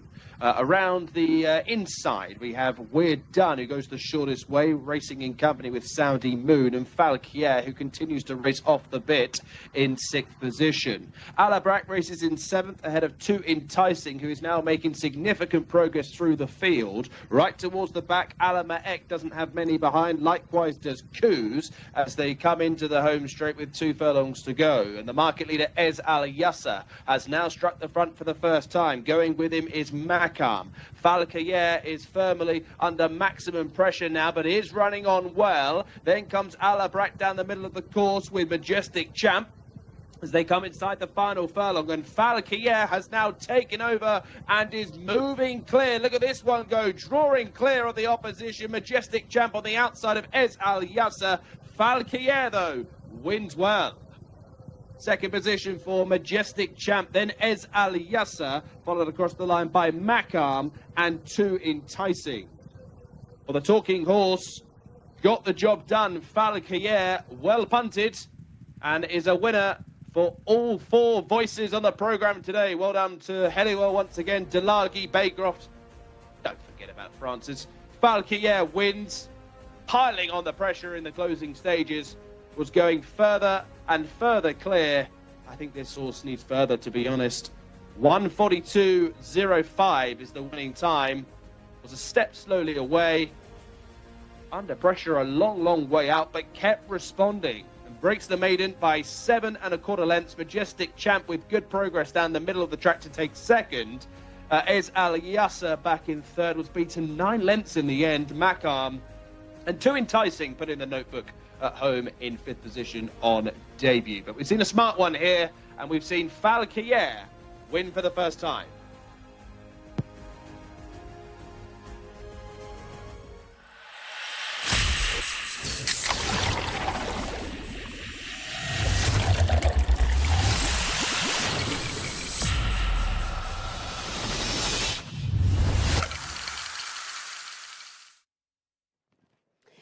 Well, it was really a no-brainer, wasn't it? This horse was absolutely tremendous, and I'm now here with Talal, manager of the White Stable. What a horse you've got on your hands, a real good horse, bearing in mind, of course, he's only 3. Yes, thanks God, alhamdulillah, he ran very well, and we know he is a good horse in 1 mile distance, and I hope, inshallah, he get good rates, inshallah, to qualify to run him in the big races, inshallah, in future. Yeah, and finally, he's got a winner under his belt. Talk to me about his previous races. It's very, very well, alhamdulillah. Last race, he came second, and he good horse. And in training, he said, Talal, inshallah, he will win this race. Alhamdulillah. And he looked fantastic in the parade ring. So where is next for this horse? If he got a good rate, inshallah, I hope, inshallah, to the Guinness, inshallah. I hope, inshallah, he will run that race. Thank you so much and congratulations. Appreciate you. Thank you. Well, let's take a moment then and have a look at them coming in the parade ring. It's always a fabulous moment here. So come on, enjoy it with me. Let's have a look, shall we, as Falker comes into the parade ring. He looked phenomenal in the parade ring before he went out. As I said, I caught a good glimpse of his coat and he looks marvellous. And like I said, it really was a no-brainer because following that previous run, I mean, he looked so strong and he looked as if he'd win, but today he really did. I also mentioned earlier as well that the handlers do a really good job here, by the way, with the turnout. They always go the extra mile and add in the quarter marks, which is what I love to see, particularly because it just goes to show how much effort goes in. Look at this for a group. Everyone's here. It's fantastic. We're all smiles and waving. We love to see it here at King Abdulaziz Racecourse. Well, we'll wait for Fawaz Wanas to hop off the horse, untack, and then he'll come over and weigh in and we'll grab a word with him. I bet he's absolutely delighted. I'm very excited, and I'm sure the guys in the studio are, about this horse. Now I'm here, it's really nice to see them in action, and now I can follow them in their careers. Just wait for a moment while they untack, and off Fawaz goes. He's en route, giving a kiss to the camera. We love it. We'll have a chat with him once he has weighed in. So he is just dropping his bits and pieces off, as we can see. We'll wait a moment for the all clear. And we'll grab him now as he comes over. He's smiling for the camera. Congratulations, Fawaz. We'll have a chat with him while he hands over his saddle. We'll have a quick chat. Yes, finally a winner there for this horse. But last time he came second. He looked like he was going to go really close. Yeah, last time I am doing something wrong with him because I think she's something bad. I think last race, this race now, the difficult horse now, he's champion, mashallah. They deserve this one. Okay, interesting. So you actually thought something was wrong with him in the last race? Yeah, something wrong with him last race. But now I think in the future this horse will be champion, I think. And thanks to the trainer Ahmed Mahmoud and the owner Prince Mutab. Alhamdulillah, thank God, Prince thing and last thing. Thank you very much. Well done. Congratulations. You're welcome. Thank you. Yes, great to hear from Fawaz Wanas, one of the real nice jockeys over here. Always takes time to speak to reporters when he's out there. He said, Rory, that the horse was in pain last time, which is why he didn't push the button when looking to be travelling much better. Clearly, the horse is feeling no ill effects of that run because he is truly romped in today, shaping at the field a horse that will want a lot further in the future. Yeah, he will stay. He's still raw in this race, and he clearly will stay further. The fact that he's different class to his rivals today, but he still was off the bridle mid-race, and he's got very close to that rail on the closing stages as well. Clearly there were questions asked after the debut because Fawaz didn't go after him at all in the final furlong. He explained why that was here, but we know that the stewards have had a look at that, and I don't know whether that's an ongoing situation or not. But clearly, I think he slightly surprised them last time out because if they thought he was as good as this, I don't think they'd have put him in the race with Jeddah Beach. I don't think much was expected of him last time out, and his showing was probably a bit of a surprise. But he showed there that he clearly was a very good horse, and that was backed up by the fact that Jeddah Beach won well last week. What I love about this performance is the way he constantly responds to pressure. He reminds me of he's the type of horse I like. He's always behind the bridle, but he keeps on finding. Yeah, sometimes you see horses like this, and they'll go to the front and they'll cruise through the race and they'll win by 10 lengths, and you go, how good is it? What's it learned? It hasn't had to do anything. It's doing it on pure talent. Here he's got to come through gaps. He's shown a willingness to come through a gap. He's shown a willingness to respond to his rider's urgings, and he's it still looked like he had a bit of work to do coming round the bend. That was the favourite who was in front of him at this stage. So questions had to be asked, and he has found when Fawaz Wanas has asked him for an extra effort here. Still 4 lengths behind as Al Yusser, who is finding for pressure. He needs to pull it out of the fire, and he does that. And he quickens up remarkably quickly to the leader, who's not stopping at this stage. He's coming clear of the rest of the field. But Falker then clears away. And you're right, he's been asked questions and he's answered those questions. And you like to see more of this in a racehorse than just doing it really easily, because talent is only half the job, isn't it? Also, great to mention that there are so many of you in the YouTube chat enjoying that performance. King Khan, you had a defeat in our previous race, but you picked the winner on this occasion. Hopefully, plenty of people followed you and the rest of the team here. We were all aboard the Falcare train. Also, great to hear from Sarim Nasir. I've always been back, Sarim. I've just been reporting rather than in the studio, but thank you very much. Really nice to hear from you as well. Hopefully, you can stick around with us because the racing, Rory, just gets better and better going forward, and this is quite a nice aperitif, I should say, before the good action. It is, yeah. We've had some good racing today, and we do have 4 really good races at the end of the card, and they themselves are just the aperitif for tomorrow. The Prince's Cups today, the King's Cups tomorrow, but that's what the whole weekend is building towards. And we see Talal bin Shraim looking delighted to receive a particularly pretty trophy. I wouldn't mind having that on my sideboard. It's a gorgeous trophy, and Khaled Al-Ashari is doing the presentation. He represents Kinza, a drink which we've been drinking on the show, and it's very delicious. And hopefully, and thank you very much for your continued sponsorship of racing here at King Abdulaziz Racecourse. Rory, Talal bin Shraim was the listed owner of Falcare during his last race. Yes. This, for me, has to raise questions about the performance of Falcare in that last race, because we know the stewards are looking at. Unfortunately, we've just not been able to see how that case is ongoing. Yeah, you can see why that would be an issue, and you'll also see why he's now been subsumed into the White Stable family. It's a slightly embarrassing situation for you to manage the stable's runners and also have an interest yourself for your horse then to come up against one of the stable's highest regarded horses. So I don't think anything was planned before that last race. I think it's just got really messy at the end, and exactly what happened we'll find out in time. But it makes a lot more sense that horse now runs for the White Stable rather than runs for a Talal in his own silks. But whatever has happened in the past does not matter, because we have just seen a very smart performance. Falcare, keep that name in your books. So looking forward to that. I get attacked by another fly here in the studio. Race number 7 is brought to you by American Express Saudi.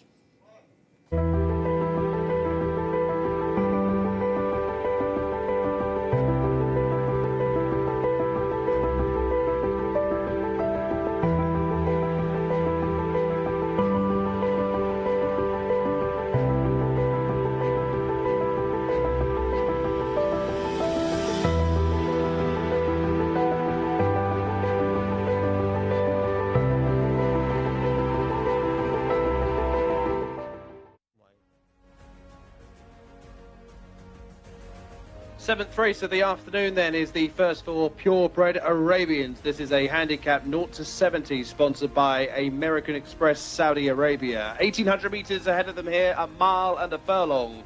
And the field are headed by number 1 Al Suwaida for Ricardo Souza Ferreira. 2 is Haydar for Hamza Saad. 3 is Jade Correa for Naif Al-Anazi. 4 is Jamria for Ayad Al-Tarizi. 5 Jamil Al-Wahba for Rakan Al-Abaid.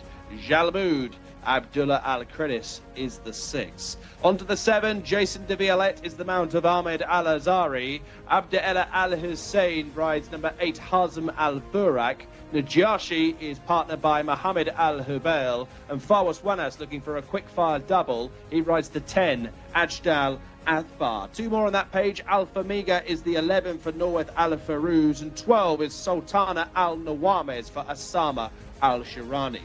13 is Murshid Isa for Mohammed Al-Habib. 14 is Shamik Goodar for North Amiriani. 15 is Eli Al-Zamili for Abdullah Al-Saidi. 16 is Kiam, one of the many greys, for Salman Al-Rashid. 17 is Joy de Montengut, gets the inside stall 1 for Mohammed Al-Nasser.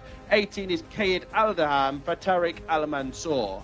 2 more, number 19, Mekdan Al-Hizam is partnered by Khalid Al-Mamoni. And 20 is Ababil Awam to Thurb Al-Timyat. They are the runners and riders then for the 7th race of the afternoon. Let's get back to our top roving reporter, Hannah Baker. Well, thank you very much, Mark. Now, I don't mind if I do, but I'm just having a seat here. This is the American Express Saudi Arabia lounge, let's call it. Now come and have a look, because since they are sponsoring our next race, I thought I'd be nosy and come and have a look. So firstly, I was kindly given some of this. This is Saudi Arabian coffee, absolutely delicious. And not only that, so our lovely chaps here in the background are here to help for any race goers that are interested in American Express Saudi Arabia. So they're here to help with any questions, and also they have some dates for me, which I was going to try, but they are mid-conversation, so perhaps they'll give those to me in just a moment. But as you can see, they've got a lounge area, they've also got a stand next door, and then one across as well. So any type of card that someone might be interested in, they are here to help. It's lovely because they're always here to give you nice drinks, and I think it's prunes. I wonder if they've left it behind here. Should I have a look to see if they have? No, they haven't. They had a whole platter of prunes, which I was going to help myself to. But we'll head back to you guys in the studio because I'm about to have my Arabic coffee. Cheers.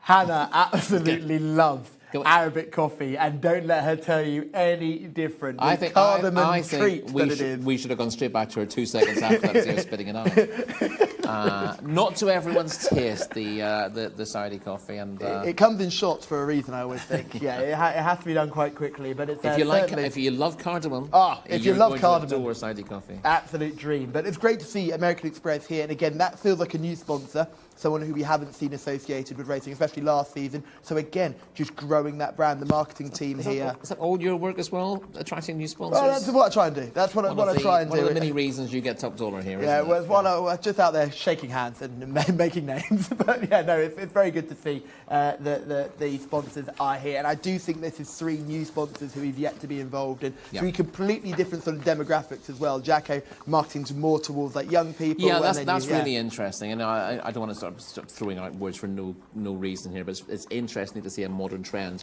among the sponsors there, and sort of an Arabic equivalent of some of the some of that kind of sort of stuff you do on social media. Yeah, it's far too complicated for me.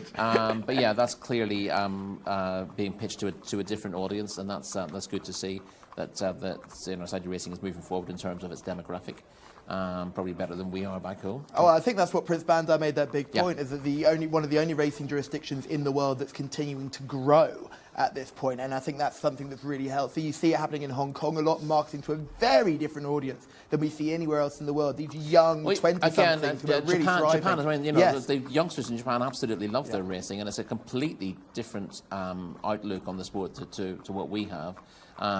Just watching the gates open at a Japanese race meeting and seeing people in their thousands sprinting in to find their seat and set themselves up for the day, and it's just I mean that's part of the Far East culture as well. Korea would be very similar in terms of the way they do things. I should say South Korea, but yeah, and we.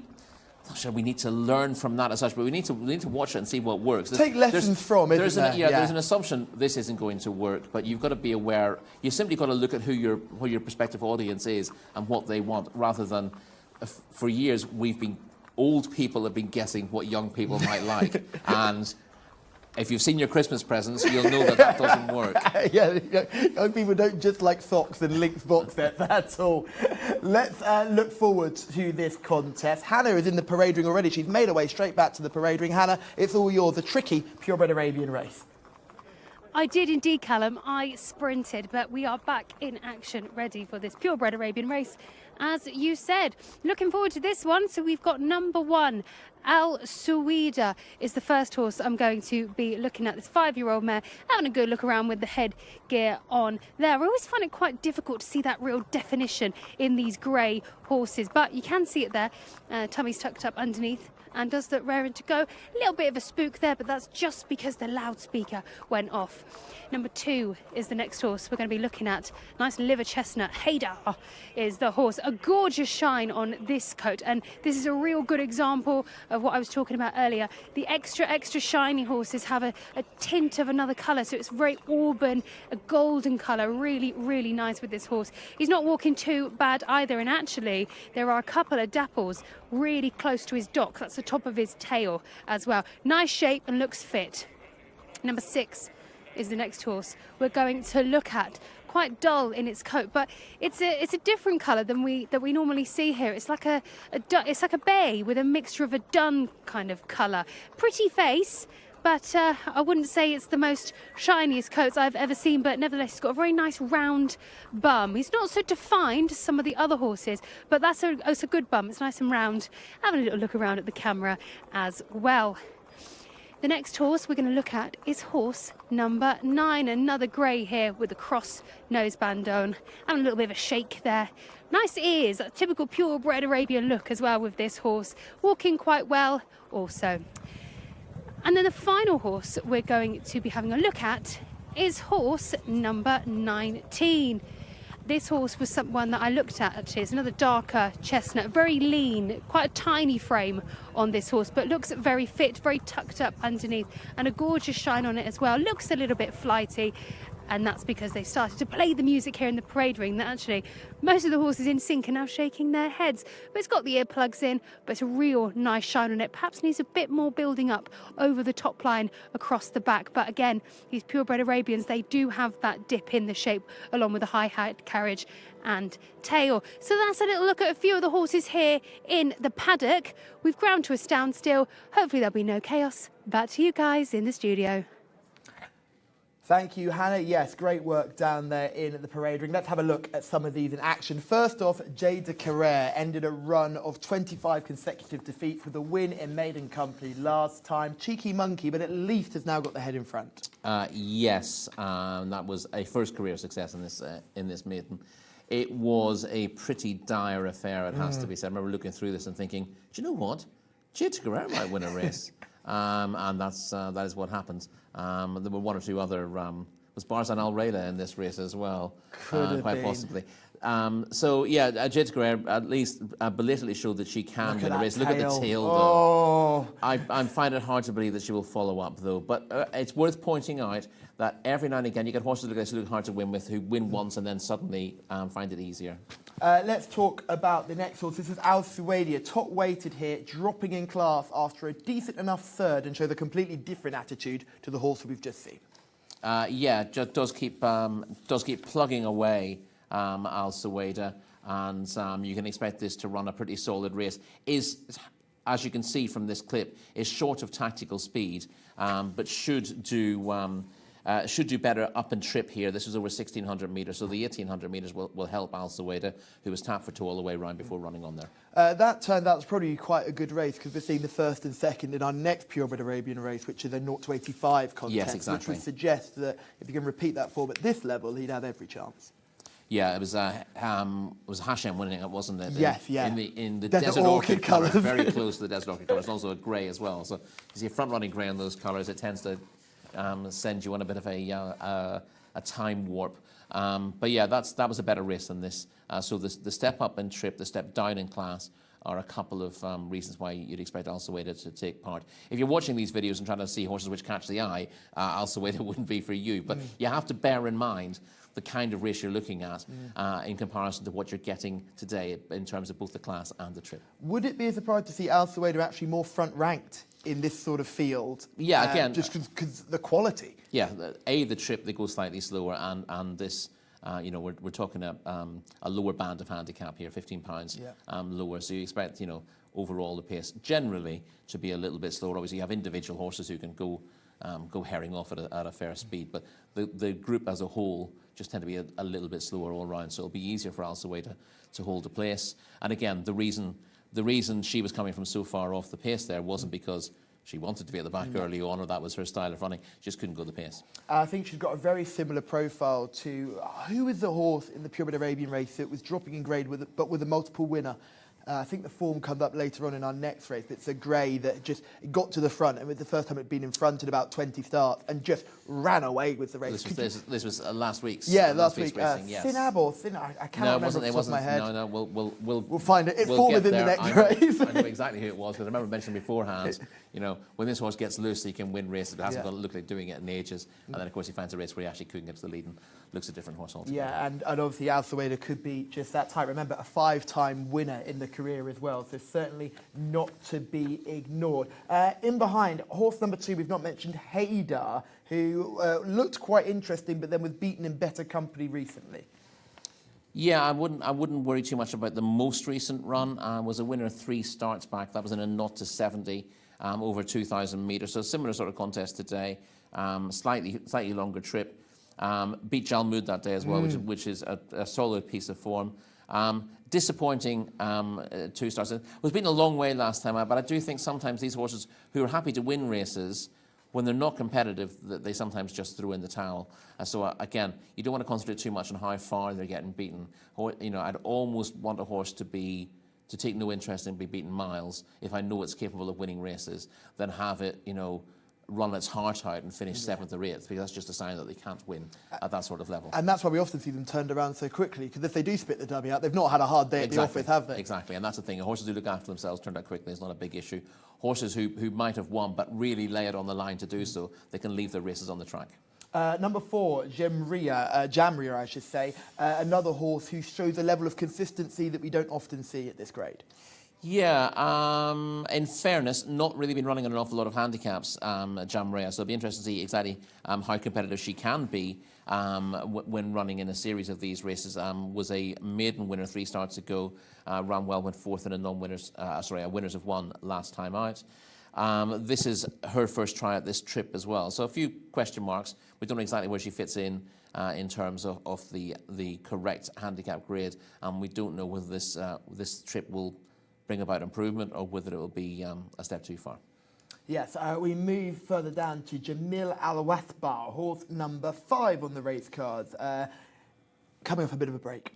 Yeah, and was running badly before that. Has a 1 on the card, but that was quite a long time ago. The last 2 runs have been disappointing. It comes here off a significant absence, so it has been a 1 close up. I'm reading the wrong line there. The last few runs last season were very disappointing, and Jamil Al Wathbar liable to need the run anyway, but even if it was coming here with fitness on side, it'd be very hard to fancy based on that recent form. Let's move down to one who is quite consistent. 2 in a row here, Jalmood and Jason de Violet. They both got interlocking form, the 6 and the 7. Yeah, Jalmood was 3 lengths second to Haydar here on his penultimate start, 3 starts back for Haydar, and struggled in a much tougher race over a shorter trip last time out, but I would have thought back up in trip and back in his correct grade, I think we'll see Jalmood competitive again.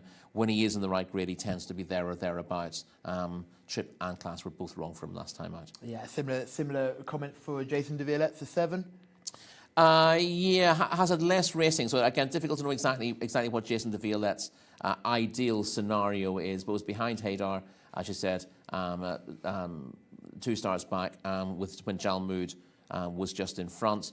As you said, was a little, maybe a little disappointing, but actually wasn't disgraced when 5th behind Al Suwaida last time out. That was 0-80, so this is a slightly easier task for Jason de Violet, and he is still low mileage, so there could still be a bit of improvement from him. Yeah, so we just saw Al Suwaida going down to the start. Just a reminder, we are live on the Jcsa YouTube channel. Great to see so many of you still involved in the comments, enjoying the racing today. Great quality racing that it is, and great to see the viewership sort of spiking before the races, but also maintaining. Glad to see you guys want to hear everything that goes on this brilliant channel where we try and find you plenty of winners. For me, Hezem Al Burak, the 8 in this field, has more interlocking form with the 6 and the 7. Yeah, and also there's a reasonably interesting angle here as well. Hazem Al Burak split Al Suwaida and Jason de Violet in that 0-80 last time out. That was his first start for a new yard as well. So there's a possibility he could step up on that and show more improvement. Certainly got himself back on track, and from a handicapping point of view, he's very competitive. Yeah, let's get some selections in. I know we've not done most of them, but a lot of these horses come without a chance. Rory, just before we do selections, anybody else you quickly want to mention? We should mention Alpha Mega briefly. He won a 0-75 handicap over 1,600 metres here in November. But again, he's been in slightly tougher races since and hasn't been competitive at all. I suspect, he's in a better grade this time out, but I suspect he might need an even easier task, and then he will suddenly go from being out the back to being really competitive again. Okay, who is your selection in this race? I am going to go with Al Suwaida at the top, hoping the dual factor there, class drop, up in distance, will bring about improvement. I am sticking with a similar level of selection, but I'm going with Haydar, the 2. So Rory likes the 1, I like the 2, Hannah the circling down at the start. Who was your pick of the paddock? I think I'm going to go with number 6, Gel Mood. I'd be interested to see. My other paddock eye catcher was 19, Meddam Al Hazam. I'm not overly confident on that selection, as obviously only had 1 run and would need a lot for this race. But nevertheless, you never know with these purebred Arabians. So that's one I'm keeping my eye on. But my selection will be number 6, Gel Mood, for this purebred Arabian handicap. Mark Francis, it's all yours. Thank you, Hannah. And I'm in agreement with you. I think Jalmoud can take this handicap. 0 to 70, knows how to win. Abdullah Al-Kredis, who has been riding a few winners recently. Colours of Hamza Nasib Ali Al-Hakadir, I think could prove supreme here in a very, very tough handicap. Yes, 1 or 2 are out of the weight. If you look at the first dozen or so, there's not really much to separate between them. The useful mares towards the top, Jcsa and Al Suwaida, who's won 5 times. Al Suwaida has the white blinkers on stall 13. Joy de Montagut nearest to us. As the last few are going into line here, Jason de Violette, one of the greys, Jcsa.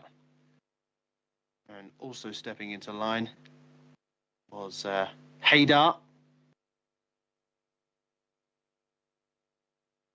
That's it, we're ready. Stand by. 9 furlongs. Sitting behind, flag is up. They are off and racing. And the one that was very, very slowly out of the stalls was Jason de Violette, who has given the rest of the field around 10, 12 lengths and surely has no chance from there. For this Arabian handicap, 0 to 70, sponsored by American Express Saudi Arabia, 9 furlongs ahead of them. Meddam Al Hazam in the orange and purple quarters is well to the fore with Alpha Mega, and one of the greys, Kiam, is not too far off the speed. Also up wide, Jcsa with the green and yellow hoops is in 4th position, and then further towards the inside, the mostly purple jacket of Ababil Awam, also pretty handy. Jalmoud with the red cap is in mid-division, racing in company with Murshid Isa towards the inside. Then comes the black cap of Jamil Al-Wathba, who's halfway down the field in company with Ajdal Al-Thab. Towards the back of the field, we have the likes of Jamrir, the black jacket furthest from us. Also the 8, Hazem Al-Burak, is towards the rear. Grey horse with the yellow blinkered head. Dropping out is Eli Al-Zamili, and the back marker continues to be Jason de Violette as they've gone through halfway. And Alpha Mega, looking for a second career success, has got a cross towards the inside from stall 17 here under Norwith Alpha Rouge, but how much energy has been used? Kian there in second, the grey, now moving up and looking menacing. Back in 3rd position is the 19 Meddam Al Hazam between Jalmoud and towards the inside Murshid Isa 4 and 5. Sultana Al Nawames for her first mention is now starting to pick up, so too the top horse. Al Suwaida, the white blinkered head down the outside, is starting to have an eye on the leader, and here she comes. Al Suwaida is about to pass Kiam for the lead. Running on well is Murshid Isa with Alpha Mega towards the inside, then Jalmoud. Sultana Al Nawames towards the outside as they run inside the final 100 metres, and Al Suwaida at the top of the handicap will go on and score here. Al Suwaida is the winner. Running on well into second was Joy de Montagut, then came Murshid Isa, followed home by Kiam, and then came Jalmoud. Delagi bite back Al Sawaida is the winner for Ricardo Souza Ferreira, and our top pundit, Rory Delaghi. The eye was drawn to the mare down the outside, and she began to close and make significant headway in the closing stages, and she's gone on to win here, carrying top weight of 60 kilos. 2:08.64 is the winning time for number 1. Al Sawaida wins for the 6th time in her career by 2 lengths to Joy de Montengut, who closed late in 2nd. Kiam always up with the speed in 3rd. Likewise, Murshid Isa, Sultana Al Nawama, Jalmoud, and also Alpha Miga fighting it out for 5th place money. It is a win for number 1, Al Sawaida, and Ricardo Souza Ferreira wins by 2. Joy de Montegut in 2nd, Kiam in 3rd, Murshid Isa and Sultana Al Nawama is confirmed in 4th and 5th. 1:17, 16 and 30.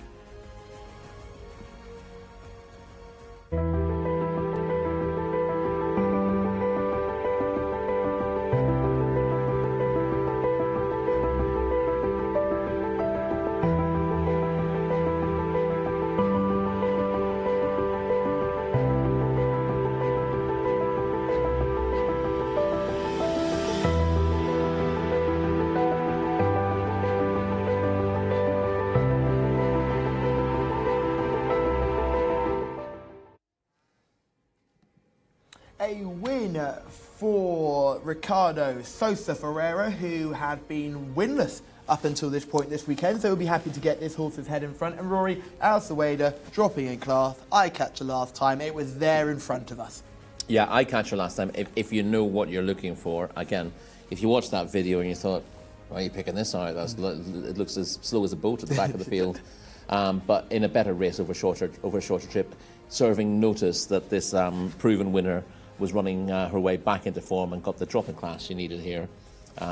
She took her time to make ground. It was relentless rather than a sort of a quickening from midfield. But she's won it nicely in the end. Unfortunately for her, she's gone back up in the weights again, so she can't run on this grade next time out. But she's served connections well over the years.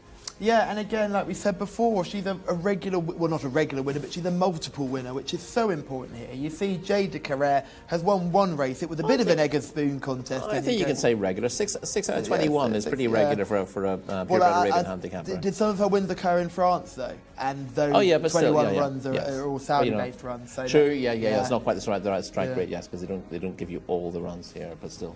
But still, again, she's more regular than everybody else in this field, and she's shown that she knows how to get her head in front again. And Ricardo gave her a nice spin all the way around the outside, kept out of trouble. The pace sort of fell apart with some of the leaders as well. Yeah, see, in race, I was going to touch on this before the race was off, but I was just going to ask you what you thought about the idea in these races where, by definition, there's going to be cheap speed, horses going forward and going a little bit too hard.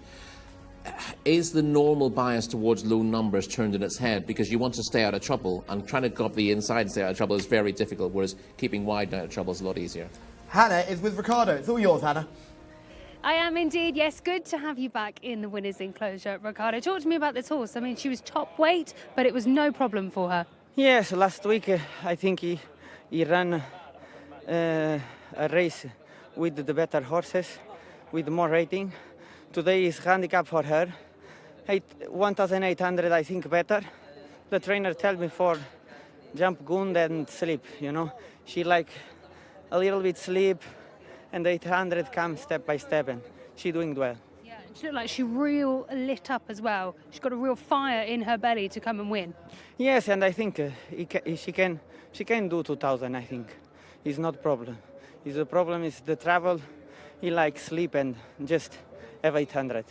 Brilliant. Thank you very much. Thank you.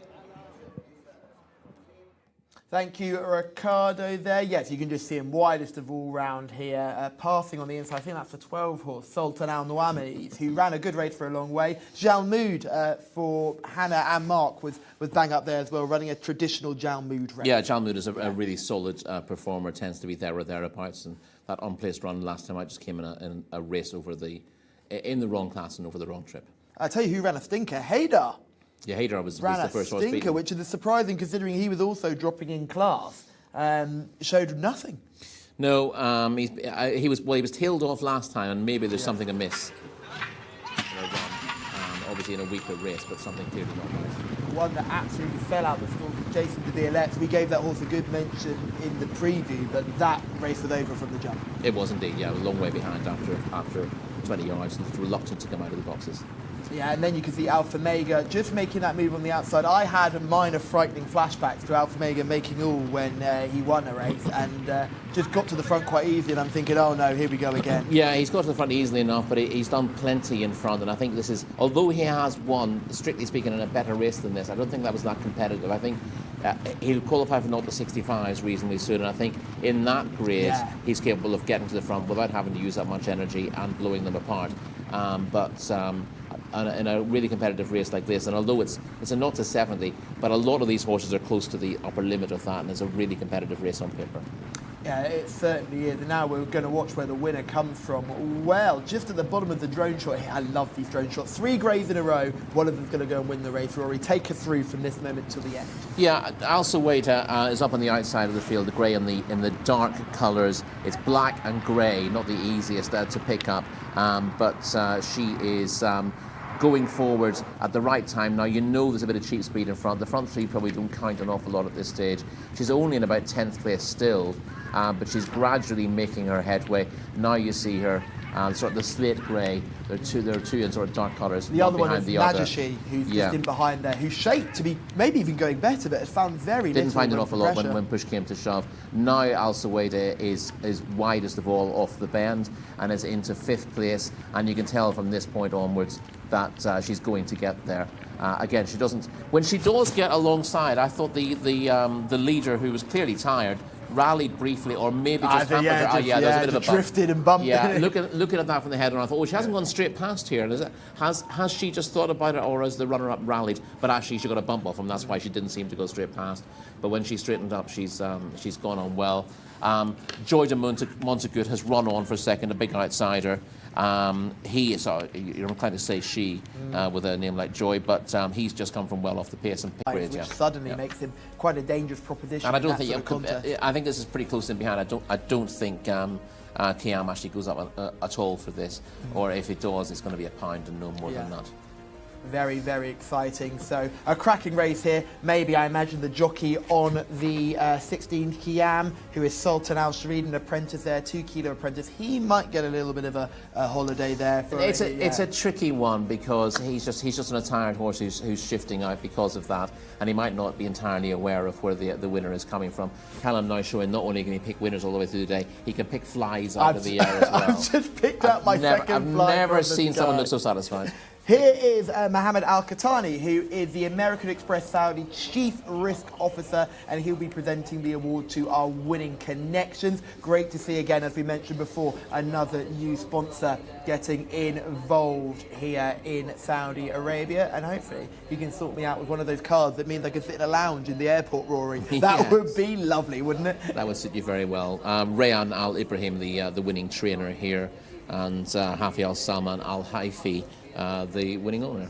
Lovely trophies as well available for winning connections too, which is really nice to see, and lovely moment for all of these people involved. So looking forward to seeing what this horse does in the future. Now stepped up in grade, Rory, may find things a little bit tougher.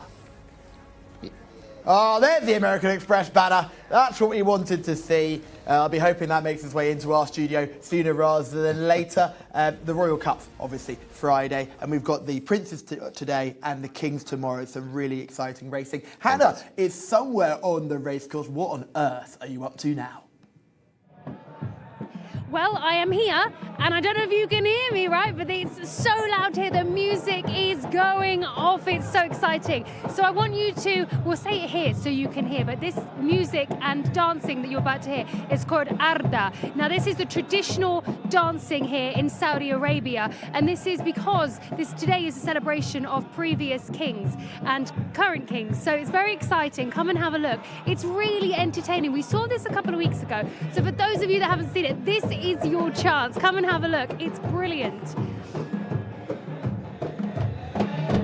So you can see you've got the traditional drums, the singing and the dancing. It's fantastic. And of course, the crowds are really drawing round now. I will leave you with this last piece of music, and then Mark Francis, it will be over to you.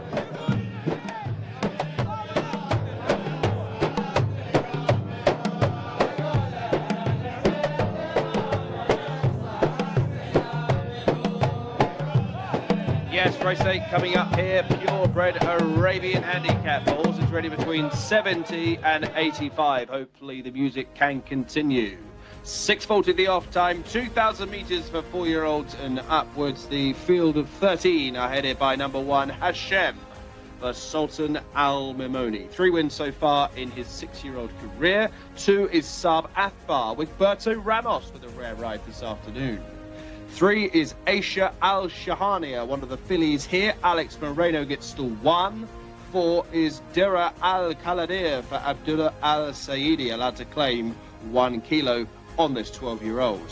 5 is Easter de Soleil, bred in Britain, Thurb Al Timyat. 6 is Tofa for Mohammed Al Nasser.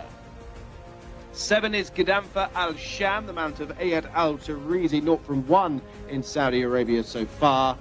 8 is a Grey Rad Al Singar, Norwith Al Farouz. 9 is Bin Al Ter for Abdullah Al Credis. 10 is Hadid for Mohammed Al Mazid. 11 is Mumayyad Khalid Al Mamoni. 12 is Hammam for Osama Al Shirani. One more over the page, which is Al Amber, the French-bred 5-year-old mare now for Ahmed Al Azari. 1 win from 14, about the 13 runner. So they are the numbers and names then for the 8th race of the afternoon, this purebred Arabian handicap for horses ready between 70 and 85. Let's go back to the parade ring and rejoin Hannah Baycroft. Okay, let's have a look at some of these horses then in our next contest, the purebred Arabians. So we're going to start off with horse number 2, Sath Athbar. We've got a nice big gap in the parade ring actually, which means some of these horses can really step out because of course we've got less runners than we had before. But I will actually just let you know that horse number 1, Asham, has been playing up massively. But they are keeping him under control, but he has decided to have a neigh at some of the horses going by. So that's just one to keep an eye on. But the horse that I'll be talking about, as I said, is horse number 2, Saab Athbar. Got a little bit of a higher head carriage, but nothing particularly to worry about. Does need a bit more building up on the hind end. You can see the slope just going down towards his tail. Looks a bit fluffy underneath it as well, but again, it is getting colder here in the kingdom, so that would be why they do have winter coats on them. The next horse is number 3 that we're going to be looking at, a chestnut here. Now, this chestnut doesn't have the greatest looking coat in the world. Can't really see that shine there, but she's having a good look around. She's got the earplugs in, but as you just saw, the music is really going off here now, so they will be having a good look around. You can see her top lip, it's just hanging over her bottom, and that's just because she's having a good think and she's concerned about something. So, yeah, it's always interesting to watch a horse's mouth. They tell you a lot. So that's number 3. Alsha Al Shahania, who's having a look around there. The next horse we're going to be looking at is one that looks fabulous in his coat. This is Dira Al Kaladia. Real great looking horse here. This is one that I noticed immediately because of the coat. A longer type of horse here, fluffy underneath, can see a bit of a winter coat coming, but not walking too bad actually. It looks it's looser, far looser than some of the other horses in the pelvis area, that's for sure. In terms of its temperament, considering there's music going on, he's not bothered really at all. He's having a little head shake, but nothing to worry about. But it's that coat that I was definitely drawn to. And then the last horse we're going to be having a look at is the final horse today. It's horse number 6, and that is Tofa. Lovely quarter markings as well. I'm always going to give a shout out to the handers there because it can't go unnoticed. It's a great job. Moves like a typical purebred Arabian, the higher head carriage, that very slight dish in the nose, not like some of the others we've seen, and definitely carrying himself as well. Very nice looking horse. That might actually have to be my paddock pick, I'd say. Quite a round bum on it, not so defined as some of the other purebred Arabians that I have seen, but nevertheless still great, and I'm going to pick that one over horse number 4. So let's lock in that selection for me now. For me, it'll be horse number 6, Tofa. Back to you guys in the studio. And Tofa looks in great nick, doesn't he, right down there? I should say, doesn't she, right down there? Rory, 13 going to post, so a little bit of a less of a field to look at. Shall we just start from the top and work our way down?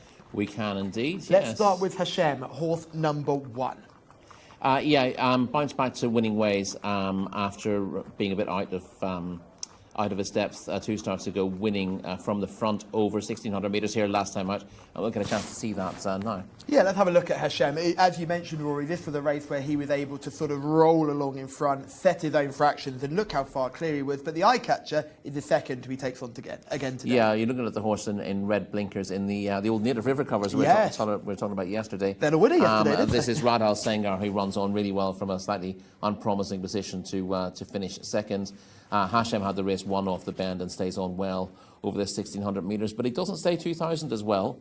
Great ride by Sultan Al Mamoni here. We gave him a lot of credit for this. Yeah, he's ridden him to sleep. But you had to say with another furlong to go in this contest, you'd fancy the runner-up to turn the tables. In saying that, the winner is geared down, so he's not going to go off at quite that pace here. And now we'll see another one of our top ones, Saab Athba, winning last time out, and we'll also see the second again. Yeah, no, exactly. It's basically exactly. You think you're looking at the same race, except the horse in front is a slightly different colour. Again, it's Riyadh Al Sengar who catches the eye running on. They didn't get much of a run. He ended up having to come up the inside, having been stopped once or twice in the run, and he really rattles home for second place. Clearly lacks a little bit of tactical pace. But we've seen 2 recent winners here, but both times the horse in second has really caught the eye running through strongly, and he should appreciate the step up to 2,000 metres here. So Riyadh Al Sengar could be very interesting. But the concern for me with Riyadh Al Sengar, he's still a maiden. Yes. It's not massively surprising he's a maiden given that he lacks that pace, and he's only able to get going late in the day. But he's not had a huge number of horses, just 10 runs in his life, and only one at this distance, which was the run we just saw there when he ran on for second place, clearly appreciating the extra trip. He'd probably stay 2,400 in the race on the form that we've shown in those 2 races. Hannah mentioned Hashem getting a little bit wound up in the parade ring. That's the one thing you don't want with a horse stepping up to a distance, having got maybe a little bit tired last time down in trip. Yeah, it'd be interesting to see, exactly what he's like. He was very vocal, which is slightly unusual with an older horse, whinnying as he went around the parade ring. But he's got plenty of experience. Clearly, making his feelings known about the noise. Maybe I can't read whinnies whether he was saying it was terrific or whether it was really annoying him. But I don't think he's getting above himself, and the key, if you're worried about that, is just watch his demeanour on the way to post and see if he's beginning to sweat up or going too freely. If he goes too freely in this race, he won't be staying the 2,000 metre trip. He's run respectably over this trip before, but he's beaten 6 lengths when 4th of 18 in a 0-90 handicap back in November, and 6th of 18 over this trip in Taif, which would be slightly more of a stamina test on that deep surface. Yeah, slight concerns there. Let's go down to the 4, Dira Al Kaladir. Hannah liked this one in the parade ring, looked very thoroughbred-like when I saw it in shot. Yeah, coming off a break, Dirar Al Kaladir, which would be the concern, hasn't been seen since March. Was a winner of a 0-75 handicap over course and distance in February, but I would have thought he might just need the run after such a layoff. Easter de Soleil, a horse we know plenty about, has been around the block.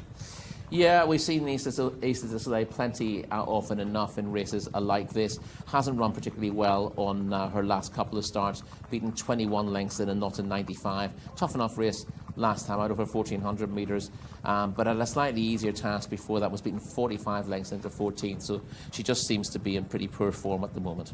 Yeah, we go down to Topher, who's Hannah's paddock pick. Do the eyes match the form? Good looking type, she is gorgeous, isn't she? Yeah, and she really does catch the eye. She's in extremely good form. She's doing her a bit of dressage, if you like, on the way out there, and she's very lightly raced, just the 3 runs to date, runner-up on debut, and then came off a very, very long layoff to finish a well-beaten 4th on her return, stepped up markedly on that, and when beaten Shamok Shar here last time out, and there could be a fair bit of improvement from this mare. She's a 7-year-old now, but we've seen very little of her.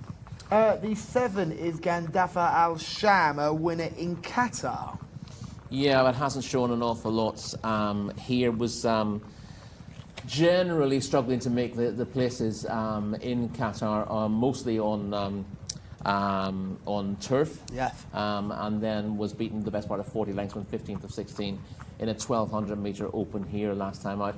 The longer trip will suit, but beaten far too far last time to really give it a chance. We've already spoken about the 8. Nawaf Al Farouz in the plate, a jockey who I know splits opinion, often seen in these purebred Arabian races, but some people say there's a reason you don't see him often on thoroughbreds.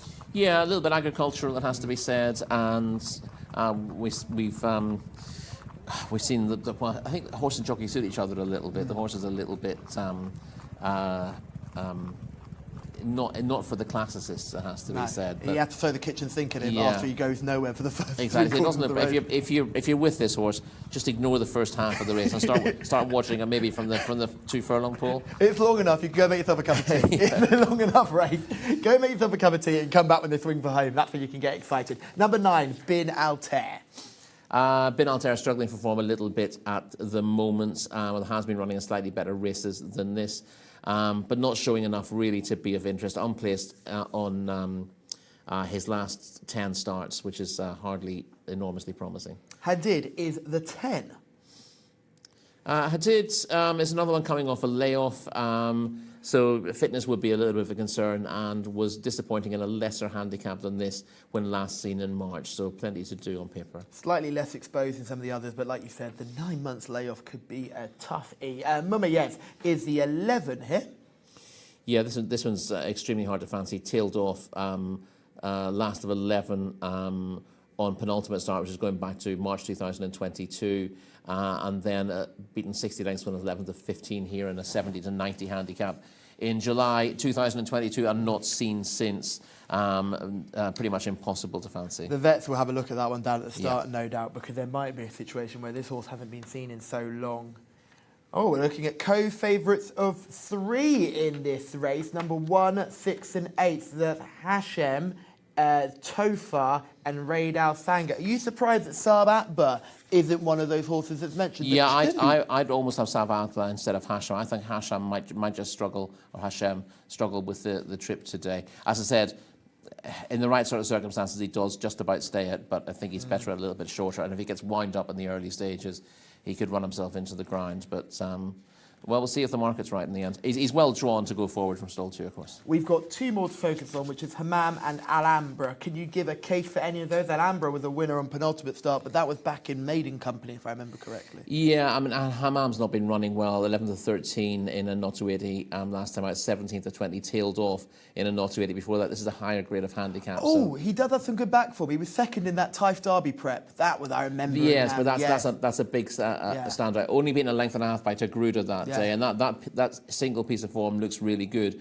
But he's not finished within 11 lengths of the winner in about 7 subsequent starts. So it's all gone wrong in recent months for Hammam. Maybe he's the horse that just prefers Taif to Riyadh as well, because I'm pretty sure he made the running on that occasion as well, and the tight nature of that sort of suits a horse to get in front. Yeah, he'd been third in the handicap at this sort of level in Taif prior to that as well. So Taif would appear to be his track. And Alhambra, you mentioned, was a winner of an 1800 metre 2 starts ago, but was 11 to 13 behind Tofa last time out, and isn't going to turn that form around on everything that we know. Tofa could be a bit of a bazooka horse in this race, I feel like. Very unexposed, hugely impressive winner last time out.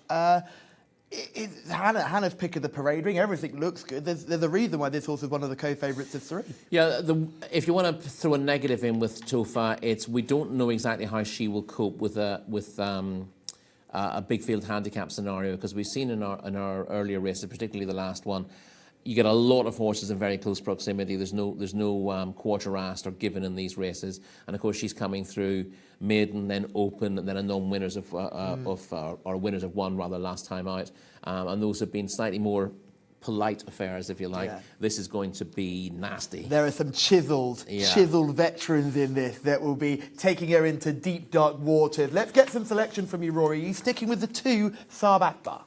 No, I'm going to go with Raid Al Sanga. There we As go. I said, he was the eye catcher in both of those races. Yes, he hasn't got his head in front yet, but he clearly wants this trip, if not even a little bit further, and he surely deserves a change of luck. I'm going to go for Hashem here, and hopefully that they can keep the lid on this. I think Sultan Al Mamoni is a hugely talented rider. He looks a lot cooler down there. Sultan there with a smile, it's like a Cheshire cat down there at the start. Hannah likes Topher, Rory likes Rain Al Sanga. So the ones we're looking at are 1, 6 and 8. Best of luck to everybody at home. Just checking that there are no more extra comments. Congratulations to everybody watching. If you had a winner earlier on, well done. Mark Francis, who do you like in this wide open affair? Yeah, it really is wide open, isn't it? We did have co-favourites of 3. Just before you threw to me, Callum, we had joint favourites. Now we have a clear one. The new outright favourite is Riyadh Al Sengar, and I'm going to join Rory as well with supporting the 8 here. 11-4 at the top, has the red blinkers on here. Is due a change of luck, as Rory highlighted. And after 2 recent seconds, I think can win here for the first time. Tofar's second choice now 3-1.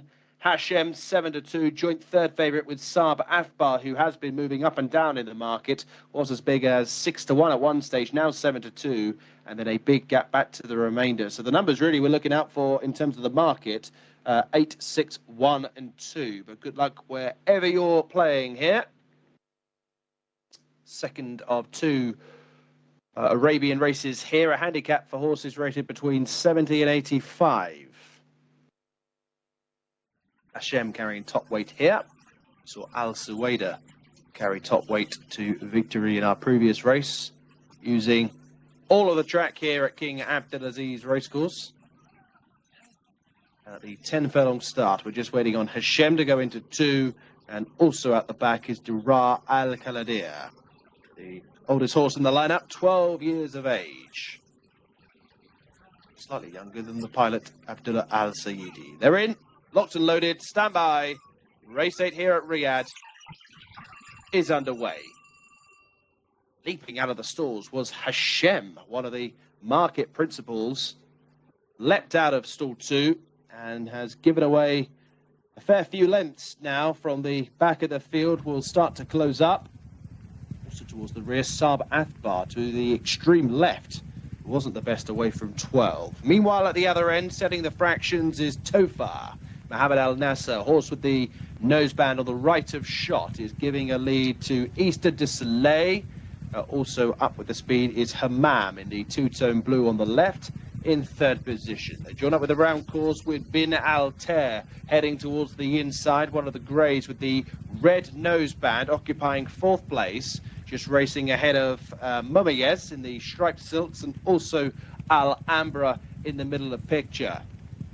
Next in line then, as they race midway down the back straight, we have Hashem, who is trying to recover after that slow beginning.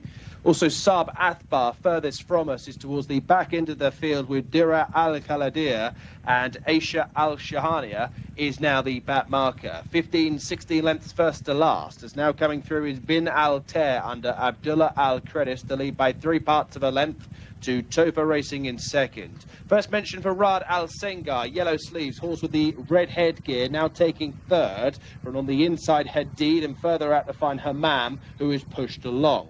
Al Amber now is starting to close the 13 runner, taking 6th position, and then comes picking up on the inside Hashem, who starts to close with Dira Al Khaladir as they take the final turn. And Bin Altair is now kicking clear of the opposition and has opened up an advantage of around 4 or 5 lengths. Riyadh Al Sengar is about to take second from Hadid, second and third. Then comes Tofa, who is trying to respond. Likewise Al Ambra towards the inside. Hammam has given his run in, so too as Mumayez, and down the outside Hashem is continuing to close as we race inside the final furlong and a bit, and Bin Altair looks vulnerable. Riyadh Al Sengar still though has not got past. Running on well is Hadid towards the far side. It concerns these 3, and Bin Altair is finding a little bit more where it matters on the run to the line. Bin Altair will win for the 4th time. Tight for second involving Riyadh Al Sengar, who could have finished second again ahead of Hadid, and this trio were clear of the remainder. Bin Altair has won. Horse 9, Abdullah Al Kredis, gains the victory here, seeing off the attentions of Riyadh Al Sengar on the left of shot, and Hadid over towards the far side closest to the running rail. As they turned into the straight, only 3 really had a chance.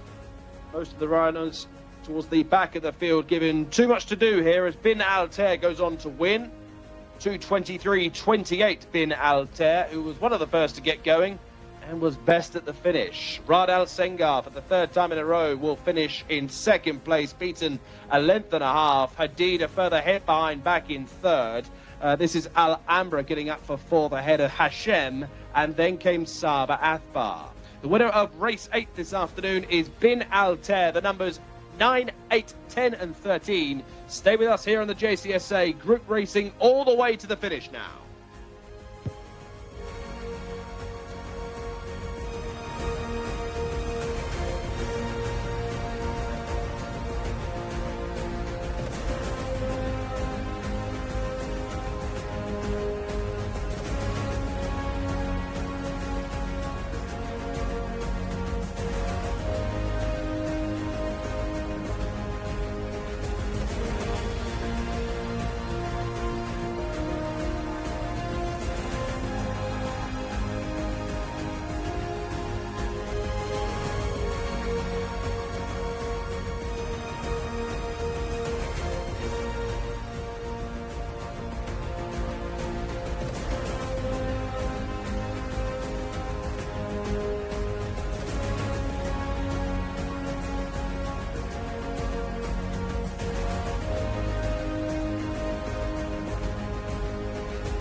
Well, Abdullah Al-Credis has landed a third winner on the weekend after having a double yesterday here aboard Bin Altair, Rory. But the star of the race had to be you and Mark's selection, as well as the international market favourite, Rad Al Sengar, who got possibly the most challenging trip all the way around, despite being more front ranked than he'd ever been in his life. He was fine until coming into the bend when he got.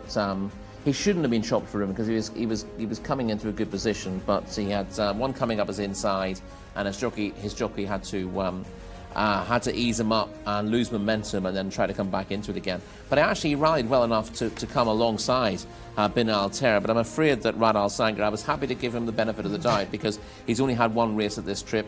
We saw that in the VT. He finished like a train. Thought, well, he was going to win with a few more yards there. But he had the chance running at a horse here to get his head in front, and once he got close to the front, he said, "That's enough for me, thank you." Is he almost the opposite type to Mahalik, who is in front and then sort of blows up late, and he's the horse that's sort of flying along and then sort of has a big think about it when he's got one more to No. There's a big difference between one of those is a good horse and one of those is a bad horse. Yeah. But also one's a horse who simply doesn't want to be in front, whereas Mahalik is happy to be in front. He will win races.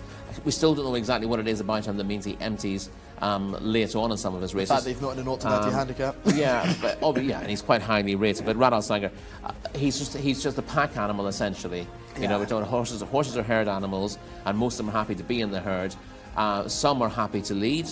But you do get horses occasionally who don't want to go past the horse that's in front because you want to call them submissive, you might want to call them dogs, soft. You might want to call them soft, whatever you want. But yeah, he was absolutely refusing to go past here. Now the stewards could have a look at this because Abdullah Al-Credis has certainly changed his stick to make sure that he gives this winner a bit of an easier path. Hannah is down there with, I think, some winning connections. Hannah, it's all yours. I am indeed. This is Lassad, a friend of the owners. We're going to have a quick chat to him about the horse. Did really well and hung on tremendously in the closing stages. Okay, thank you. Is good horse and distance and 200 because no horse and speed. Okay, 200 is good. Is number one in France.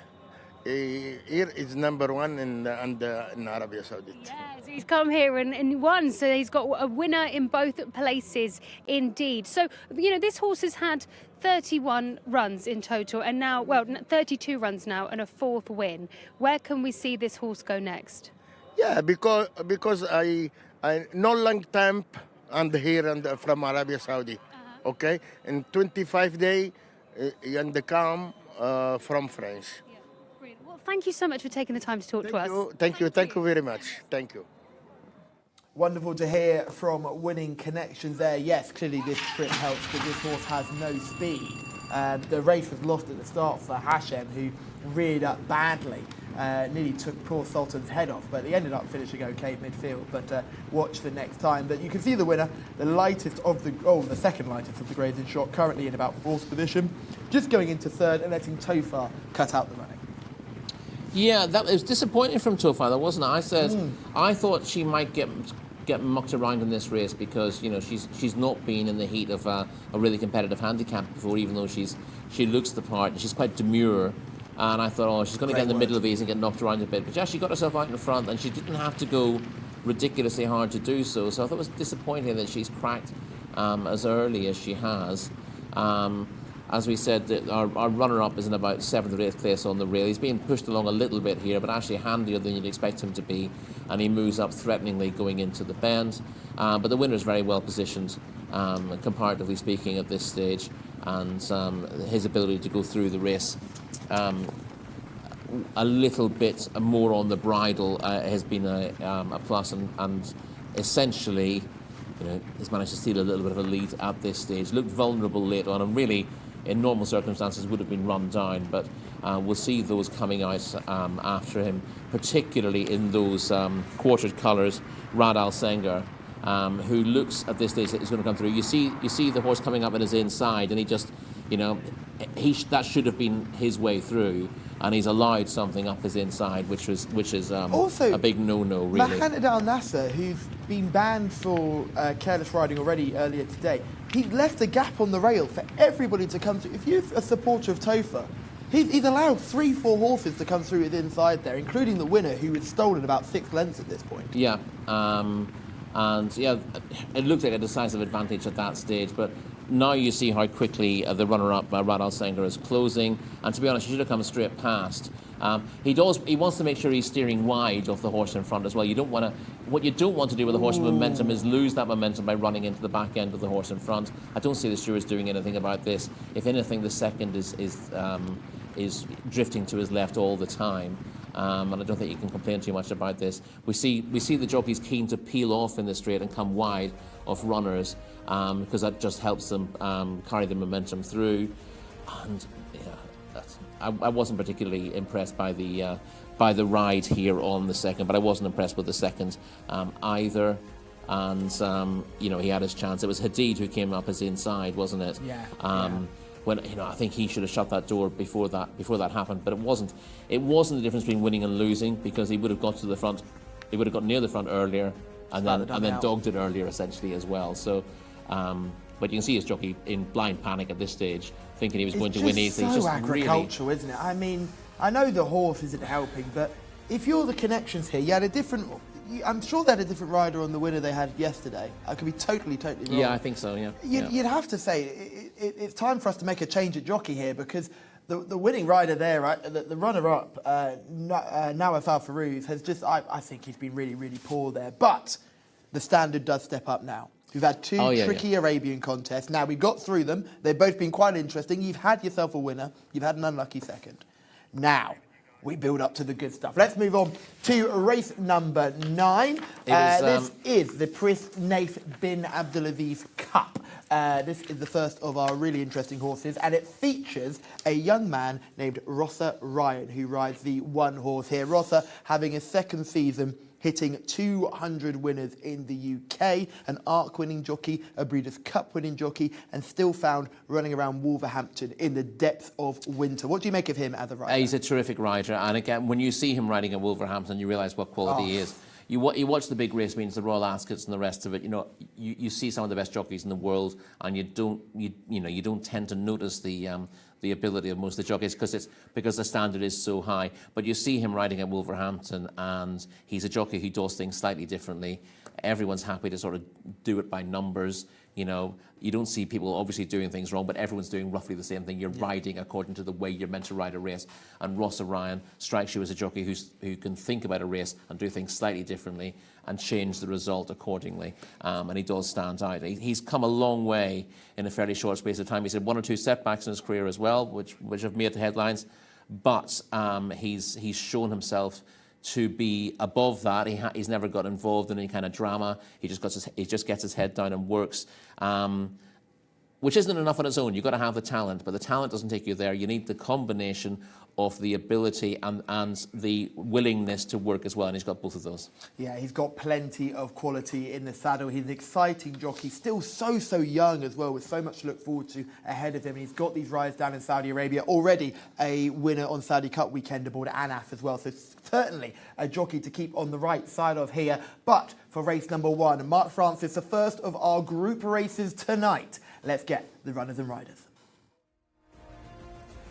Yes, the first of our Group 2s here. 3 in a row. This is race 9, the local Group 2 Prince Naif Ben Abdelaziz Cup over 1,600 metres. The field are headed by a Saudi debutant, number 1 Aguiletto. For that man, Ross O'Ryan, who's in town. 2 Ajwadi for Mohammed Aldaham, looking for his second winner of the afternoon. 3 is Arabian Pleasure, who won all 3 of his first starts, gets Abdelaziz Al Musa for this afternoon's assignment. 4 Arpentier is the mount of Ahmed Al Sharar. 5 is Buen Viaggio for Mohammed Al Hubail. 6 is Ebin Shaddad, completing the trio of Red Stable runners for Noitha Mudiani. Hakit is 7 for Camilo Ospina, the winner of the 2024 Type Derby. 8 is Hob Al Watan for Naif Al Anazi. 9 is Medhar. Spot the name on the graphic. It's Mikel Barcelona, who is also in town. 10 is Sardan Abdullah Alorfi. 11 is Saeed Wigberto Ramos. And 12 is Salam Al-Khayer for Alex Moreno. 3 over the page, Saudi Neom is the mount of Luis Morales. 14, the improving Wattuk Fahed Al-Faredi. And 15 is Yadar for Ricardo Souza Ferreira. They are the runners then for the local Group 2 Prince Naif Ben Abdelaziz Cup over 1,600 metres. Hakit 7-4 at the top of the market. Salam Al-Khayer 11-4, second choice. It's the 4th time they've met before. Back to Hannah. Thank you, Mark. We are in the pre-parade ring and we're going to have a look at some of these runners in this exciting contest. Number 1, Aguiletto, the French recruit that comes here for the first time, and we'll see Ross O'Ryan board this horse. He just had his mouth washed actually, and he's only just joined us, so he's having a little leisurely stroll around. He's handling it very well, considering this is all very new here for him, but he actually looks well in his coat. He looks like he's still got had a clip, so he's still very short in the hair, but nevertheless lovely shiny coat and nice muscle behind.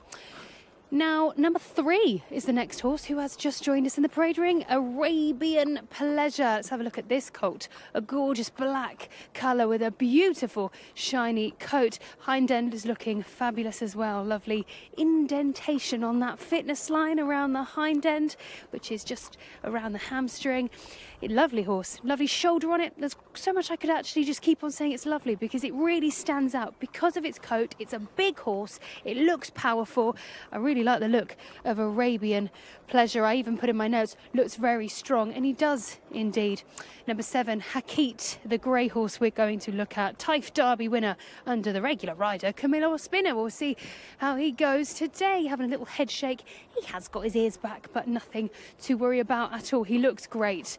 You can really see his obliques underneath, very tucked up, and looks ready to rock and roll. Number 12, Salam Al-Khair is the next horse we're going to look at. So many of these horses look fantastic in this parade ring, and Salam Al-Khair is one of those. A gorgeous shine on the coat, really nice neck muscle that goes along his top line as well. He's just an all-in-all a nice horse. He's big as well, big in frame, very tall, looks quite leggy also. I would like to see him walk a little bit quicker so we can see that hind end action, because he looks a little bit stiff there. 13, Saudi Neon was the next horse we're going to look at. Just behind, got the head gear on, head carriage a little bit lower. Looks like he is just taking it all in, but he's very quiet. And again, the pre-parade ring is a very quiet and relaxing place. His shine on his coat is lovely. Also, you can see a real shine of auburn through. Hind end muscle looks nice. He does tail off. He has got a slant towards his tail, so it does need, he needs a bit more building, I'd say, on the top half. That's just where his muscles have been built. But if that was my horse, I'd be working on the top half because he's overdeveloped in certain places. 14 is the final horse we're going to look at. Waktuk.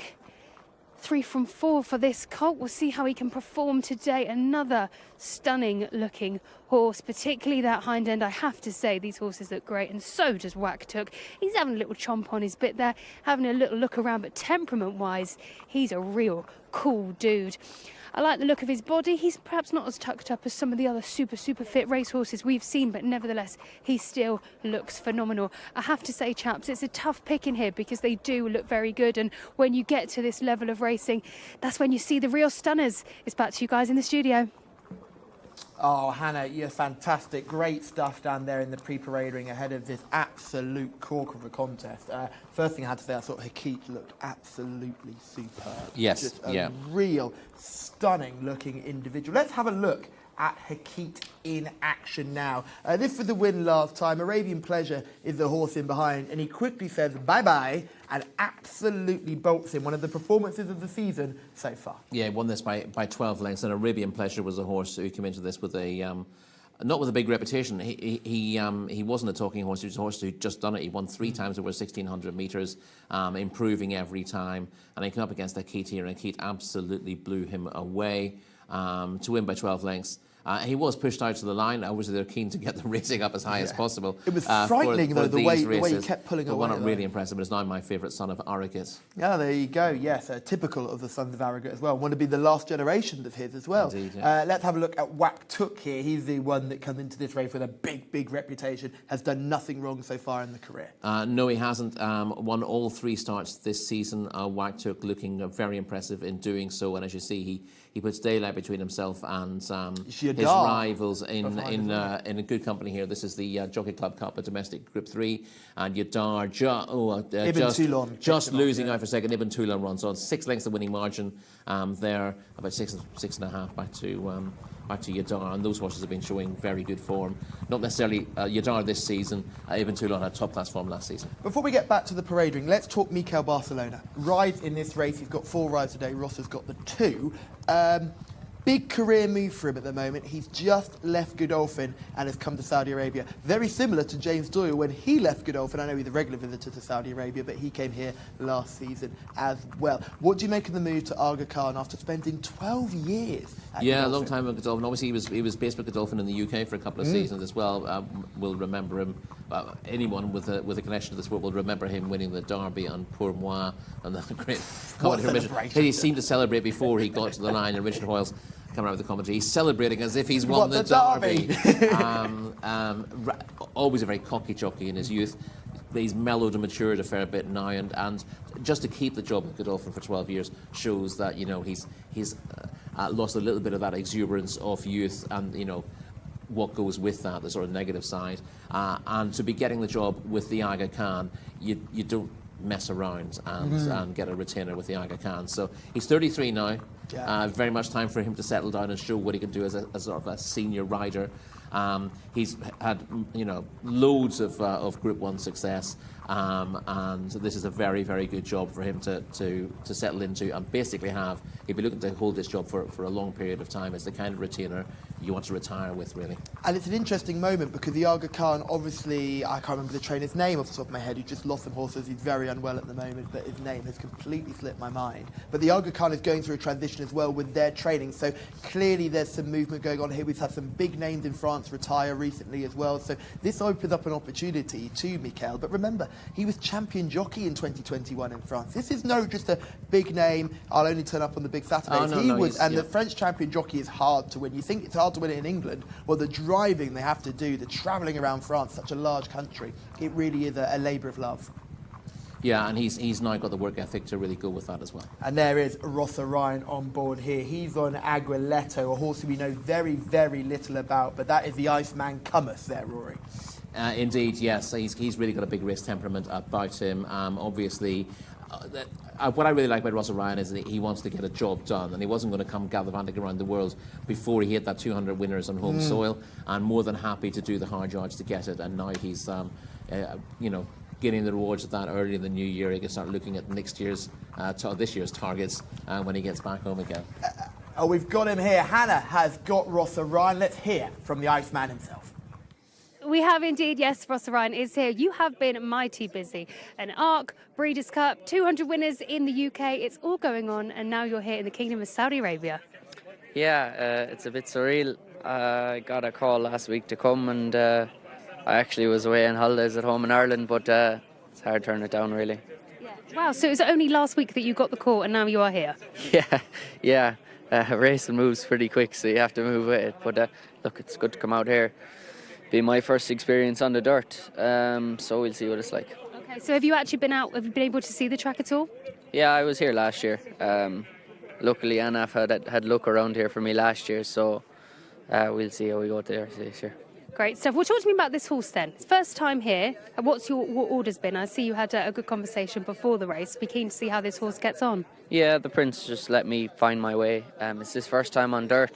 But looking back in his French form, he doesn't lift his he doesn't lift his feet very high, so he might acclimatise to the dirt well. You never know first time on dirt how they will be, but his trainer says he's training well, so I can only go off their judgment, and been given a free rein, so we'll see what we can do. Yeah, well, I had a good look at him in the parade ring, and he looks very well. He does, and we'll see. He showed great turn of foot in France, so you never know if they go hard here, and I can lay up early. And he does take to the surface. You wouldn't surprise me if he runs well. Thank you very much. I'll let you get on. Thank you. Thank you. Cheers. Thank you. Cheers. Great to hear from Rossa Ryan there, Rory. Interesting that he got the call last week. That might be to do with Sylvester de Souza being banned for this meeting. Yes, of course. Sylvester picked up that 3-day or 3-meeting. Was it 3-meeting ban for causing interference when we were here the other day, and that's perhaps opened the door for Rossa Ryan to come down here, because I know you spoke to him at Wolverhampton a couple of weeks ago, and he was going to take a break. But, when you get an offer like this, it's hard to refuse. Absolutely. Great to see him here, and great that you took the time to talk to Hannah. Aguiletto is his ride. Cost a few bob, this one. Yes, and he's talented. His son of Recoletos. All his form has been on turf at around, mostly around a mile early on. He stepped up and tripped in his last couple of starts, winning over 1,800 metres, and then put out his best performance when scoring over the 2,000 metres in listed company at Marseille Borrelais last time out. Clearly still going the right way. The question, obviously, with him is how well he will take the dirt at the first time of asking. Hasn't had much time to acclimatise, and he's straight into a really tough race. Normally a horse with his rating, you can stick him in an open round here and he'll be top rated, but he's in a really, really tough cup contest where he's about 10th in terms of his rating. And that just gives you an idea of the quality of racing we're getting here these days. Absolutely, and he's won some big races in France. So let's talk about Samar Al-Dahani's pair, Ajwadi and Yadar. We've seen Yadar in action earlier on, finishing behind Hakit when finishing third, looking booked for second, but ended up finishing third. He's got two in this race. Which one would be the pick? I imagine you're going to say Yadar would be the number one runner. There's not much between them, really. Ajwadi with a rating of 99. Yadar's got a little bit to find on that. I know you're very sweet on him. Love him. For all he should stay really well, being a son of Cracksman, thought he ran out of stamina a little bit late on last time in a good quality race. Plenty of speed as well. He has. I think his best trip is 7 furlongs, and it's taken a little bit of time for that to come to light. I think they thought he was going to be a 2,000 metre horse.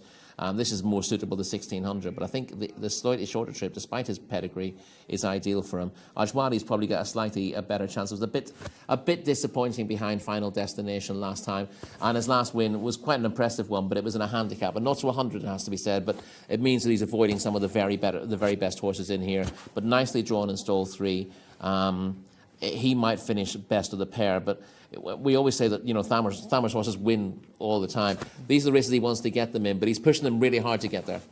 Hannah is down in the parade ring with the Aga Khan's new jockey, Mikel Barcelona. Indeed, yes, I have got Mikel Barcelona. But before you hop on board and before they ring the bell, you've got 4 rides today. Very exciting to come here at the Kingdom of Saudi Arabia. A very exciting time of racing. Yeah, exactly. As always a pleasure to come over there. And hopefully we're going to do a good night. Yeah. And you were here last year. Yeah, so you already got an idea of how it works here and whatnot. Talk to me about this horse we've got coming next for the White Stable. Yeah, I don't know him much, to be fair, but I saw his last few runs. He seems to be very competitive in the race.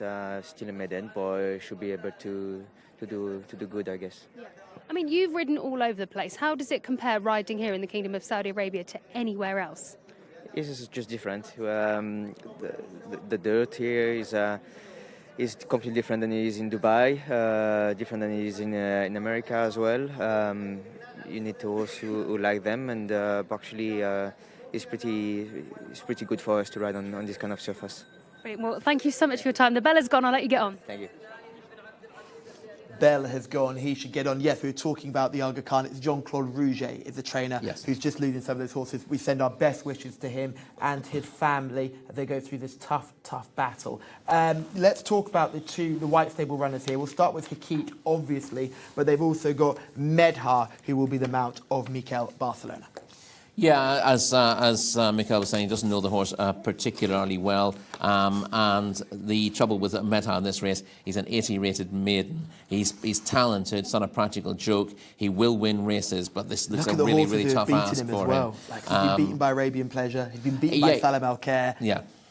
But, the problem is, it's hard to make a case for Arabian Pleasure in this race. Medha has shown plenty of ability to finish close up behind that horse, but this is the baptism of fire for him. And it just shows that however good you are as a jockey, you arrive here in Saudi Arabia, you're not just being put on good things. Oh, no. You've got to work your way towards, you get the experience of the track, you're getting a nice little way in, but you're not just given something that's going to win easily. Well, you saw Camille Ospina's face there with the camera just panned to the White Stable. That's the man on a mission. Like, I always say it, and we've been such big advocates of this from the very beginning. The standard of jockeyship here in Saudi Arabia is serious, and the big names take it very, very seriously, and that's why you see the gulf in between riders like Camilo Ospina, and then you've got Nawaf Al Farouz, who sticks out because of his agricultural style, because the quality is so high. But you look at Adel Al-Faredi, you look at Mohammed Al-Daham, and you see jockeys who can mix it with the best in the world here. Yes, they're not globe-trotting. They don't go and ride at Epsom or Ascot or Kentucky Downs or wherever you want to go, Churchill Downs. But on their own turf, they are tough jockeys to beat, and they want the likes of Ross Orion and Mikel Barcelona to be aware of that, and I'm sure they are. Let's talk about Salam Al Khair, who we just mentioned had the beating of Medha. This one goes for Lucas Gaitan, had a second earlier on in the card. This looks a tougher task, but he's done nothing wrong in his last 2. No, he's definitely going the right way. He is a classy animal, Salam Al Khair, and keeps improving. Lucas said he blamed himself for getting beat in the Taif. He was short of work that day when beaten by Hakit, but he's beaten Hakit twice. This season, and then he didn't have to be nearly at his best to beat Medha last time out. Maybe a sign that Medha's going forward and is improving. But yeah, Lucas Gaitan, given the impression he thought he should have beaten Hakit 3 times this season, and if he's as good as Hakit, he's going to go very close here because Hakit seemed to show. I think Hakit is better suited by this surface. In fairness, it's better suited compared to Riyadh, maybe. Better suited to Riyadh. Really seemed perfectly suited to it last time out. Hannah is flying around the parade ring. Who are you with now? Oh, it's lovely and busy here in the parade ring. That's why we want to grab everyone. And look who I've grabbed. Tham Al-Dahani. Let's talk about your horse in this next race. Obviously, a very exciting competition. 2 horses. Let's start with horse number 2, Ajwadi. He's a good horse. Hi for everybody. It's a real strong race, 4 years old. Prince Naif race every year, strong and strong and strong.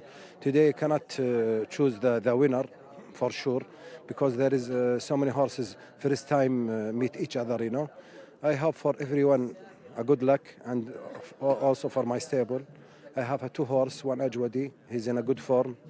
I think his distance is good for him. I think he will do a good race. He's fit enough to run a good race. And I have another one. He will be our hero behind. His name is Yadar. I think today the race need some horses stay behind the base, That's why I wrote another one because sometimes the good horses in front kill each other. I have a key behind. I hope he do it perfect, you know. Well, I just want to quickly talk to you about the day we have today. It's a huge day here at the racecourse, and I've had a chance to have a look around. It's so nice to see so many people here, people from overseas. Obviously, we've got Rossa Ryan here, who's come to ride Mikel Barcelona. It's great, isn't it, for the racecourse and also the Kingdom of Saudi Arabia in racing? Yeah. This is carry good names for Saudi Arabia hero, you know. All princes and king, you know, they die before they put their name for a big cups. It's a good, really race, good day, you know. All the people working for this races, you know. Some races is very strong. Like tomorrow, the Prince Faisal race, it will be maybe the winner. They will give him the high rated in Saudi Arabia. All the time they do it like that because it's a real strong race tomorrow. Prince Faisal, you know, it's a mile. And also the fillies today, 11 furlong, Prince Sultan. There is so many fillies good, you know, they are meeting together. So many races, they are good. And also the local breed, they're meeting each other, you know. It's a princes and, you know, king die for Saudi Arabia. They put their names, you know, to know them, all the people to know what's going on. And it's a big race. All the horses in the big stables, they are running. Nobody can have excuse for any horse he have because it's a big races, you know. I hope really for next season not do it before the King Cup 3 weeks. It should be better 1 month because, you know, it's a strong race, group race. The horses feel tired after this race. They have to recover, not like, you know, handicapper horse. It's a group horse. They need at least month to recover again. This is what I think, you know. The other, I hope for everyone a good race, and I hope you enjoy the race. Yes, oh, we will indeed. Thank you very much, and you're still a favourite on our channel. We absolutely love speaking to you. Thank you. Thank you. And say hi for everybody, all my friends, you know. Thank you. Thank you. Bye. That high was certainly for Tom Collins, who will be sitting there watching very, very happy. He said, all my friends. As far as I'm concerned, he means me first, and Tom Collins somewhere Sorry, down the line. I apologise. Mark Francis is also in there Proximity as is the well. most important thing there. There's a couple of horses I really want to mention. This is just such a cracking contest. Let's start with Hob Al Watan, 2 from 2 in the Kingdom so far. Yeah, this is a big step up in class for Rahob Al Watan, winning an open narrowly from Snafia first time out and then beating Bark Al Arab a little bit more easily last time out, but tougher task here. Great to see Prince Bandar here, the chairman of the Jockey Club on the left there, just enjoying some Arabic coffee, which Hannah was able to enjoy earlier on. They will be watching this eagle-eyed ahead of this cracking contest. A big weekend for the entire JCSA, and it's come with a perfect start. The field, the quality of the field is really coming to the fore. Yeah, and again, as we've said, this is a huge weekend for Saudi Arabia generally, and reflected in the sport, reflecting the history of the country, and today's Prince's Cup Day, obviously, remembering all the kings of Saudi Arabia since Ibn Saud back in the 1930s. Really wonderful to hear Salma Adahani explain that as well and make that really important, because a lot of our viewers would know all of that information, so it's great that we can do that. Bon Viaggio. Now, the reason why I look at this horse, he was beaten last week 6th. That was Saudi debut. He's got a little bit of form back in the UK, but I thought he was a massive eye catcher last time. Rory, it's almost impossible to fancy him at this level. Yeah, right? this is a really tough race now, and the slight worry is that, you know, he's going to be tilting at windmills here, but he looked like a horse who would do well this season when winning a novice at Chelmsford for Simon and Ed Crisford back in October. He'll run further than the 1600 metres as well. He was running over 1800 metres last week and doing his best work late on, and I think he's going to be a 2000 metre, maybe a 2400 metre runner down the line. But he's in deep here, but it'd be interesting to see if he can be at all competitive. We did mention 2 of the other Red Stable runners, Arpentier and Ebn Shaddad. Give me a line on those 2. That's horse number 4 and 6 on the race card. Arpentier was well behind Waktuk last time out, finishing 7th of 9 in a course and distance cup contest. That was the Jockey Club Cup last time out, but that was his first run for quite a long time, his first run in this country, so he should come forward for it. He's the son of Massar. On his best form, he would have half a chance here, but I think he might just need a little bit more time to settle in here. Ebn Shaddad, another one who's had one run after a break recently. He ran on turf here when finishing 3rd behind Malian. That was a step in the right direction. He was a decent horse as a 2-year-old in the I mean, I say decent. He was a high-class 2-year-old who looked like he was. Group racing. He was quite a late developer. He only came out at the end of August and I think he was John Goslin's first 2-year-old winner of the season as well. He then went on to finish third in the Tattersall Stakes on his next start and ran the race of his life, went third behind City of Troy in the Dewhurst. He then finished second behind Hatem in the Craven, first time out last season, and wasn't beaten. He went to the French Guineas after that and was only beaten 2 1/4 lengths. So he's a really interesting one. He probably would have needed a little bit further than he had on turf last time out. He's a real dark horse here. He could, if he can find the best of his form, he's very good. And he wasn't a precocious 2-year-old either. He looked a late developer, and obviously because he showed that form in the Dewhurst, he had to be rushed forward for the Guineas. But he could be a really good horse here if he settles in. Let's do some selections nice and quickly here, Rory, because I can't remember whether Hannah made a pick, so we might have to go back to Han. Who do you like in this one, mate? I'm going to take a chance that Hakit has improved past Salam Al Khair. There's not much between them on form, but I think Hakit might just be better suited by Riyadh. He was very, very impressive last time out against Arabian Pleasure. He's a very good yardstick. Well, we already know there's going to be no excuses here after what Samar Al-Dahani says. I'm also going with Hakit. I just thought he was the most impressive horse that I've seen so far. Most impressive performance. Look at the size of the 9, though. Mikael Barcelona's going to get a lovely view of these aboard Medha, who's a gorgeous type as well. So many good lookers. Hannah, there were so many gorgeous horses in this race. Who finally caught your eye? Yeah, it is a tricky one, and that's like I said in the pre-parade ring. They all looked tremendous, but you wouldn't expect any less when they're all running at the same level. I was originally going to go with number 3, Arabian Pleasure, because I like how big and strong he looks, but I do think on paper it's got plenty of competition in the mix. I have to say I was drawn to a horse that I didn't originally look at. It was number 10, Saden. So it's been a tricky one, but I'm going to lock it in now. And horse number 10, Saden. I'll take a risk on that one and see how we get on. But what a brilliant race to look forward to. And yet, there's still more to come. Well, we'll head over to you, Mark, now, because I can see they're starting to load. Update as well. Big gamble here. Whack took 14-1 about 45 minutes ago. 4-1 now, Whack took. All the money for the 14. Hakit has been solid, 9-4 into 7-4, and there he is. He's my idea of the winner. Salam Al Khair, 3-1 was 11-4, but Watt took all the money for this 14. Fahed Al Faredi looking for a second winner this afternoon. So going in, Ajwadi and Hakit to complete the lineup for the 9th race on the programme. Stand by for a start. Ross Ryan nearest to us on Aguiletto. They're off. Racing for the Group 2 Prince Naif Ben Abdelaziz Cup, the first of our Crown Prince Cup races, and a very alert beginning from Hoba Al Watan, who is going to go set the speed here with Ajwadi in the green cap. Next in the field, the black cap on red of Ebn Shaddad is handy, and so too is Salam Al Khair, the horse with the blue noseband away to the right, one of the leading market principals. Next in the field, we have the white cap, blue braces of Waktuk, who sits in mid-division, being stalked by the Prince Salman bin Salman pair of Arabian Pleasure blue cap, now being passed by the white cap of Sarden. Then on the inside we have Yadar, who is 2/3 of the way back with Hakit, who is pushed along, just preceded there by Buen Viaggio. Towards the back of the field we had Arpentier, so too Saeed, and that is the field then as they go through the halfway stage in the Group 2 Prince Naif Ben Abdelaziz Cup. Saudi Neom also towards the rear. 2.5 furlongs to go. Ajwadi is the leader. Medha under Mikael Barcelona has an eye on the leader and is about to go by.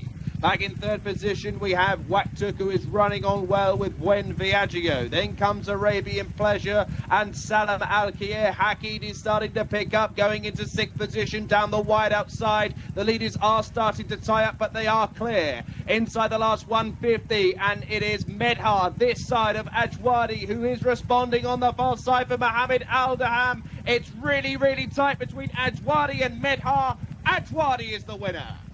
Ajwadi has won the Group 2 Prince Naif Ben Abdelaziz Cup, just shaking out Medha in the closing stages. Waktuk up for third and will wrap up fourth and fifth placings. Number 2, Ajwadi for Mohammed Aldaham and Thama Aldahani, who had 2 bullets to fire. One has obliged. In the colours of Sheikh Abdullah Al Malik Al Sabah, takes the first of our Crown Prince Cup races. Plenty of disappointments in behind, but the winner was not a disappointment. The winner was Ajwadi, 1:40.53. Here is the aerial shot as he was just getting the better of Medha and Mikel Barcelona, who probably couldn't believe his luck as they came around the final turn. What a run from Medha in second, only going down a neck in the end, and they drew clear of the remainder. Ajwadi has won the Group 2 Prince Naif Ben Abdulaziz Cup by a neck ahead of Medha in second. Barcelona still with plenty of chances on the programme today.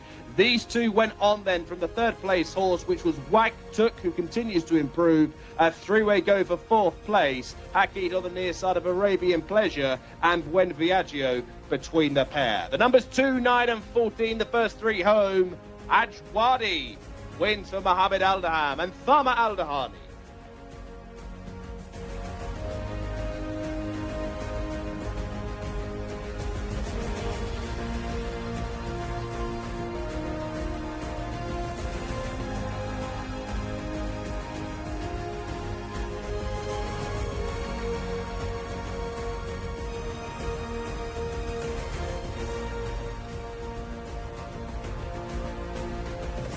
Well, here we are. He said he'd go well, and he did. Thama Aldahani, congratulations. What a run that was, and a fighter of a horse. Yeah. We love to see the congratulations. Yeah. I'm happy for my stable. I'm happy for my horse. He's a good horse. Really, he's a machine horse. But last race for him, he was a little problem with him. We gave him rest 1 month, and he come back with the cup. Thank you. Thank you very much. Oh, thank you. He's going to head off to celebrate, but he has said this before, Thama. He gives them time, and that's the important thing, the key thing here. Well, we are going to be part of the congratulations here. It's all happening. Come and have a look as they come in, and what a ride from Mohammed as well. That was absolutely brilliant. Let's see them come in now, and then we can catch a word with Mohammed as he comes in. We'll move out the way, and we will see the horse come in. I bet he's absolutely delighted. It's so great to see these celebrations as well. I said this yesterday, the atmosphere here is absolutely unbelievable. And actually, if you are watching from anywhere else, apart from the Kingdom of Saudi Arabia, this just goes to show that the racing here is top form, and this is definitely a place to be on your racing bucket list. Let's follow the winner in, and let's see. Look at this for congratulations. All the people in here ready to congratulate the winner. And I mean, what a horse that was. He's a real fighter at the end. We'll head back over to you guys in the studio, because I bet you've got lots to say on that. It's brilliant down here. What do you think, guys? Yeah, Hannah, great scenes down there. Really well done. Grabbing a word with Thama Aldahani, nice and quickly. What do we make of that? So much to take out of that race. There were good performances, there were poor performances, there was indifferent performances, horses running to their form level. There were some horses stepping up massively from what we've seen before as well. Let's try and break it down nice and early before the replay. Your winner is Ajwadi. How much of a chance did you give this horse beforehand? You said that he was the stable's number one runner. I liked him a lot more than Yadar in this particular spot. He wasn't at his very best last time. I'd have heard Thama give him a bit of a break to get him right. He ticks every box really, and make sure that everything is right for his horses in these races. He was an impressive winner of a not 100 handicap beating My Map a couple of starts ago. Hannah is going to get a quick word with Mohammed Aldaham. Yeah, he's a man in demand, let me tell you that. Let's see if we can get a quick word from Mohammed. Congratulations, well done. Thank you, and first thank the God and the owner and the trainer, alhamdulillah. Good horse. A brilliant ride, well done. Thank you. He had to leave us, but that was fantastic. We love to see it here, and we love Mohammed Aldaham. Well done, Hannah. Unbelievable. You should have got your Martin Brundle-esque form out there and say, we're going to talk to him. You can't rush him away like that. Very well done. Clearly, there's plenty more celebrations to be had, a trophy presentation to be done upstairs. We know that the winning connections don't have the same time to talk about. We want to talk to them after these races because they're such big races, but because there's so much ceremony and pomp going on today, they will be rushed off to do what they need to do. But I thought that was a brilliant piece with Mohammed, because she asked him the questions she had to, give him the congratulations, give him the credit for the ride. And he wanted to talk to her as well, which is great. Exactly. He clearly wasn't going to be pushed around. He said he wanted to speak to her, which was crucial. This is the crucial part of the race from the start. Ross Ryan missed the kick aboard the Saudi Davidson. Yeah, no, he was having his first start on turf, on dirt rather, Aguiletto, and his chance had gone fairly quickly. But our winner is in a really good position straight away. Mohammed Al-Taham always able to get away well from the stalls, and draw is probably quite important here. He was drawn in stall 3 and got a good position, whereas if you look back in the field, Hakit, who was drawn in stall 7, could not get a good position, couldn't go the early gallop, and was getting kicked back. He's being outrun by the drone. Yeah, he's won a good race in the end, but you saw that he was 12 lengths ahead of Arabian Pleasure last time out when getting a nice run around. Here he's just been so badly hampered by his position. If you can get on the shoulder of something, that's fine, but he couldn't get close to a horse. Everything in front of him was giving him kickback in his face, and he's in a horrible position here, but he actually runs on to finish about 5th in the end. Let's talk Mikel Barcelona, who's cruising up on the outside. I couldn't believe he was going to win this race, because Meda was one of the lowest rated horses in the. Is he the lowest rated on 80? He certainly is. He's the lowest rated run in the field. Yeah, I mean, he's an improving horse, Meda. He's been running well in races that he's not really entitled to win. He's but massive as well. Yeah, he will progress. But I didn't expect him to be competitive here. And yet he got himself to the front and looked sure to win. But Mohammed Al-Taham was not accepting defeat, and he kept at it terrier-like and kept inching away, coming back on Ajwadi, and Ajwadi showed his guts to pull it out of the fire close home. He's thrown the kitchen he really sink in, hasn't he? Really good ride. But what again, a ride. But if you watch him close up, Mikel Barcelona, one of the great stylists of the game, Mohammed Al-Taham does not look untidy. This would be a great shot with the two of them side by side here. Rory, take us through this finish. Yeah, obviously at this stage, Meda, with ears pricked, is travelling really strongly. Mohammed Al-Taham is all out on Ajwadi, just takes a bump there and loses his momentum briefly off the bend. And now he's really up against it. He looks very unlikely to win the race at this stage, even though he's only a neck down. But Mohammed Al-Taham just keeps asking him, and the horse keeps responding. Meda may be showing signs of his inexperience. He gets to the front and just idles a little bit. But that gives Mohammed Al-Taham and Ajwadi a second bite of the cherry, and they don't need to be asked twice. Wonderful, wonderful finish. Two top-class jockeys. Wonderful, wonderful scenes here. This is why everybody had to rush away quickly. We're going to do our presentation right at the top of the lounge, which is great to see. Plenty of trophies on offer, and hopefully we'll see some winning connection. There's Salma Al-Dahan, just absolutely... Just an absolutely brilliant trainer who spent so much time talking to us, took the time to explain how important racing was today. Like, how many trainers around the world are going to do that? And there's Mohammed Al-Taham, has to be rushed away from Hannah, but he gets his trophy, no doubt about it. Well done to all the winning connections, and well done to the young man in the middle, who is the son of one of the sons of the owner, who we spoke to a couple of weeks ago. We did indeed, yes. He spoke very well too. And look at Mohammed Al-Taham, pristine there as well, because he was in front, almost all the way behind for probably a furlong in the closing stages, but very few of the jockeys coming in looking as clean as that. But that's a wonderful ride from Mohammed Al-Taham, and a wonderfully game performance from Ajwadi, who had to strain every sinew to win that race. It served up an absolute treat. If any of the next 3 races are as good as that, we've had a tremendous day's racing. Let's watch the replay again, and let's talk about some of the horses that finished behind who caught my eye. I'd like to start with Bon Voyagio. You're going to watch this horse right towards the bottom of your screen in the black and white colours, runs an absolute stormer.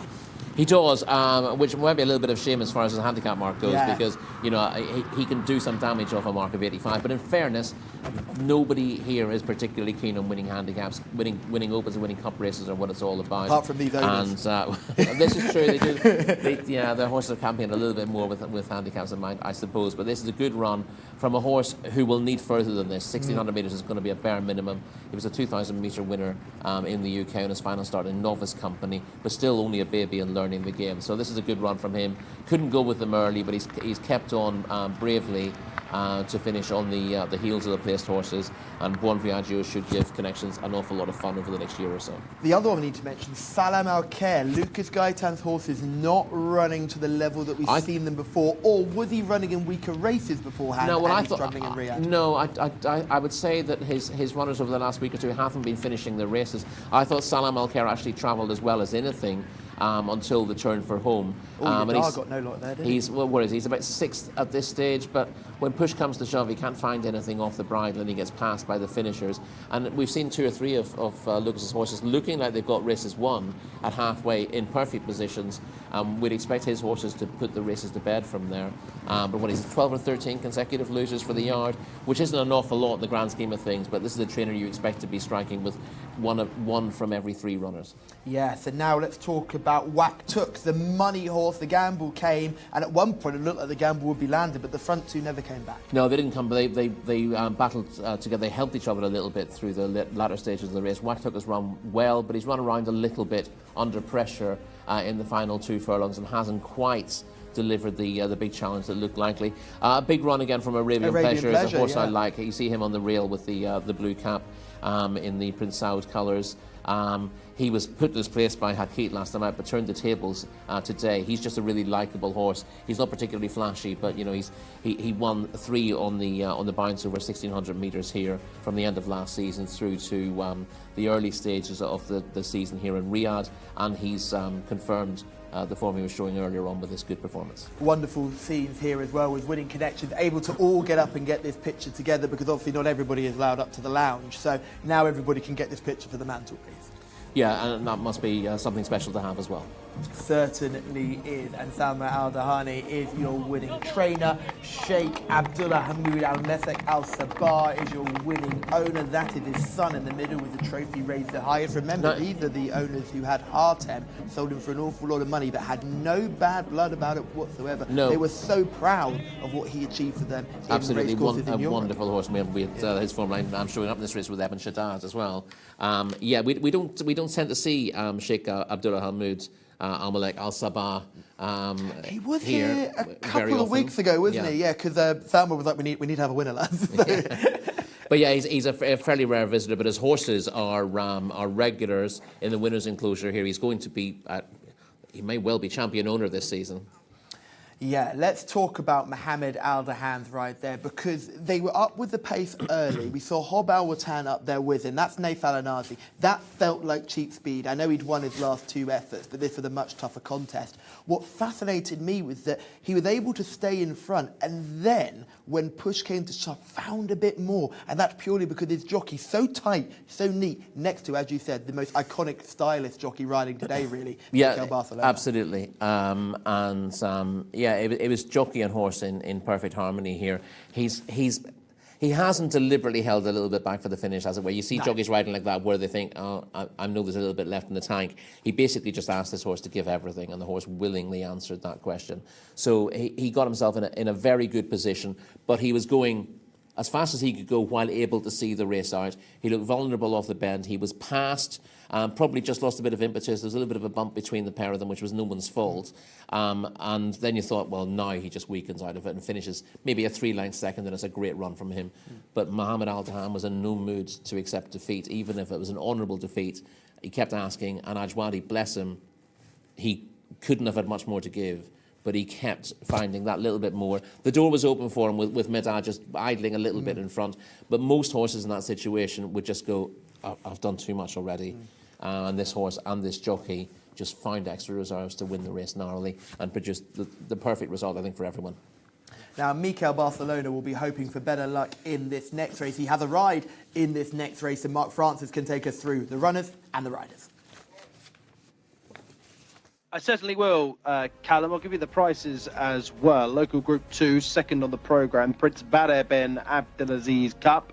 For the fillies and mares over 9 furlongs, 1,800 metres in total. And interested to see that the top-rated runner at the top there, Edat, is the mount of Abdullah Al-Farouz. You can see Camilo Ospina is on the 6th, which we will get to. But I thought that was certainly raising 1 or 2 alarm bells. 2, a Fasa Mikel Barcelona. Of course, I could be completely wrong. 3, Anud Al-Ghadar is the first of a trio of Red Stable rivals, Mohammed Saeed. 4, Aru Meza, Alex Moreno, Lucas Gaitan looking to turn over a new leaf. 5, Bint Far for Ricardo Souza Ferreira looking for a double on the afternoon before the aforementioned Camilo Ospina on Hey Nabaha, who could be the improver. Camilo picks the 6 here. 7 is Hazam for Khalid Al Mamoni. 8 is Montakibar for Ayed Al-Tarizi. 9, Najabat Al-Ez for Mohammed Al-Hubail for trainer Gaith Al-Gaith. This 7-year-old mare is an 11-time winner, by the way. At 10 is Korbar, Fahid Al-Faredi. Shajwa is the mount of Rossa Ryan, who had no joy on his first ride back here. And the field are completed by number 12, a second here for Lucas Gaitan, Sekar for Abdullah Alorfi, drawn in stall number 6. They are the runners and riders for the Group 2 Prince Badr bin Abdulaziz Cup over 9 furlongs, 8 to 13, and odds on is Edat. Back to Hannah Baycroft. Thank you, Mark. Well, the competition is heating up, and so is horse number 4, Aromasa for Lucas Gaitan. The handlers have actually been just giving it a pat now and again because it has been jig-jogging and it is working up a sweat, and the temperature is about 5 degrees now, so it's cold and there is no need for the sweat. It's been jig-jogging. We'll keep an eye on it. Horse behind is number 4. Bint Far is the horse behind that we're going to have a look at. It's a chestnut. Looks quite cool, this next horse behind. Got some earplugs in and just taking it real easy. And then we're going to look at the horse again. That'll be number 6. We'll look at horse number 6, and this is for the Red Stable, Hey Nabaha. Looking quite well, this horse, very chilled out considering some of them are losing their cool a little bit in here. Chunkier sort indeed, very deep girth on this horse, and you can see nice dapples on the hind too. The next horse is horse number 7, Hazam. This is a grey. Another chilled out horse as well. This is a longer type, long legs and long in the body for sure, but it looks really well, this horse indeed. Nice muscle on the hind end also. Dropping back is the next horse, number 8, Montakbar. Some lovely quarter markings there. Well done to the handlers. They've done a good job. This horse has the cross nose band and the headgear on also. Beautiful shine on this coat, so much so you can see a second tone in the coat, and beautiful abdominal muscles underneath also. The next horse is horse number 9. Horse number 9, Najabat Al-Ez.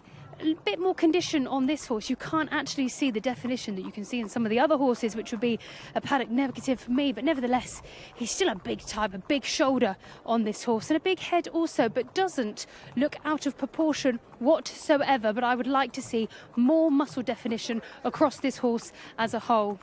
Dropping back, the next horse is horse number 10, Korba, a beautiful grey. This horse looks race fit. Look at how tucked up it is underneath. It does have a little bit of a mark on its hind there, but that's probably where he's just bumped something. But nevertheless, he looks great. The walk, however, is stiff behind, and you can see that there in the movement. I'd like to see a more supple horse, but remember, that doesn't mean they're not going to run well. Just needs a physio or an osteopath or something just to loosen that pelvis and behind. But in terms of his body, like I said, he does look race fit. The next horse is horse number 11, a beautiful shine on this horse indeed. This is Shajwa, and Rossa Ryan takes the ride here. They've all come to a halt, but that's okay because now they're all coming into the pre-parade. So the Shajwa looks an absolute picture. Very muscular horse, full of muscle underneath on the hind and in the shoulders also, and walking quite nicely as well. This horse, I have to say, is one of the better walkers in the parade ring. You can see how much more loose in the hind end this horse is, and this will be one I am definitely keeping an eye on. He goes to grab the rope there, but that's just because he's thinking, I want to get on with the job. I want to get on with what I'm supposed to be doing. But again, love the look of Shajwa. Finally, number 12, Shiga, another Lucas Gaitan horse here. Well, out of the two of his runners, this one is far calmer indeed. It's got the noseband on. He's having a good look around at the camera. Nice and alert eyes, but nevertheless, he's looking around and alert, but nothing is bothering him, and he's still very chilled out. Again, he's a little bit looser in the walk, but you can see on the hind towards me, he is slightly stiff indeed. But remember I said earlier, sometimes it's harder to see the definition on the grey horses, but with this fella, you can really see that definition, including his obliques underneath. That's it for the pre-parade ring. They're heading out to the paddock. Back to you guys in the studio. How exciting is this? You're not wrong, Hannah. The racing just keeps on coming and coming and coming. And we start with number 1, Adat, Rory. When the White Stable have struggled, Adat has just been knocking them all aside. Yeah, she's been a real flag bearer for the stable this season, and as you can see, her form book is full of ones. She's won multiple cups this season, and impressed. Probably her best performance when beating Montekiba by 5.25 lengths in the Najran Region Governor Cup over 1,600 metres last time. We're about to see that here.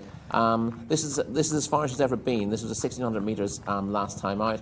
The filly in second had pushed her really close on her previous start at the same level.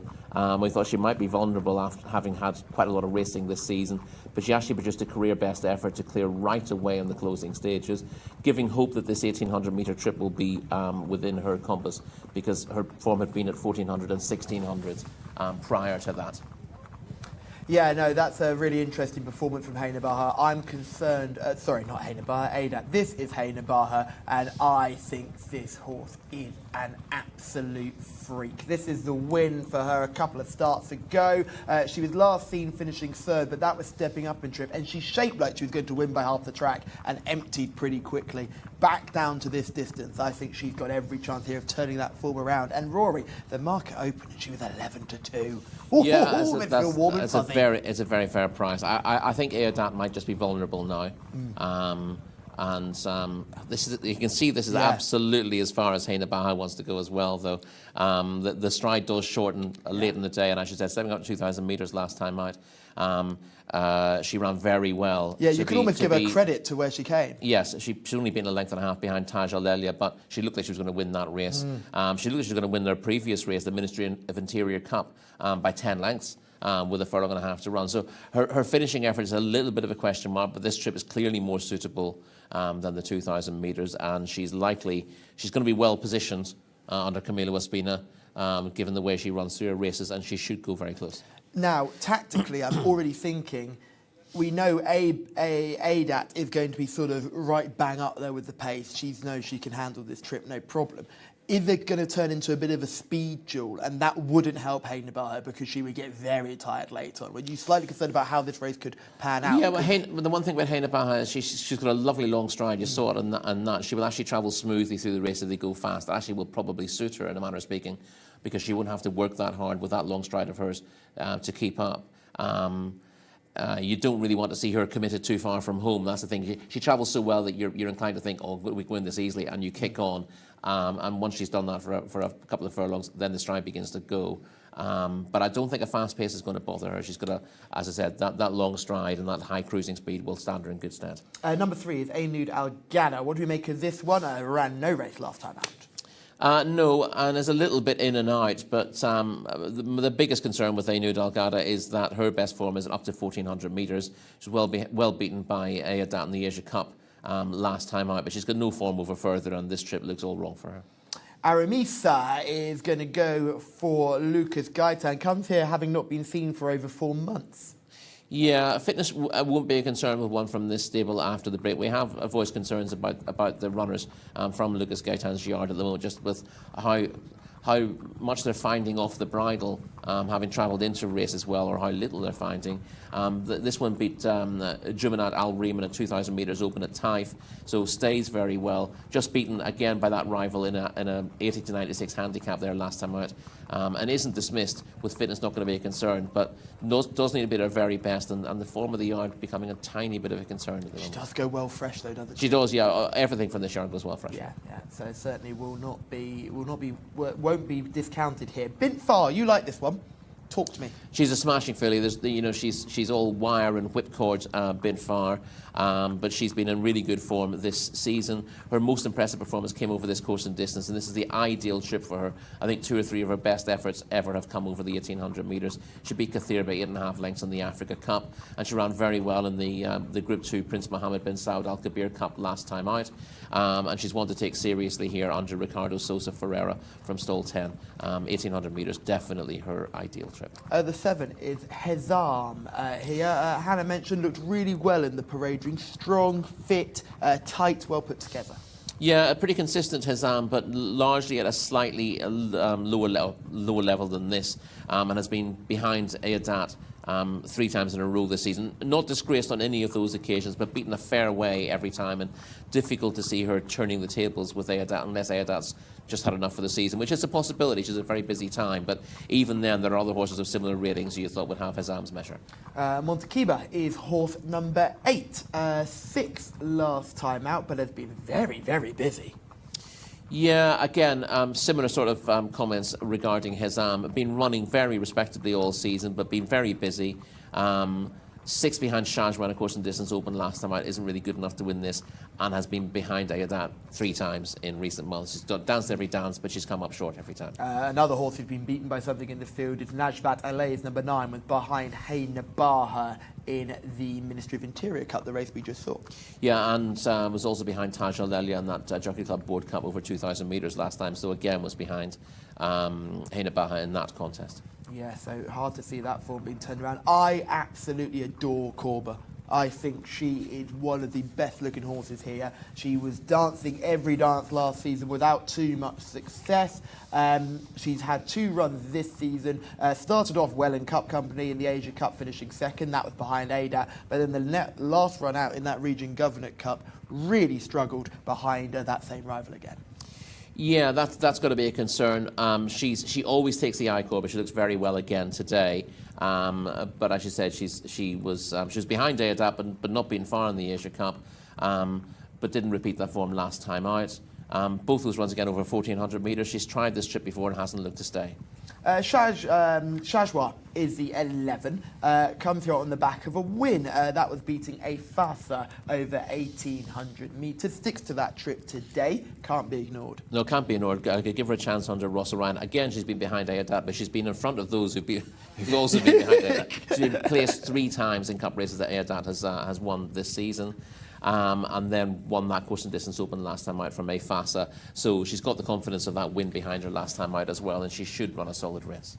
Took full advantage of dropping into open company though last time out, you imagine, didn't she? Yeah, I think she was a tiny bit disappointed behind Ayadat 2 starts ago. I think she ran a huge race before that, but she bounced back to win last time. And I do think this 1,800 metre trip will suit her better than Ayadat as well. So I think she might be able to turn the tables. But that in itself might not be good enough to win the race, but I think she will run a solid race. And finally, Sega, the 12th here, another one for Lucas Gaitan, who throws 2 at this one. Yeah, this one's got a bit defined at the weights, rated 88. I mean, it's not impossible that she will run well, and ran up to her best when 3rd to Shajwa over this course and distance last time out, but obviously held by Shajwa on that form. And there are various lines of form that suggest she'll come up just short, but not by miles. That's the thing. And again, depending how this race is run, some of these horses who are regularly getting beaten might be able to turn the tables. If you get a burn up in front and the class horses are towards the front and then get tired late on, it's a possibility that these horses who are produced late could spring a bit of a minor surprise. She's the winner over 2,000 metres and yeah. has pacemaker vibes written all over her here to set it up for the other runner. I don't know. I think she's got enough ability to be running here in her merits. Love it. Just a mention of the chat as well. Great to see so many of you tuning in. Great to see the Thursday crowd continued into the Friday, and we've still not reached Saturday yet. We could just see the 4. This is Arimesa, just a bit keen to get out and get the job done. Temistocles is here. Temistocles Kiros, a regular viewer of the channel and a big supporter of Team Panama. You'll be hoping for some success as we go through the rest of the evening. Remember, 3 group races still to go, Rory, and plenty more excitement to be had on the track. This was the race I was most looking forward to, though, and if the last race suggests anything, we could be in for an absolute corker. I certainly hope so. And again, although you look at the form lines and say, well, X holds Y on 2 or 3 different form lines, we're not looking at horses who've got 20 or 30 pounds to find. There's about 10 pounds between the vast majority of these, which means, that almost anything can happen. And we could have, hopefully another absolute corker. If it's like the last race, I'll be delighted. Happy days. And remember, you can get involved on the YouTube chat. Give us your selection for this next contest. This is race number 10 in British race cars. It'll be going off at 5 o'clock in Saudi Arabia. It goes off at 8 o'clock. So it's on the hour.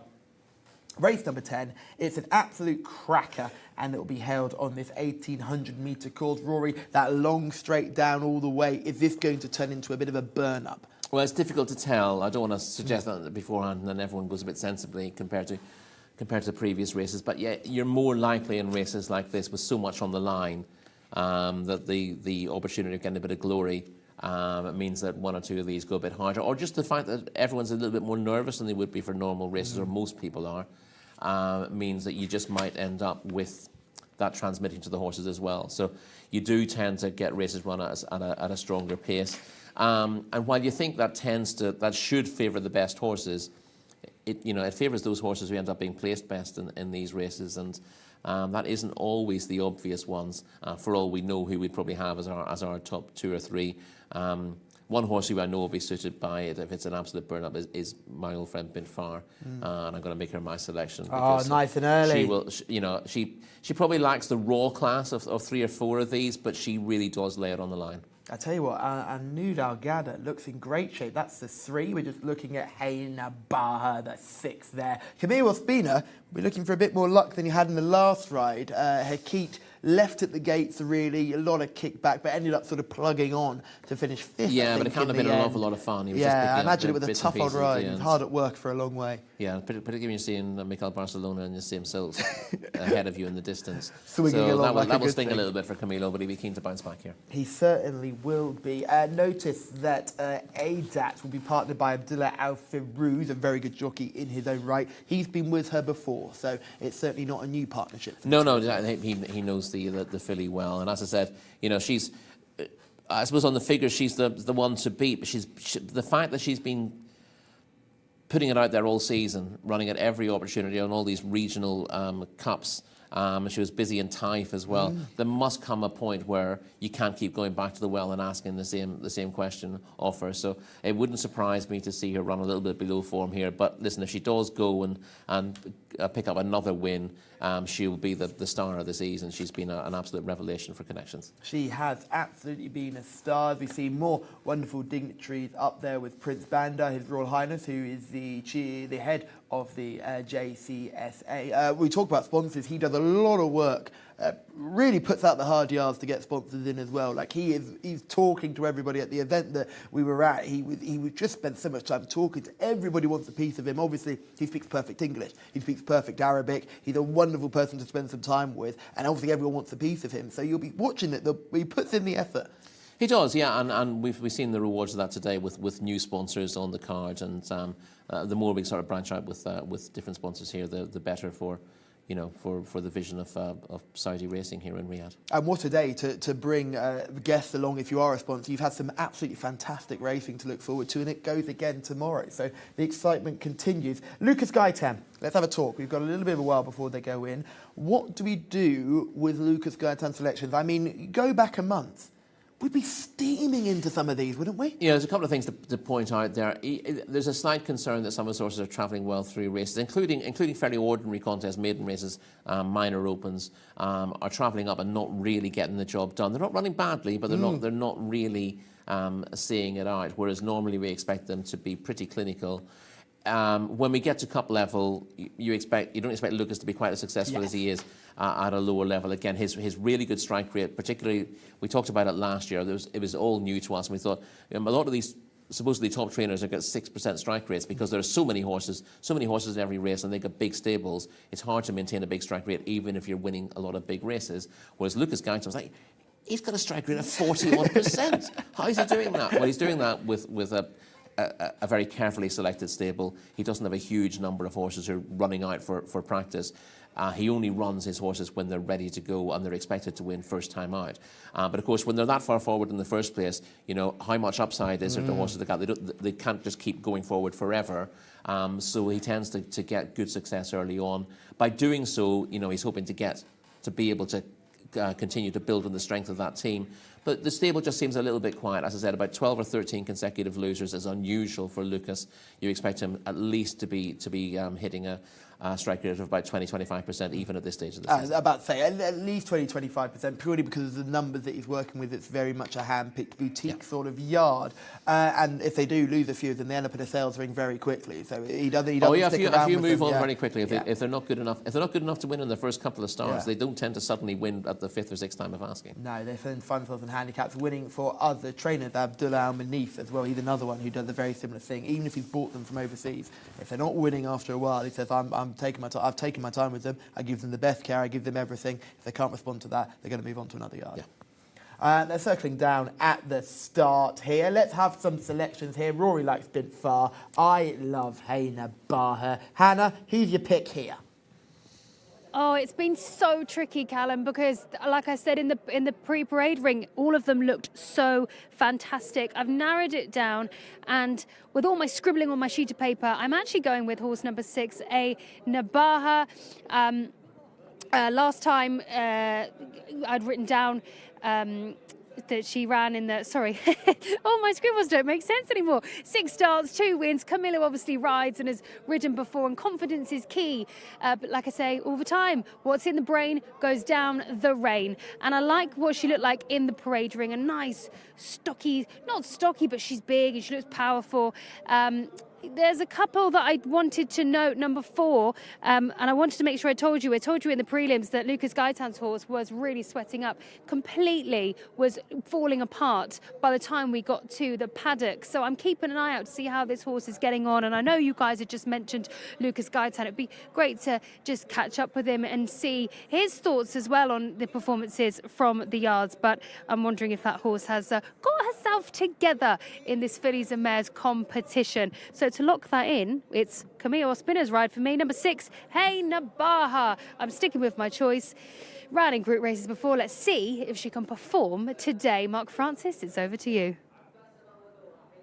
I can't believe anybody's not on the side of Edat. What's she done wrong? 4-6 at the top of the international markets. She's certainly my play here. I think she's definitely the best of these.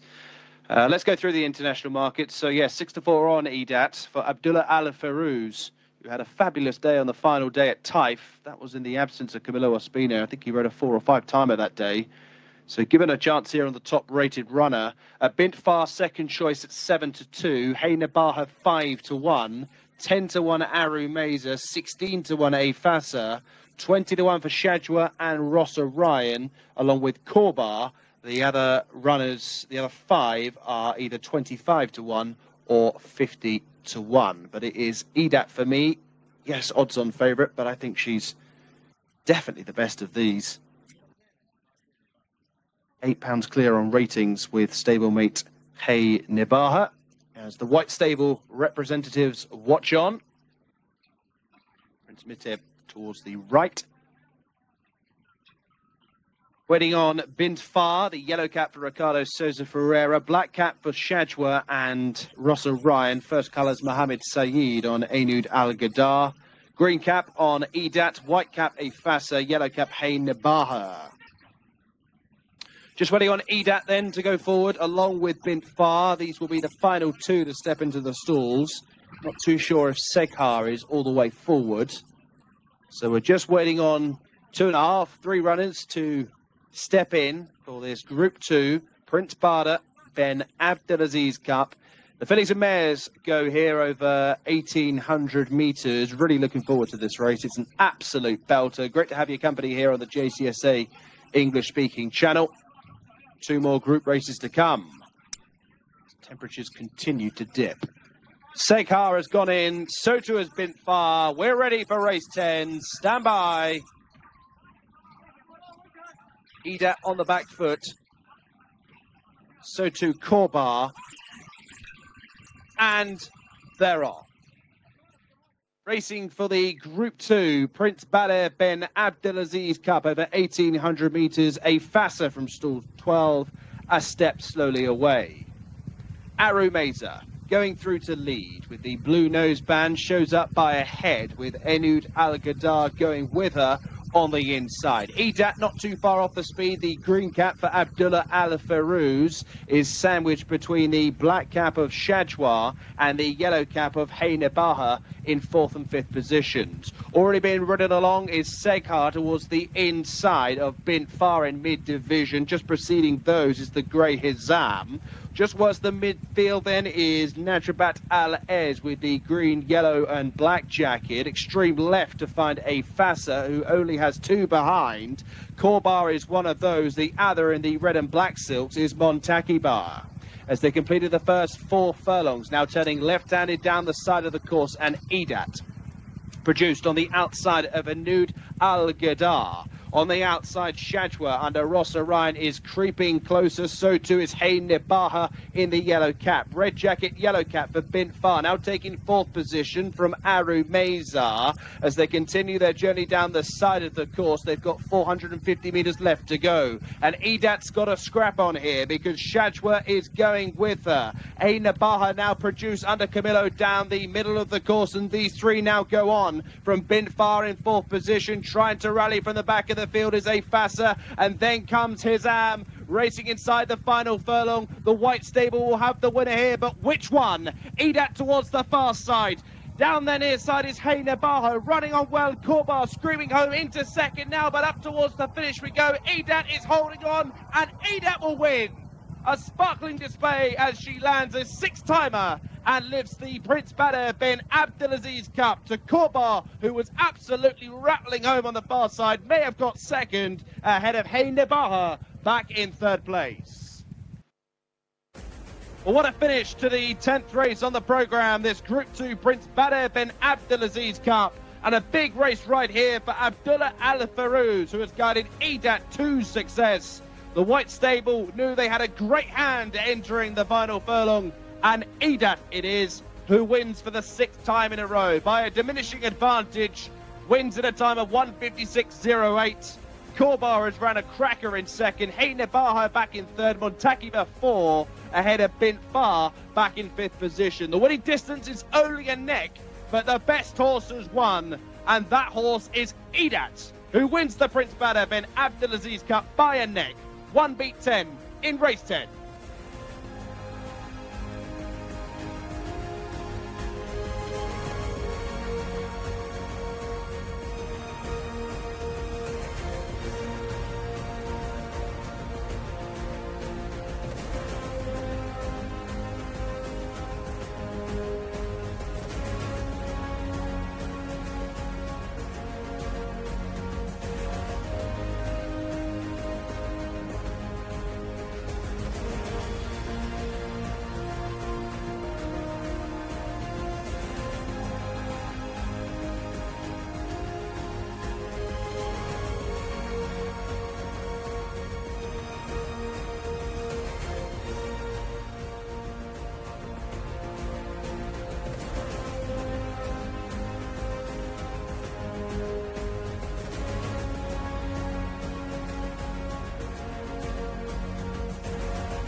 Oh, she's good, isn't she? How good is a Fassa? She continues her winning run and justifies the short price favouritism on the international market, just holding on from a fast-finishing Korba. Great to see that horse back in form. And Hey Nabaha was your horse who finished in 3rd, who again shaped like she was going to get there, Rory, and never quite overturned the deficit. Got tired. Yeah, she got tired late. Now again, Yeah. her stride does shorten at the end of her races, yeah, she looked dangerous off the bend, but again weakened late in the day. She had been winning here over course and distance a couple of starts ago.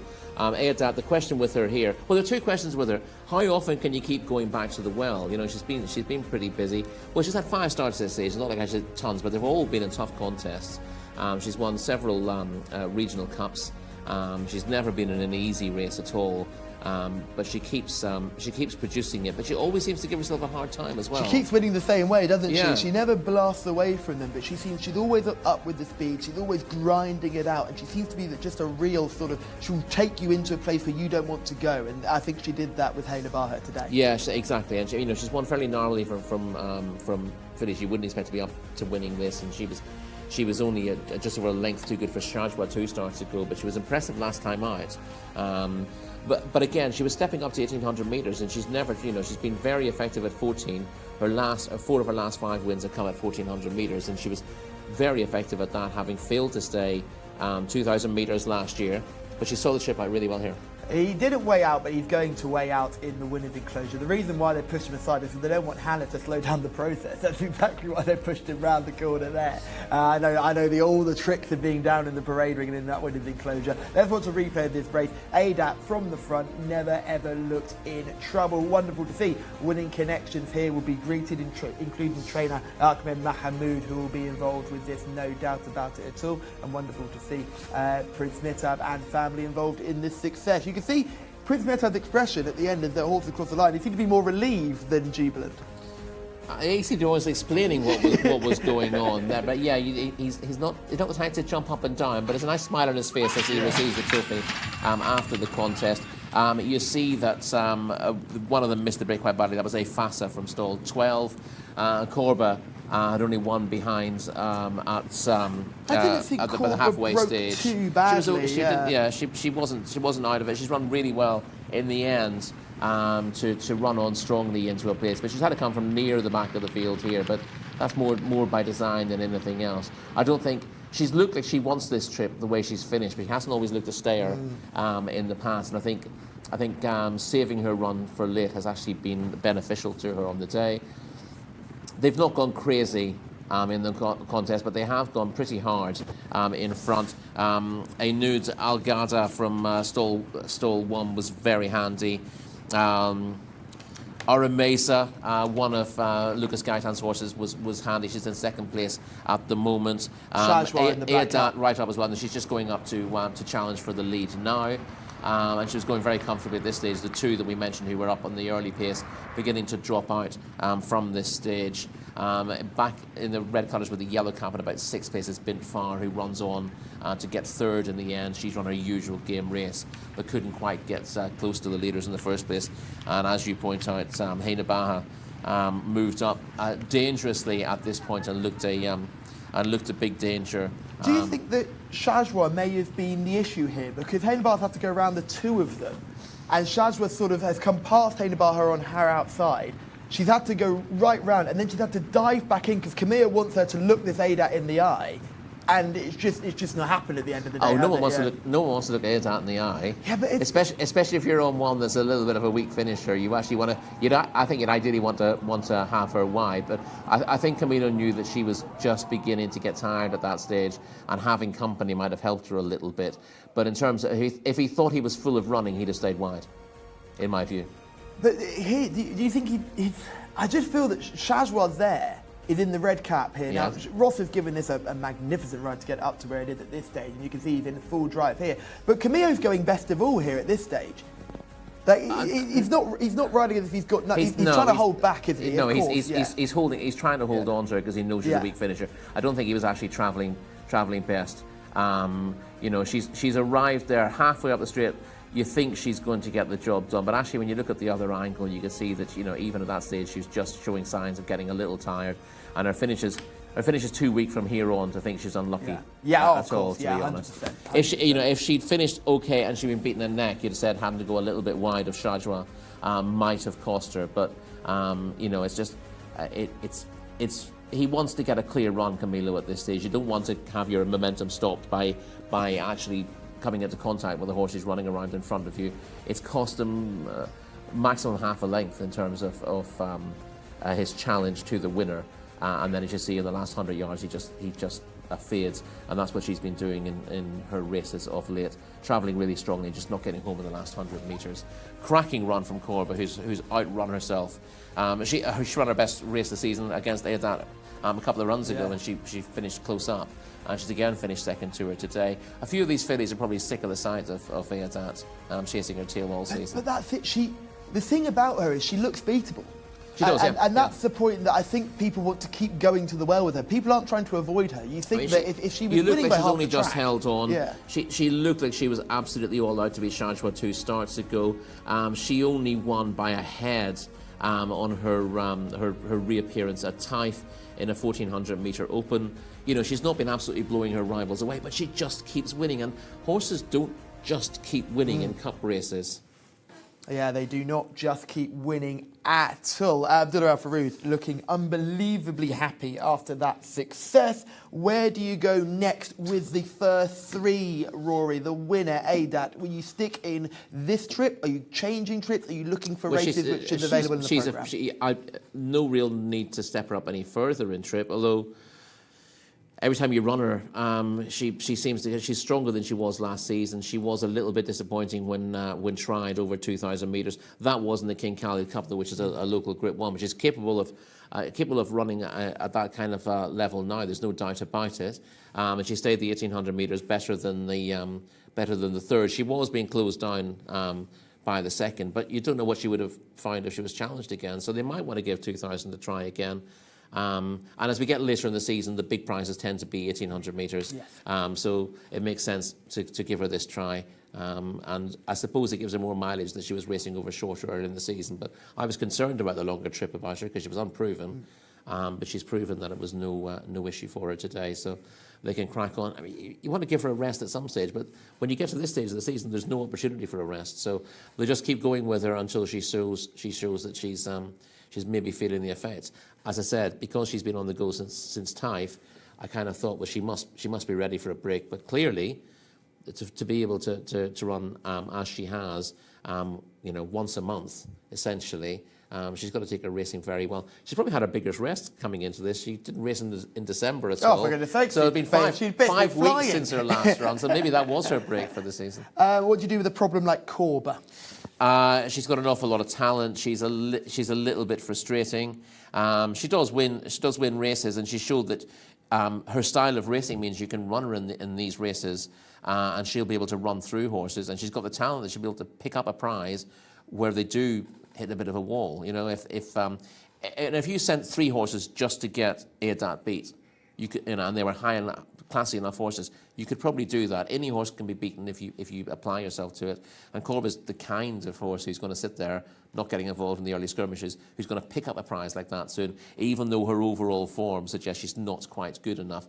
And you'd think she was an absolute good thing in an open race. She's turned out in a couple of weeks in a weaker race, she'd probably find a way of getting beaten.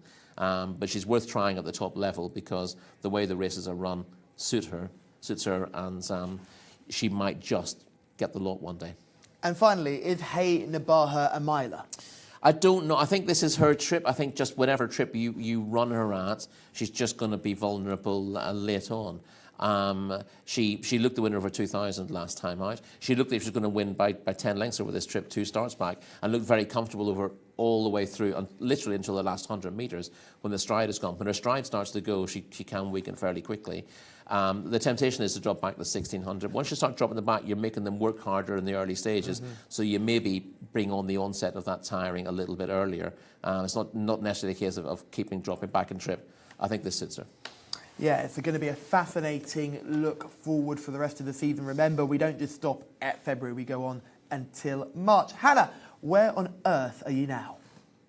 I'm amongst all of the celebrations here. It's very exciting. It's super busy, and I have managed to capture someone to chat to. This is Abdullah. You're here with the celebrations. Tell me about your connection with the horse and this race. I mean, what a fantastic run that was. Yeah, first of all, a big congrats to Prince Muttab bin Abdullah and sons of King Abdullah bin Abdulaziz. I'm just a small part from the stable. I'm just a fan, a white color fan, and we love this horse. This filly she looks very good, in good condition. She runs a very lovely race, and we're happy with her. Yeah. I mean, it's so nice to even if I know you say you're a small part of it, but it's so great to be some part of it. That's 6 runs for her and a fantastic day to come along to and witness. Like I said, I'm not that big part. I'm just a fan. supporting this the stable with all I have, and even with my heart, I can provide it for her. And we're more than happy, and we wish in the next races that we could do something better. Fantastic. Well, talk to me about the racing today. It's so great to see so many racegoers here for the racing, and it is such a special day. This 2 days, this day, tomorrow. It's a big celebrations with our kings, our princes, all of the owners, trainers looking forward to these races, and inshallah we will do something that make the white stable happy, fans, and inshallah. Great. Thank you so much. Wish us luck. Thank you. Thank you. All right then, well, we're going to head over to you, Mark Francis, for our next race while the celebrations continue down here in the Winners' Enclosure. Yeah, cracking finish it was, wasn't it, in the most recent race. Edat winning for the 6th time, served as a good tonic after the disappointment of Hakit a little earlier. Final Group 2 on the programme, still got a Group 1 to come. This is the Prince Sultan bin Abdulaziz Cup for fillies and mares over 2,000 metres, 4-year-olds and upwards here, and we'll run through the market as we go. The first runner here is Alia for Alex Moreno, drawn in stall 7, 5 wins from 12, is a 9-4 chance. Bajira, Camilo Ospina, third in the previous race on Hey Nabaha, rides Bajira here from stall 6. She is an 11-2 chance. 3 direct security, big price this, 25-1 for Mohammed Al Hubail, and is the only runner in the field yet to taste success. 4 is Durat Al Darer for Mohammed Saeed, also a 25-1 chance with the widest post. 5, Habiki Golaki, who's been really struggling to exit the stalls on terms of late. Khalid Al-Bamoni, biggest price of all, at 40-1. 6 is Jumanat Al-Reem, terrific form the last 3 starts. Naif Al-Anazi, 8-1. 7 is Just for Soul for Luis Morales, Just for Soul. 4 wins from 13 starts, a rating of 97, is an 8-1 chance. Favourite is number 8, Maziuna, 13-8. Ricardo Sousa Ferreira, looking for a double in the colours of the red stable. 9 is Palermo, stall 1 for Mikel Barcelona, 7-1 player. 10 is Pretty Flag, a great day for Mohammed Aldaham and Thama Aldahani. Could get better, but a big price, 28-1. Thrubi Abdullah Alorfi, who's been out of the Winners' Enclosure some time, it feels, 40-1 also.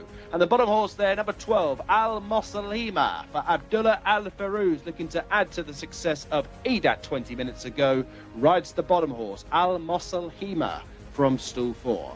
They are the runners and riders then for the 11th race on the programme, the Prince Sultan bin Abdulaziz Cup. Over 10 furlongs. It's back to our roving reporter. There she is, Hannah Baycroft.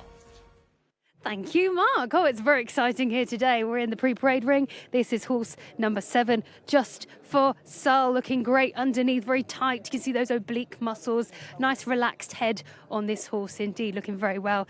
Number 8 is the next horse we're going to look at, Maziuna, who looks tremendous. Look at the shine on that coat. Has the earplugs in and a cross nose band also, but body-wise, a real stocky sort with power for muscles all around, including the neck. Lovely horse. Number 9 for the white stable. Can they have another winner on the card? Palama is this grey horse here. A finer sort, but nevertheless still nice and tucked up underneath. Slopes down slightly towards the tail, but it's a different shape horse, this one, and still looks great. The next horse we will be looking at is Pretty Flag for Thama Al-Dahani. Mohammed Al-Daham rides. Will he have another win? What success they've had today? Well, this horse looks absolutely tremendous. This is number 10 on your race card. Looking very race fit, shiny and gorgeous underneath. Real nice muscles on this horse.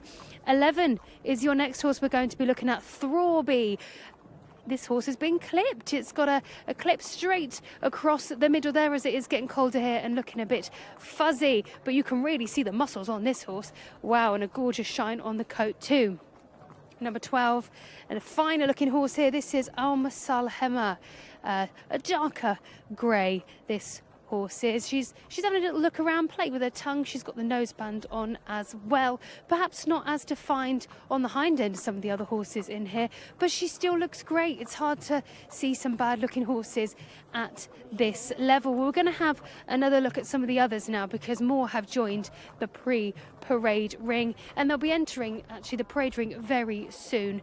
And I want to show you the others because they look absolutely fantastic. So we will come back to you guys in the studio, and then we will have a look at the rest in a moment.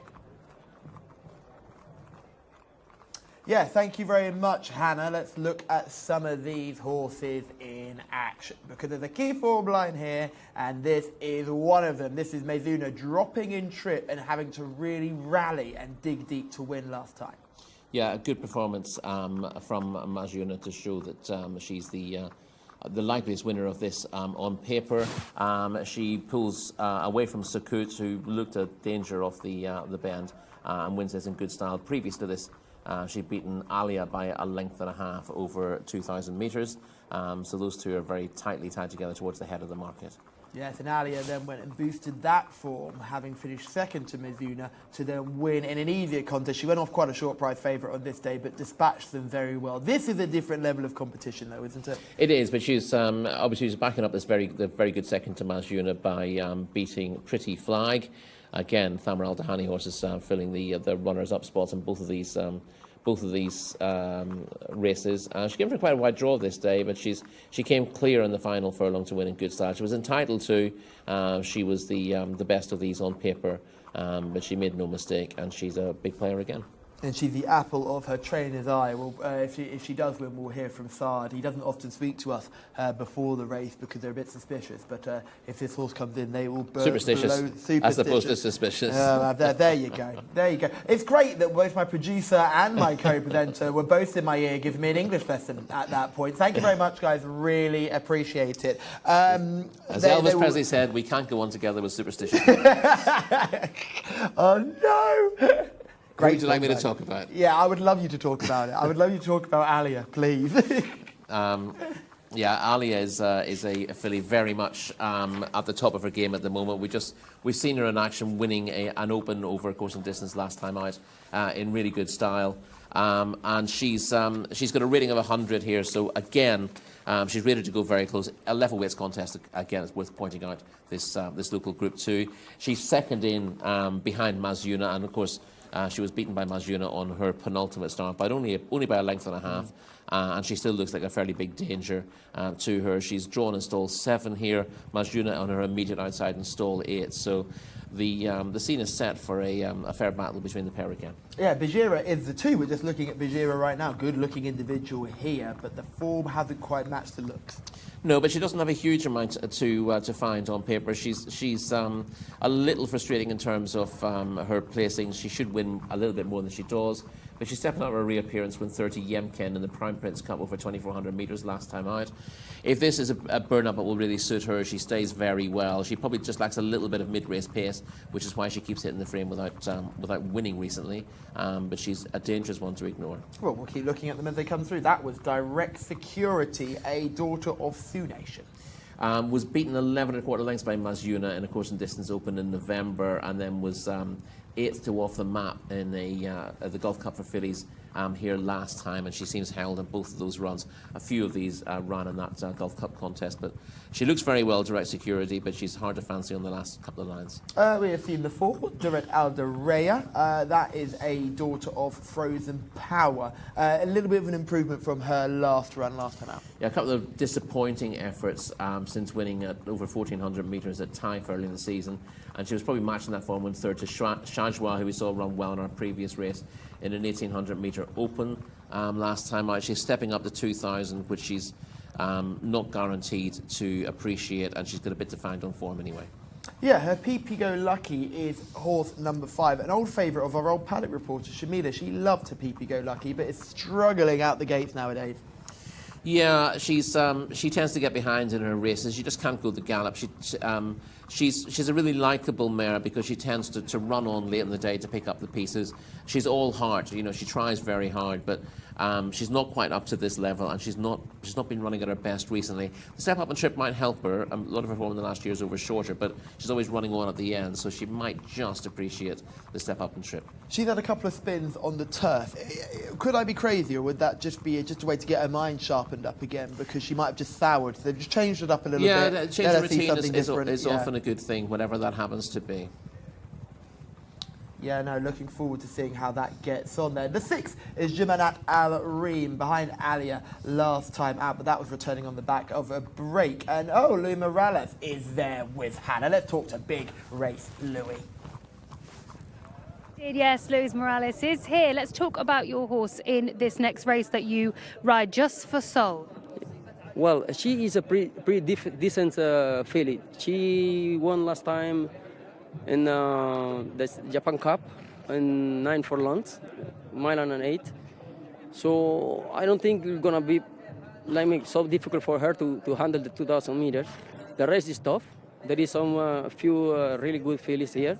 Alia, Maziuna, Jumana Dream. I think, the race is gonna be pretty interesting, So I think she's in good shape. Hopefully she can handle the track, and the distance. Yeah, definitely. I mean, I had a good look at her in the pre-parade ring. She definitely does look in shape. And of course, I know you said there are some ones that are tough in this competition for sure, but she looks good as well. So with all of that being said, she's got a very good chance. Yes, I think so.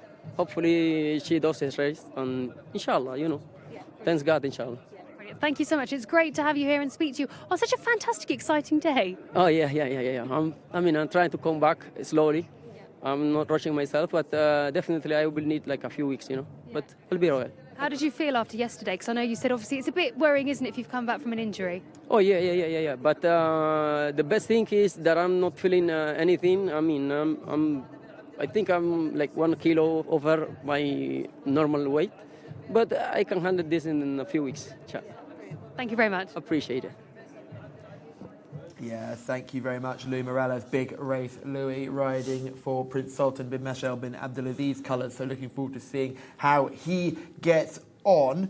What were you going to say then? I was going to say, I'm not as confident about the trip as he is. Has won over the 1,800 metres here in the Japan's Cup, as he was saying last season, but was a bit disappointing over this course and distance, 2 starts back.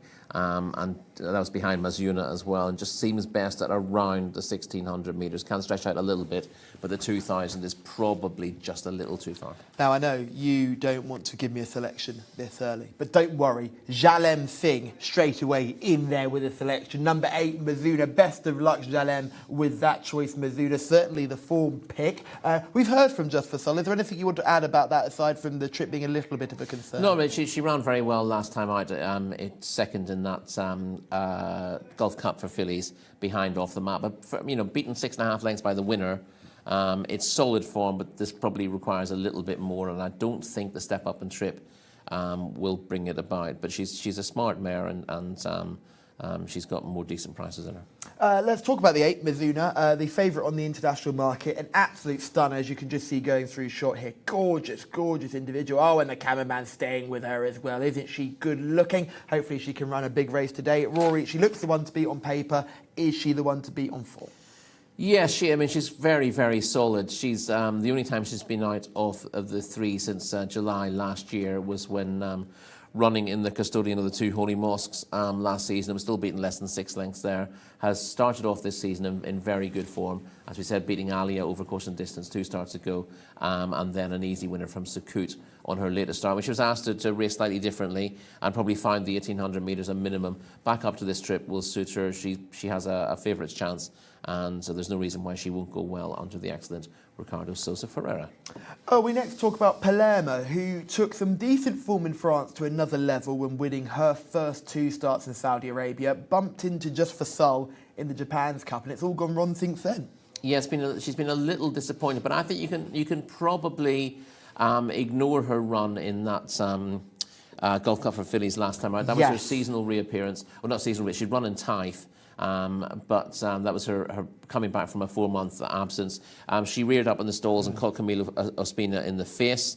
So he was riding with a facial injury through that race, and he collapsed after the line. So you'd have to say that neither horse nor jockey were at their best on that occasion, and you can probably ignore it.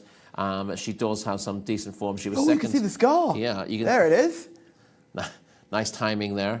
But yeah, she had good form last year. I thought she was very impressive when winning the Gulf Cup for fillies last season, beating Sunset Flash. And she was also an impressive winner of a Fillies Open from Direct Security last season. Didn't really carry her form forward to the rest of the season, disappointing the Japan's Cup, but she looked very good on occasion, and she's still fairly lightly raced. She's drawn a stall 1 here. Mikel Barcelona gets on board. She could be a live outsider at a biggish price. Yeah, I think she'd certainly be a play there. What price is she around? She was 7-1 this morning, may have drifted in the market too. Pretty Flack is the 10. Thamar Al-Dahani's already had a winner of one of these group races. Could he make it a double? Tough and consistent, held by Alia, though, on the form that we showed, beaten 3 3/4 lengths by Alia last time out of her course and distance. No better off at the weights, probably slightly worse off at the weights in actual fact. Given the conditions of that race last time out, I think she was getting a pound. And obviously they're at level weights today. Prior to that, she'd been a good third to Nermeen, and she won a winners of 3 over course and distance before that. She's really solid, but she is, as you can see, held on that form line last time out, and she'll need either to improve or for Alia just to run a little bit below form if she's going to win. She's another one of the fillies which belong to the I've been behind ADAT on multiple occasions club, which more and more horses are beginning to belong to. She is a serious filly. Thruby, is the 11. Not been seen for just 2.5 months. Was last seen being ridden by my boy Kaya Fraser at Kempton back in the UK. Hasn't been seen since. Makes Saudi debut today, but these owners are shrewd. Yeah, they'll find races for Thruby. This is a tough introduction, but I think they're happy to give their horses such a race like this to start off and then find their level. Her best form is on turf at up to 2,400 metres. She'll get an opportunity there, but they might as well try her on the dirt first time out and see how she takes to it. She does, even her best form gives her a little bit to find, but she was still progressing when leaving the UK. Only had 9 runs, won 2 of those, including, as you said, under Ross Coakley in July. So ran with credit on her debut here. On her most recent start. She's coming off another short layoff after that. Hard to see her winning today, but she's an interesting recruit. Hannah is in the parade ring. Who have you caught up with? I've caught up with Al-Dahani, and we're going to talk Pretty Flag. We were just saying, she certainly does look pretty. Yeah, she's a pretty really, and she's in a good form. I hope she progresses good in the race.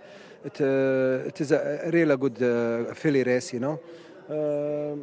I hope she can make a good race for her, because last time she came second. She have a hard to win, She's a trust filly, but the race today a little strong. They have so many horses like Alia, like Mazyuna, the best filly in Saudi Arabia. Yeah. I think it will be a good game.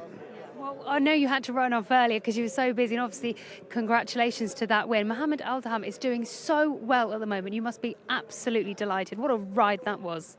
Yeah, I'm happy for Mohammed because he fight with a good jockey, Michel Barcelona. But I know my friend, he's a good rider, and I trust him, and all the time he have a big heart, and he do the best if his horse is okay, Yeah. And today we bring back our horse, our champion, Ajwadi. I hope we bring the other one tomorrow, inshallah. Yeah, great. Well, thank you so much, and best of luck on this race. Thank you.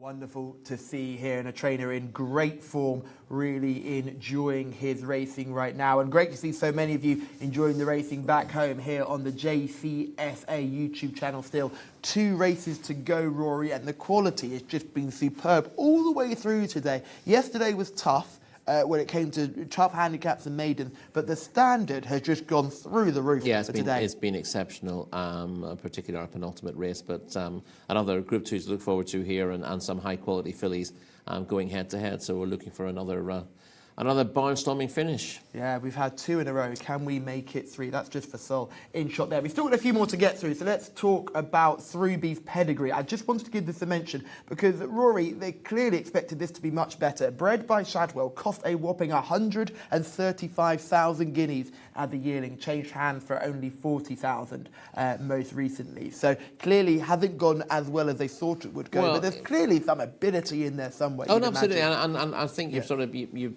do or die a little bit. You know, the prices that horses go for as yearlings are crazy in terms of what expectations they might have. All you need to do is run a horse once. For that price, it's like driving a car off the forecourt. Oh, great! The price automatically goes down just because the prices that store horses, point-to-point winners, well-bred yearlings, they all go for crazy prices because you consider what there's there to be gained. It's just everyone's buying the dream of having that elusive champion. And you've got to be very rich and a little bit crazy to do so, I think. Nothing wrong. If you're going to be very rich, you may as well be a bit crazy with it as well. Indeed, absolutely. yes. There's no good story that started well. I was really wealthy and quite sensible. Yeah. Let's move on. We've got one more to look at, which is the 12 Al Musalema, who was a winner last time out, still very unexposed. Abdullah Al Farouz rode it last time, and he keeps the ride today. He'll be on top of the world. Yeah, it was quite an impressive winner. It was only a 0-85 handicap, so improvement needed. But beat Mulwakit by 5 1/4 lengths and was pretty impressive on that occasion. That was just the 5th run of her career. She was a 1,400-metre maiden winner. She was the highlight, wasn't she? She was very impressive. Yes, I've just remembered now. She blitzed a good field. Yeah, I really liked her. We said she'd go on to better things. I didn't expect to see her in a Group 2 in her next start. So this is a big step up for her. But I kind of put my head in the line and said, she was a lot better than the better result in her previous race, and she will keep going forward. This might be too much too soon for her, but she's definitely heading into this kind of league at some stage. Guess who was behind her on that day in 3rd? Go on. Lajil Sati. That form got a boost today. Well, in a 0-75 handicap. Yeah, so it clearly a very good performance, and she absolutely blitzed that runner. So I think I remember it might be Mark Francis that really liked her on that day as well, when she truly bolted up on that occasion. It's great to see her now here running in much better races. Whether this will be too much too soon, would you have done this, or would you have gone a different route? Well, I mean, you know me, I'm not wealthy but sensible, and I would tend to find maybe the easiest option. But you get to this stage of the season, and if you've got a shot at Group 2 or Cup Glory, you're going to take it. It's not the end of the world if you get beaten. Are they trying to say, well, let's try and get a rating up, because even if she runs in this race, she's so inexperienced and so unexposed that any sort of experience is good for her, and maybe we can keep stepping forward. But she's going to bump into good fillies eventually, so you may as well do it. And hopefully this will draw her forward as well. It shouldn't be a bad experience for her. And I'd love to see her hit the first 5 here. Yeah, she'll be an interesting player if there is a tear up front as well, because that race with a bit of a pace collapse on the bend, the race that she won, and now she's got an opportunity to run in this again, and hopefully take another step forward. Yeah, you wouldn't expect to see her early, but hopefully she doesn't get all the kickback, and she's able to get a reasonably clear run and finish her race off. Out of this field, I'm very much sticking with Mezuna, nice and early here with my selection. Jalem Singh is just he's changed his mind. Jalem's going for the 10, pretty flaggy, taking 8 or 10 or both. Jalem will let you have whatever you want. You're taking 10. Great to see a lovely comment from Sarim, who's saying the Saudi Cup is getting more competitive day by day. So many competitive horses out there. I'm sure he means racing in Saudi as a whole is getting more competitive day by day. Absolutely, yeah, and this kind of card is a perfect example. I'm gonna go with Palermo here. Oh, I like that. Yeah. I think Mazuna is difficult to beat, but I'm taking a little bit of a flyer on Palermo, who's got it defined in her last 2 starts. But as I said, excuses last time out. Stole 1, Mikel Barcelona. I feel a little bit of an upset here. Yeah, I'm going to go for Mezuna here. Hannah, who do you like? I'm also with you on this one, Callum. I think you can't really look past her 2 previous runs, winning both Fillies Opens. And as I said in the pre-parade ring, she looked absolutely beautiful. Lovely coat and a strong horse. So to match up what I saw in the pre-parade ring, as well as what I've got on paper, the form matches what I see. So yes, I do think she will be hard to beat. So I'm locking that in. Number 8, Mazyuna. And I was just going to note that number 11, Thorby, reared up, and Abdullah Alorfi had to get off in the parade ring. So as I've seen, it's gone up to post okay. So it's just worth keeping an eye on her and seeing how she goes, because it really can all kick off.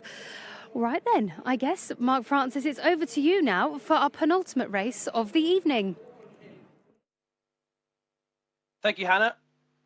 Thank you to Callum and Rory as well for filling the time suitably well. 12 runners here for the Group 2 Prince Sultan bin Abdulaziz Cup. And if you've been listening the last 30 minutes, they've gone through all the runners in significant detail. I think Mazyuna will be too good here. She's an 8-time winner, rated 103. Thama Al-Dahani is calling her the best filly in the country, and that's good enough for me. Runners going in. Next to load is Durat Al-Diraya. Faisal watching on, in charge of the red stable. 2 chances here. Mazyuna 13-8. Durat Al-Diraya a bigger price at 28-1. Second favourite is Alia 5-2. Bajira 11-2 with Palermo, who's been the subject of some very late money. 7-1 into 11-2 for Palermo at Jumanat Al Reem. A nice each-way selection at 8-1. But good luck whichever way you're heading. Stand by race 11. And they're off. Racing ahead then for the Group 2 Prince Sultan bin Abdulaziz Cup, and Durat Al-Diraya, unsurprisingly, has been sent straight through to the lead. On the inside, Palermo is handy under Mikel Barcelona. Between those, the blue jacket of Direct Security, currently occupying 3rd position. Market leader Mazyuna, red jacket, white cap, racing in 4th place on the inside of Just for Sol. Back towards the inside, the red cap and sleeves on blue of Jumanat Al Reem is currently sitting in mid-division. Next in the field, we have the white cap of Al Mossal Hima, who has Alia and Pretty Flag on the wide outside. The final trio include Bajira, the green cap. Also towards the back is the green sleeves of Thurubi, and the back marker is Habibi Go Lucky, who can not go the early fractions as they complete their journey down the end of the back straight. Durat Al-Diraya, red jacket for Mohammed Saeed, setting a good tempo here. Back in mid-division, looks as though Mazyuna is being pushed along and struggling to go this clip at the moment, now lugging towards the inside. Elsewhere, Palermo takes 2nd with Direct Security 3rd, and in the forepath is Just for Sol.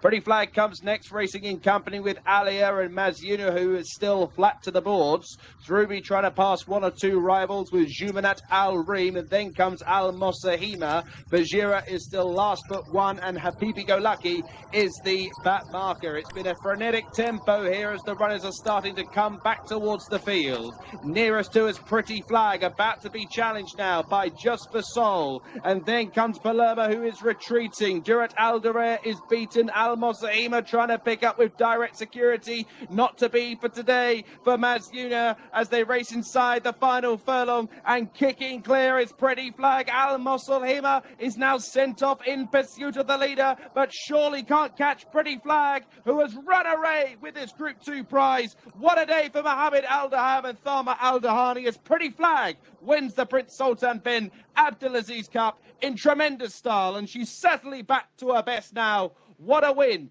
in 2025. She's getting better and better, isn't she, Pretty Flag? This time last year, you couldn't keep her out of the winner's enclosure. Now she's back in it for the 4th time. Mohammed Al-Daham, what a day. A hat-trick on Crown Prince Cup Day. Wins at a time of 2:08.54. An upset at the figures. But this mare has still got some great racing days ahead of her. And we still may have not seen her best yet. She's thumped them in the end by 7. Al Mossahima up for 2nd place, but a long way behind the leader. Just for Soul rallying in third place ahead of Alia disappointing, Thruby at the back of the field, and Bajira. Pretty Flag the winner. We are. We're just going to grab Fama Al Dahani, and what a win that was. He was worried about the competition, but he didn't have to worry. Another winner for him.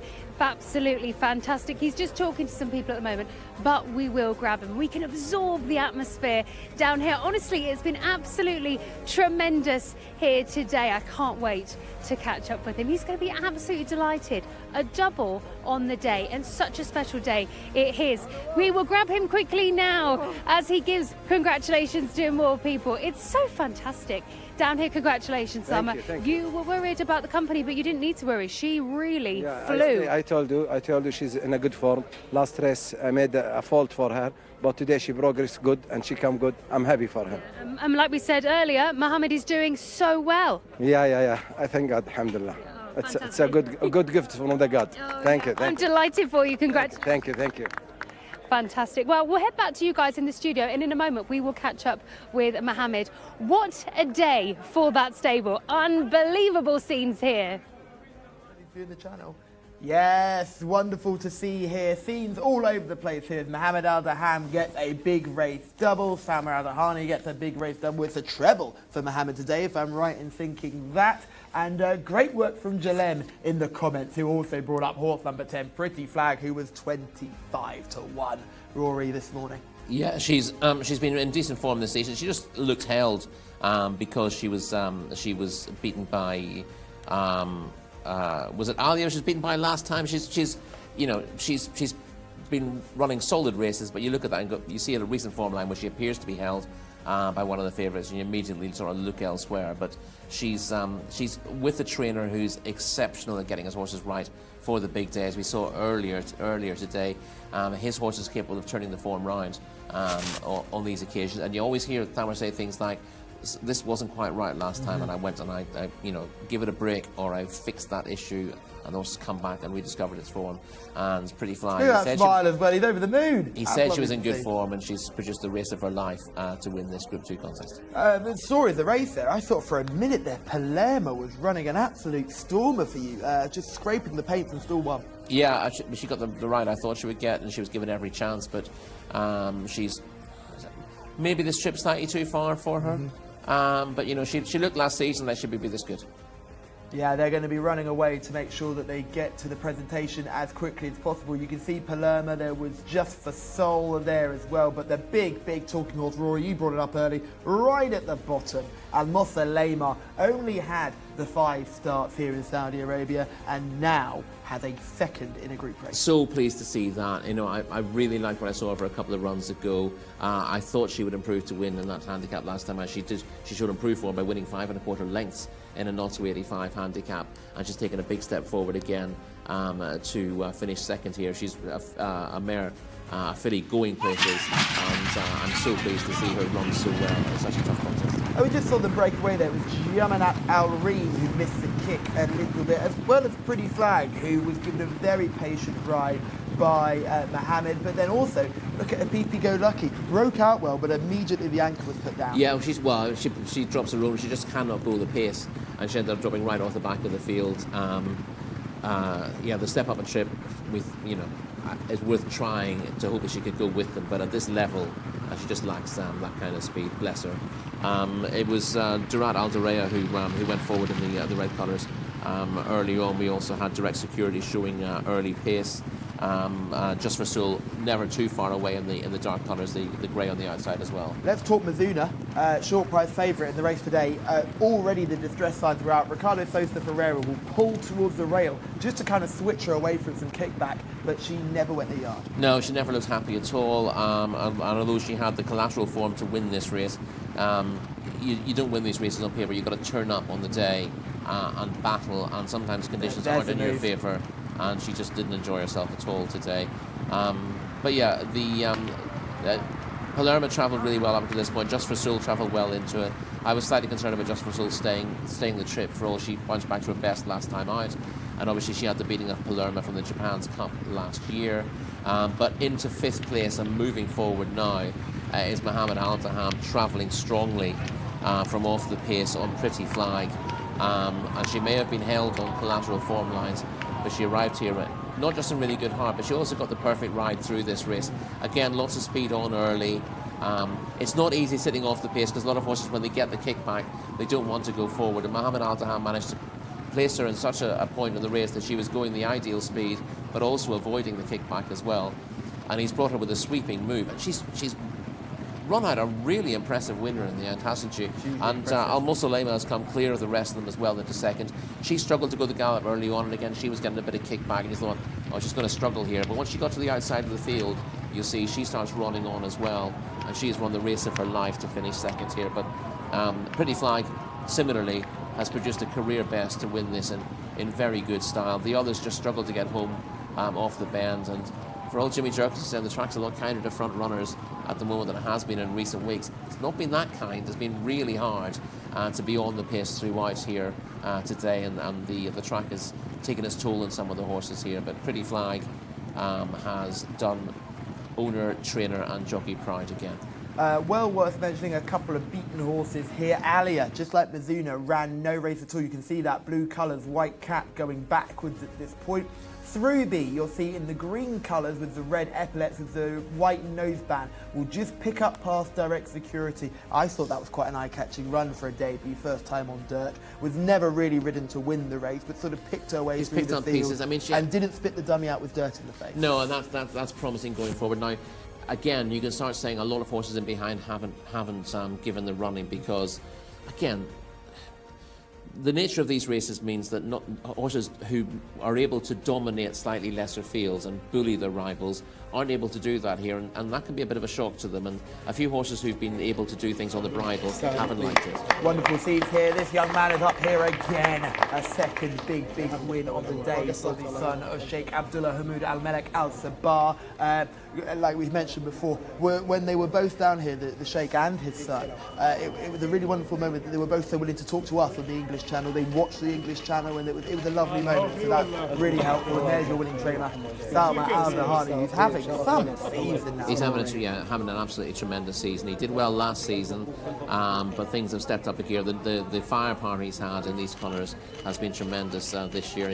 He's had a cut down on the sort of local bred horses he's had because of the big stable of English and Irish imports that he's got. Yeah, I'm about to say, let's look at the sponsors that we've had at this meeting. We're going to need a wardrobe company to get involved in the sponsorship of these meetings now, because everyone's going to need more trophy space. And if you're riding for this team, you're going to need a lot more trophy cabinet space to get in there. So if there's any storage companies out there in Saudi Arabia, this is the meeting you want to be sponsoring, because Mohammed Al-Daham, Salman Al-Dahali and Sheikh Amela Ametzek Al Sabah are all getting involved with the winners of these group contests. Then Rory, it comes to a head now with the Group 1. This is for the 3-year-olds, not quite the strengths on paper. Now, we talked about this earlier on before we came on air. There's not really been too many 2-year-old stars, apart from that one sprinter in the yellow and blue spotted colours.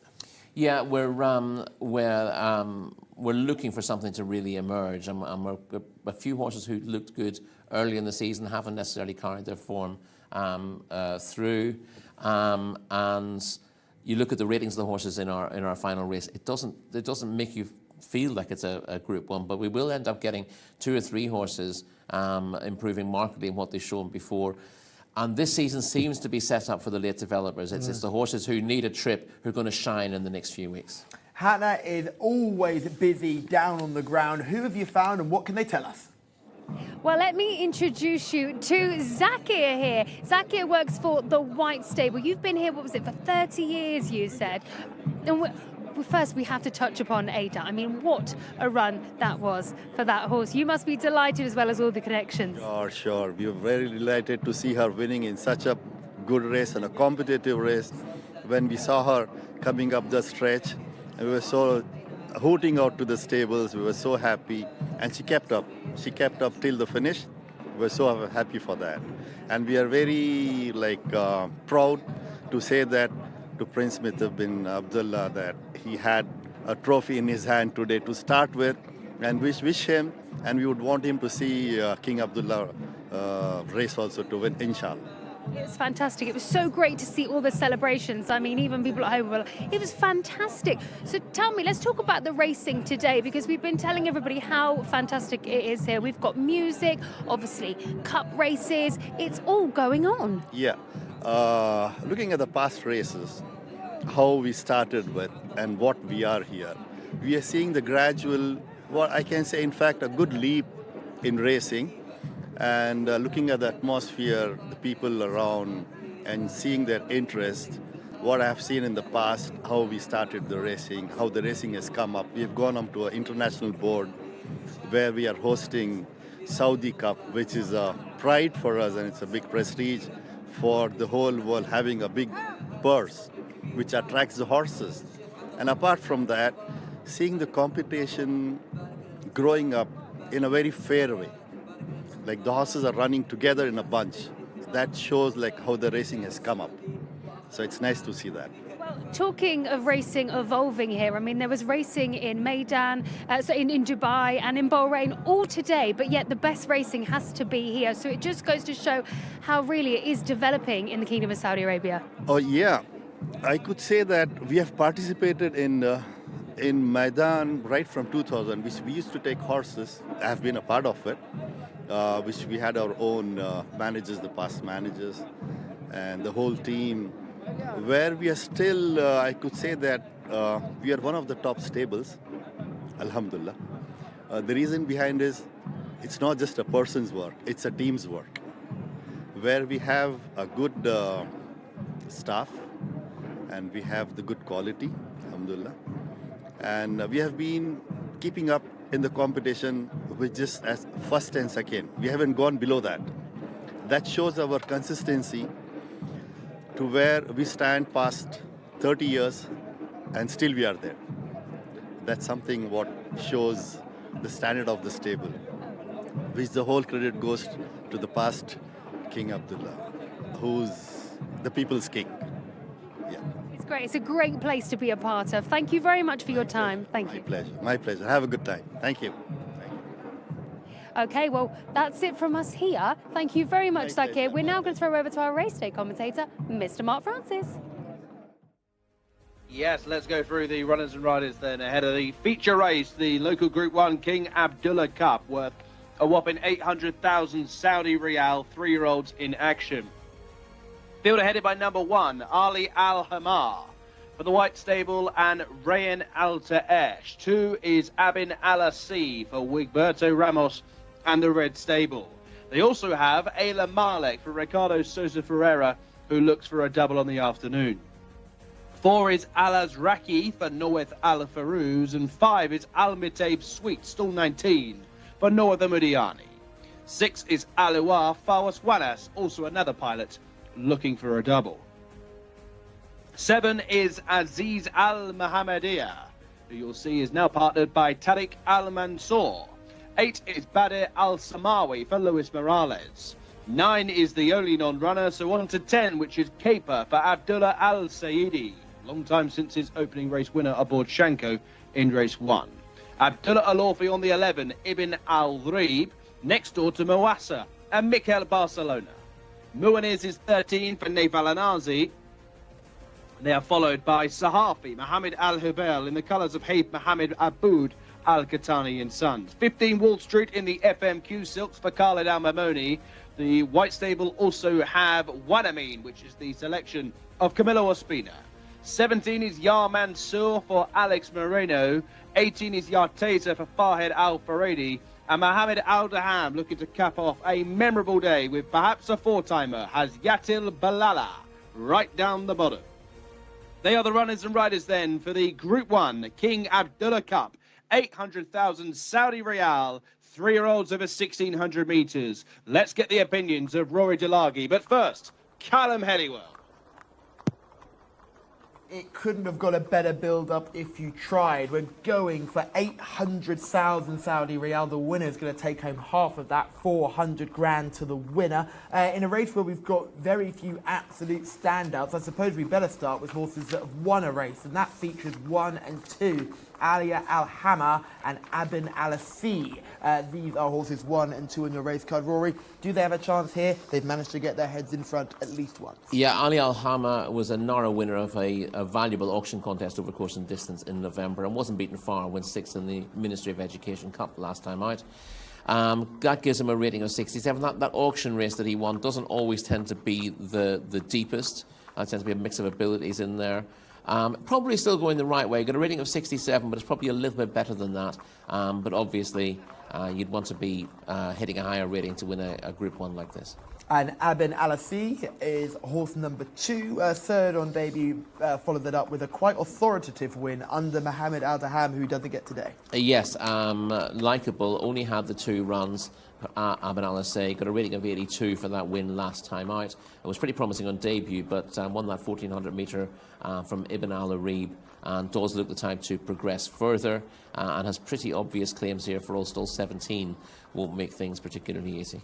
Ayla Malek, I remember ending that run of defeats in Maiden Company last time under a very calm Ricardo Sosa Ferreira. Went off a short price fav that day. Will not be short price fav today. No, won in reasonably good style in a 1400 metre maiden by 3 3/4 lengths, but it wasn't the strongest of contests.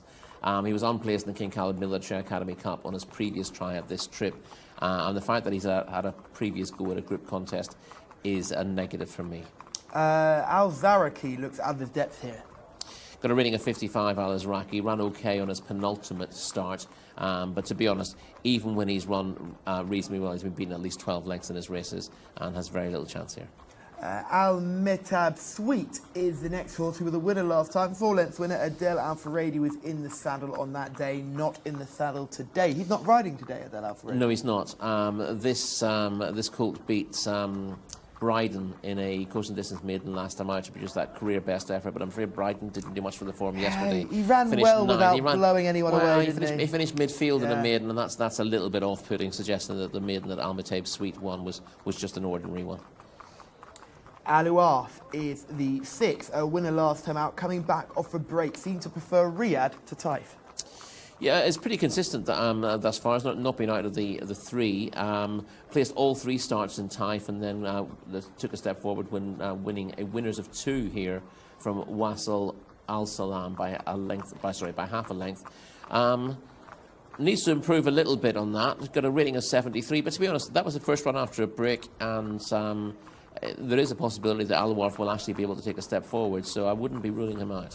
No, I think he's certainly got every chance. Interesting to see what he does over this trip, considering the last run with over 1,400 steps up in trip for the first time, going over a mile today. Aziz Al Mohammadiyah, we're talking, yeah? No, sorry, I'm still on Alouaf. Oh, you're still on Alouaf, sorry, yeah. Sorry, I was getting very excited about his chances. Aziz Al Mohammadiyah is the next one we'll look at. That was the winner last time out. Looking forward to getting to this fella. Now, he was only 6th over course and distance on debut and then won over 1,200 metres last time out. And your automatic reaction to that is, oh, doesn't stay this trip and wants 1,200. But it was inexperience that got him beaten on debut, and it took him a fair while to get going last time out. Was really strong at the finish. He wants this trip. He will improve again. I thought he was a player. And what might end up being a half-decent price, Aziz Al Mohammadiyah. Let me look what he was when they set the market up this morning. He was 16s when they set up the market this morning. It won't be 16s for long if the Rory Delagi money comes for it. Next is Badr Al-Wazwawi.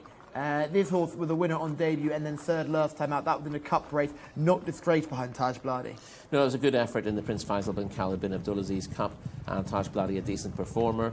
Looks sure to make a bold bid on that evidence. I'd have him a definite on my shortlist. Again, the fact that he's proven in decent company means you'd expect him not to be fazed by this test tonight. We go without the 9s, we go straight to the 10, Caper.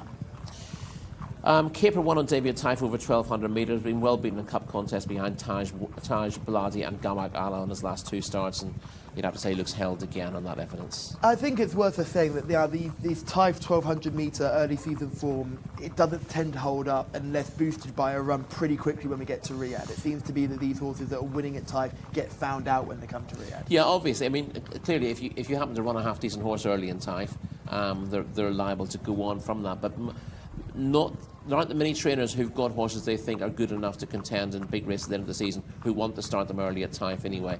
So the races tend to be competitive enough on paper. they tend to produce wide margin winners as well, but they don't always go on. So it's a form to be slightly wary of.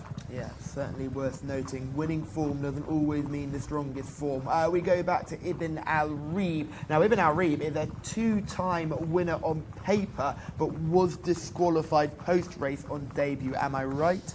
That is correct, yes, but has run pretty well since that, winning a course and distance open last month, prior to finishing 7th in the Ministry of Education Cup last time, won by Gawak Allah. Wasn't disgraced there. Seems to be, still potentially going the right way. And with a good run stall 4, I wouldn't be surprised if he was competitive once more. Let's talk Nicolas Bachelard. Has had success early on, almost before we came to Riyadh. Beginning of the Riyadh season was flying winners left, right and centre. Said to me in an interview that he was going to struggle later on at this season, didn't have too many good ones to run. But those ones who were winning before should be coming back now. But he's had a quite quiet few weeks.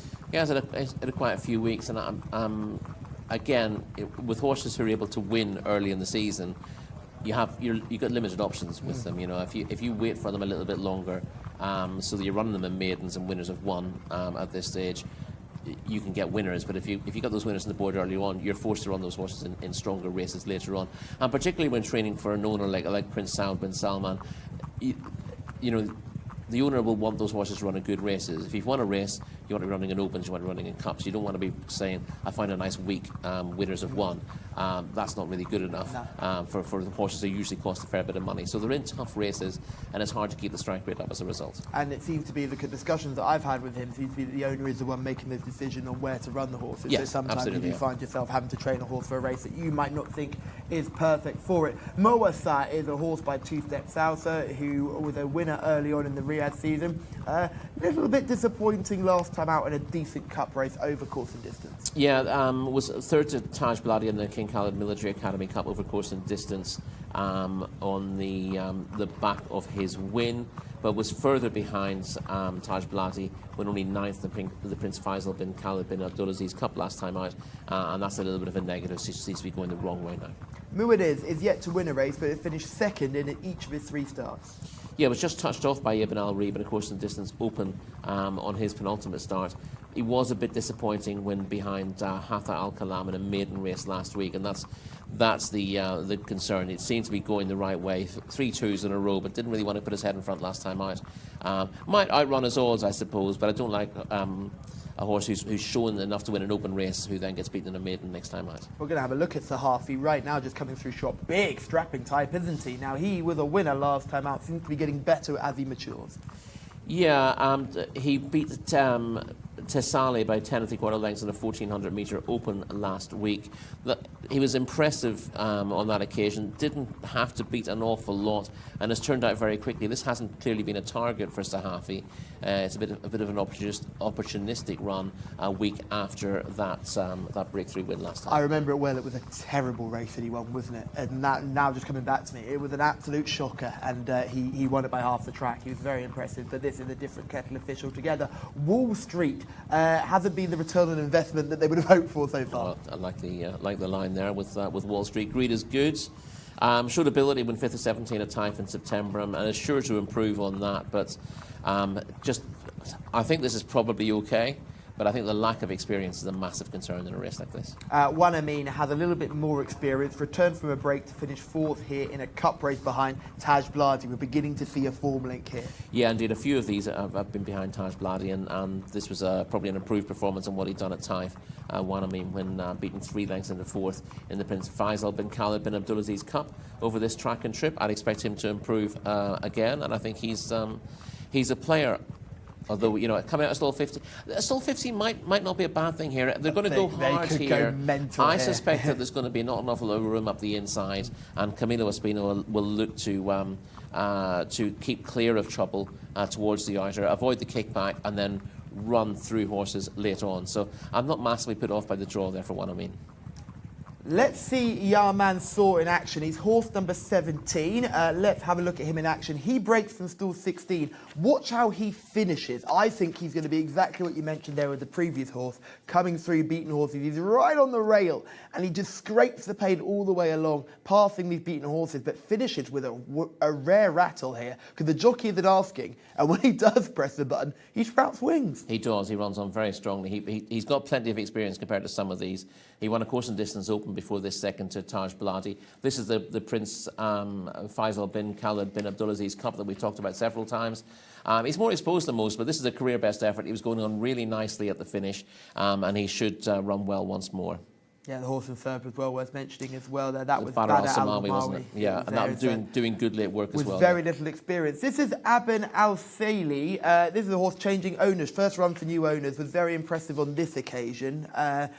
This was a very good effort, I thought, and clearly enough for someone to part with some cash for him. Yeah, he did run out an impressive winner and gets a rating of 82. So he's the highest rated runner in this race. Aben Al-Say, and as he was visually quite impressive on this day. This is going to be a tougher contest as well, so he needs to prove that he can back this effort up when things aren't quite as straightforward, but you've got to respect his chances. He's coming out of stall 17, and again, as we said, that might not be a bad thing in a field like this. Hannah is in the parade ring. Rory and I have been through most of these. Who caught your eye? Oh, it's a lovely sight here in the parade ring. Sorry, we've got the outriders leading the way for them, and we're looking at horse number 1, Alia Al-Hama. Got the headgear on and the noseband, looking very, very well. A darker liver chestnut, gorgeous muscle on the hind end for sure, and a beautiful coat. The next one really did catch my eye. Number 2 is the horse we're looking at here. This horse is looking great. Abner Alasea. Having a little chomp away on the bit. They're looking quite keen and ready to get on with the job, but as he's got his head tucked in, you can really see the muscle on his neck and hindquarters. Having a bit of a swish of the tail there, yeah, getting a little bit frustrated, but we'll keep an eye on that one. Next one we're going to have a look at is horse number 7 on your race card, Aziz Al-Muhammadia. Lovely chestnut, having a nice look around. Perhaps needs a bit more on the top line, does have a little dip in the back actually. Most of the horses have been getting a little bit on their toes, to say the least. We have had some naughty ones, but number 7 here has been keeping it cool as they hop on board there. The next horse we're going to have a look at is number 8, just going past now, Badr al-Samawi. Again, looking a little bit wanting to get on with the job. Oh, you see number 7 there. You see what I mean by a gorgeous coat, but having a bit of a toss of the head and playing around. Like I said, a couple of them are doing that here in the parade ring. Number 8 has just had a spook, which is Badr al-Samawi. So when one spooks, they tend to all have a bit of a moment. So yes, but of course there's lots going on here at the racecourse, so you can see them getting a bit upset indeed. So that's ones I liked the look of.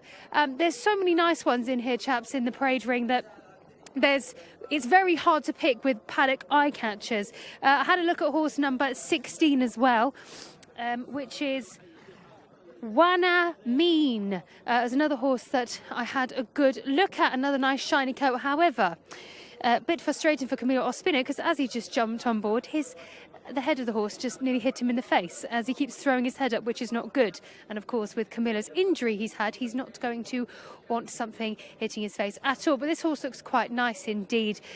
Besides the head throwing around, looks nice in the hindquarters, very muscled, but a chunkier sort. Bit of meat to him, but not in the bad sense, in too much condition. Just looks very well indeed. Number 17, Yaman Saw. I also had another look at a lovely, again, shiny coat. Not overly keen on the walk. That wouldn't be something that I'd be noting down as one for my best walking horses. Walks quite quickly behind actually, but again, like I said, some of them are a bit tense in the parade ring here, so they aren't walking the best they should, or thinking the best they should, put it that way. But I'll let you know if there is any more upset in the parade ring. We did have a rear rub. I couldn't quite catch which one that was, but I will let you know. Number 3 is definitely on his toes. That's number 3 on your race card, El Mahalek. I liked the look of this horse in the pre-parade ring purely because of the gorgeous coat coat and the way he carried himself. However, he has now not stopped jig jogging since he's come into the parade ring, and I can't imagine he's going to settle down now. There's no sweat, but it's extremely cold out here, so that's another thing. But yes, that's what I've seen here in the paddock. They're all heading out now. It's a quick turn over here. Back to you guys in the studio. Yeah, thank you very much, Hannah. The horse that was getting really worked up there was Aziz Al Muhammadi, a horse that's only had the 2 starts and was a winner last time. We've still got a couple more to cover, Rory. We will get through all of them to give everyone their due diligence. Jcsa, horse number 18, a little bit more experienced, but found out in 2 decent contests last time. Yes, 7th to Taj Bladi here last time out, but 3 or 4 of these were ahead of him on that occasion, and not that easy to fancy. It is possible to turn that kind of form around. You know, your automatic assumption is, with so many in the field, if you finished, you know, if X finished behind Y last time out, it should do so again. Doesn't always work that way, but that's the way you kind of got to go through these. I always think of it as like when you've been beaten by a horse doesn't mean you can't beat it again. I think we're too afraid in horse racing to try and take on a horse that's beaten us once before already. So go back to the well. The final horse, Yatil Balaha, is the last one we'll look at. Second on debut, 1 place better last time out. Of all of these, still quite unexposed, done very little wrong. Yeah, Positive. No, it's an interesting one. Ran well on debut, won next time out. The horse he beat last time out was Sahafi, of course. It's a shorter price than him here, after having won a week open race last week. But I would say that Yatil Balaha is very likely to uphold that form because he's had a better preparation for this. I wouldn't want to be coming into this off a run last week at all. But the fact that the form has worked out just means that you can probably rate Yatil Balaha a little bit higher. He obviously hasn't met some horses of the quality of some that he's meeting here, but he clearly has plenty of ability on paper and is one to take seriously. Mohammed Al Daham is also in the saddle looking for a 4-timer today if he can. And that would be absolutely big fantastic. Big race treble too for him, so that'd be lovely to see. He's been riding out of his skin today. They're already making their way down towards the start, Rory. Is there any chance I could get an early selection from you here? I'm going to go for Badr Al Samawi, and I know that you quite like him teaming as well. Up. But the strongest piece of form we have here that keeps coming up in various form lines is that Cup race won by Taj Bladi last time out, and Badr Al Samawi on an absolute blinder to be 3rd there on just the 2nd start of his career. He looks like he will come on from that again. The 1 or 2 others who were reasonably close to him on that occasion, like Wanami wasn't too far behind either, but Badr Al Samawi should improve again. Hannah, who do you like in this one? It's a tricky contest. You have plenty to look at. They're all getting a bit above themselves in there. Some of these boys being quite rambunctious. Who caught your eye? Well, I found it tricky, Callum, like I said, because there were so many in the paddock and so many had beautiful, gorgeous, shiny coats. It was a tricky one. I do like number 8, Badr Al Samawi, obviously keeping an eye on the behaviour going to post. But again, I mean, when you're at this level, they do look phenomenal, and it's so great to actually stand there and look at them all. But it's been great to have a busy paddock as well, with lots of people and, of course, lots of race goers around the paddock and around the winners' enclosure. They've been everywhere. It's great. So to confirm my selection for our final race this evening, number 8, Badr Al Samawi. So that's the one I'm going with. Mark Francis, it's now over to you. Thank you, Hannah. Yes, thank you very much for your thoughts today. And indeed, Callum and Rory in the studio. Runners just making their way down to the start. Just confirming some cap colours here. You can see there the green cap of Ali Al Hamar. I think I'll go with Abin Alassi at 5-2. Stall 17, Rory said, shouldn't be too much of a problem. All the teaming up here with Badr Al Samawi from stall 12 was a winner on debut, 3rd last time out in the footage that we saw. But I thought Abin Alassi, first start for the Red Stable here with Berto Ramos, likes a big race success. I thought would take some beating here. Yo Mansour, second choice in the market at 4-1. Wanami 9-2. Badr Al Samawi next in at 7-1. The runners are arriving down at the start. Final checks through the runners here. Al-Azraqi, you can see with the red headgear. Red cap for Abin Alassi, the market leader. So first colours for the Red Stable there. First colours for Ali Al Hamar at the top, green cap there. for Rayan Al Taesh. So I think all the field have just about made their way down to the 1600 meter start here. So we should be loading in the next few moments. There's Alua Fawas Wanas, a good day today, righting the wrongs with Fal Kiyer in race 6. But it's been a fabulous day here at King Abdulaziz Racecourse. And just as the guys were talking a few moments ago, I had a quick glance at tomorrow. And my word, it's an unbelievable day's racing here tomorrow. I'm not just saying that either. It really is tremendous. We can't wait to bring it to you live here on the Jcsa English-speaking channel. Runners continuing to circle and should be loading in the next few moments. So a reminder of the market here. Abin Alassi, 5-2 favourite, was 9-4. Ya Mansour has been very well backed, 8-1 into 4-1. Very well supported indeed. Wanamin 9-2, Camilo Ospina. Seemingly first pick here for the white stable, but does have the yellow cap, which does illustrate to me that that's not the first selection on the race card. Ali Al Hamar is that. Silver jacket there of Wall Street is a much bigger price. 40-1 chance after just the one start. We go without the 9 here, remember. Great to have your company, as ever, on the Jcsa English-speaking channel. 12 more races to bring you tomorrow. The Crown King Cup's coming. My word, what a ridiculous amount of quality we have on show tomorrow. Even in the Arabians. Tilal Al-Khaladir. No Asfan Al-Khaladir. I would have been very surprised to see them both declared. Tilal is here. Can't wait to bring all 12 races to you here live on the Jcsa. Runners going in. Moassa with the white cap. First to load up. Also going in is Abin Alassi. 7, Aziz Al-Muhammadiyah, followed into the stalls by Aluaf. Red cap of Sahafi is next to go in. Approaching the stalls here, the 13 Muaniz, which has gone for another lap. That's the white cap there for Naif Al-Anazi.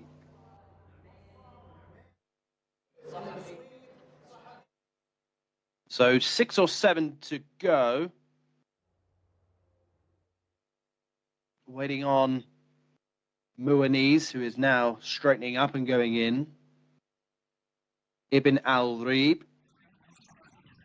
The red cap of Ya Mansour stepping into the stalls. Numbers 3, 4 and 19 to complete the lineup then. For the feature race, will we see a star in the making? Let's hope so. Final cap confirmation. Ricardo Sousa Ferreira in the black cap aboard Ayla Malek.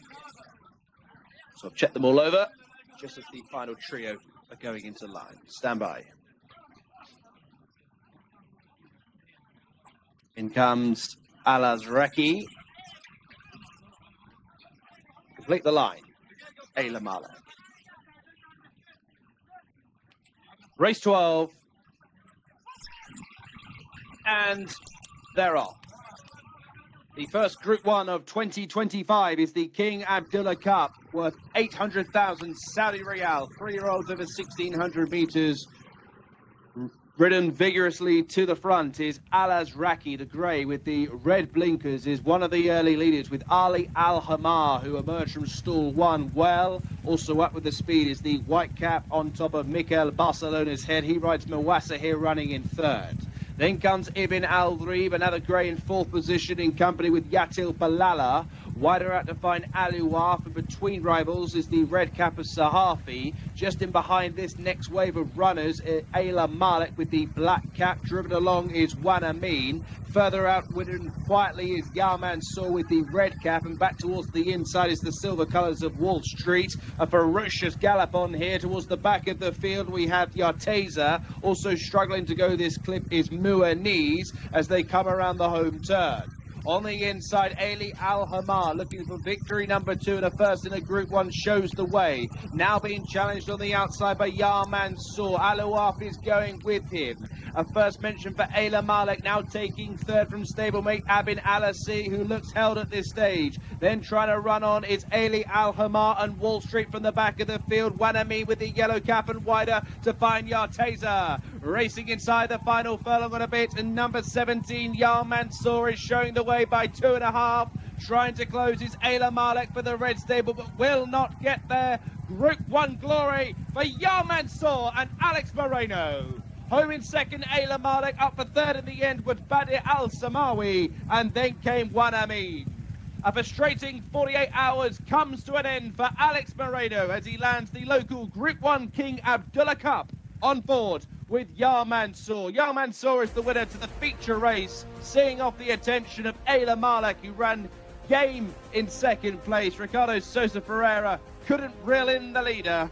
Yar Mansour just too good. Stall 16, Yar Mansour has got across, showed good speed from a wide post. Look forward to reviewing this race throughout from the start. 1:42.21 is the winner's time. Wins by 2 at the wire. Ayla Malek in second. Up for third was Badir Al-Samawi. Then came Wanameen. Alouaf gets 5th place money. Yar Mansour, Alex Moreno can breathe a huge sigh of relief. A big smile on Alex Moreno, I'm sure.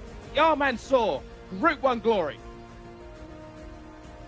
Oh, you can't keep a good man down, and Alex Moreno is back with a winner. He's been struggling all week. He's had a bit of a nightmare yesterday. No luck today, but it's all changed. Here is a horse who shows some good form. Yar Mansour, behind Taj Bladi last time out, goes 1 place better today. Yeah, he ran the race of his life to be second last time. He's more exposed than 1 or 2 of these, but showed that just because you've had a few runs doesn't mean you can't keep improving. And he's now put 2 excellent runs back to back. Paid a big compliment to Taj Bladi, who beat the winner and the third last time out. So the form of that contest working out really well. But Yar Mansour running out a really good winner.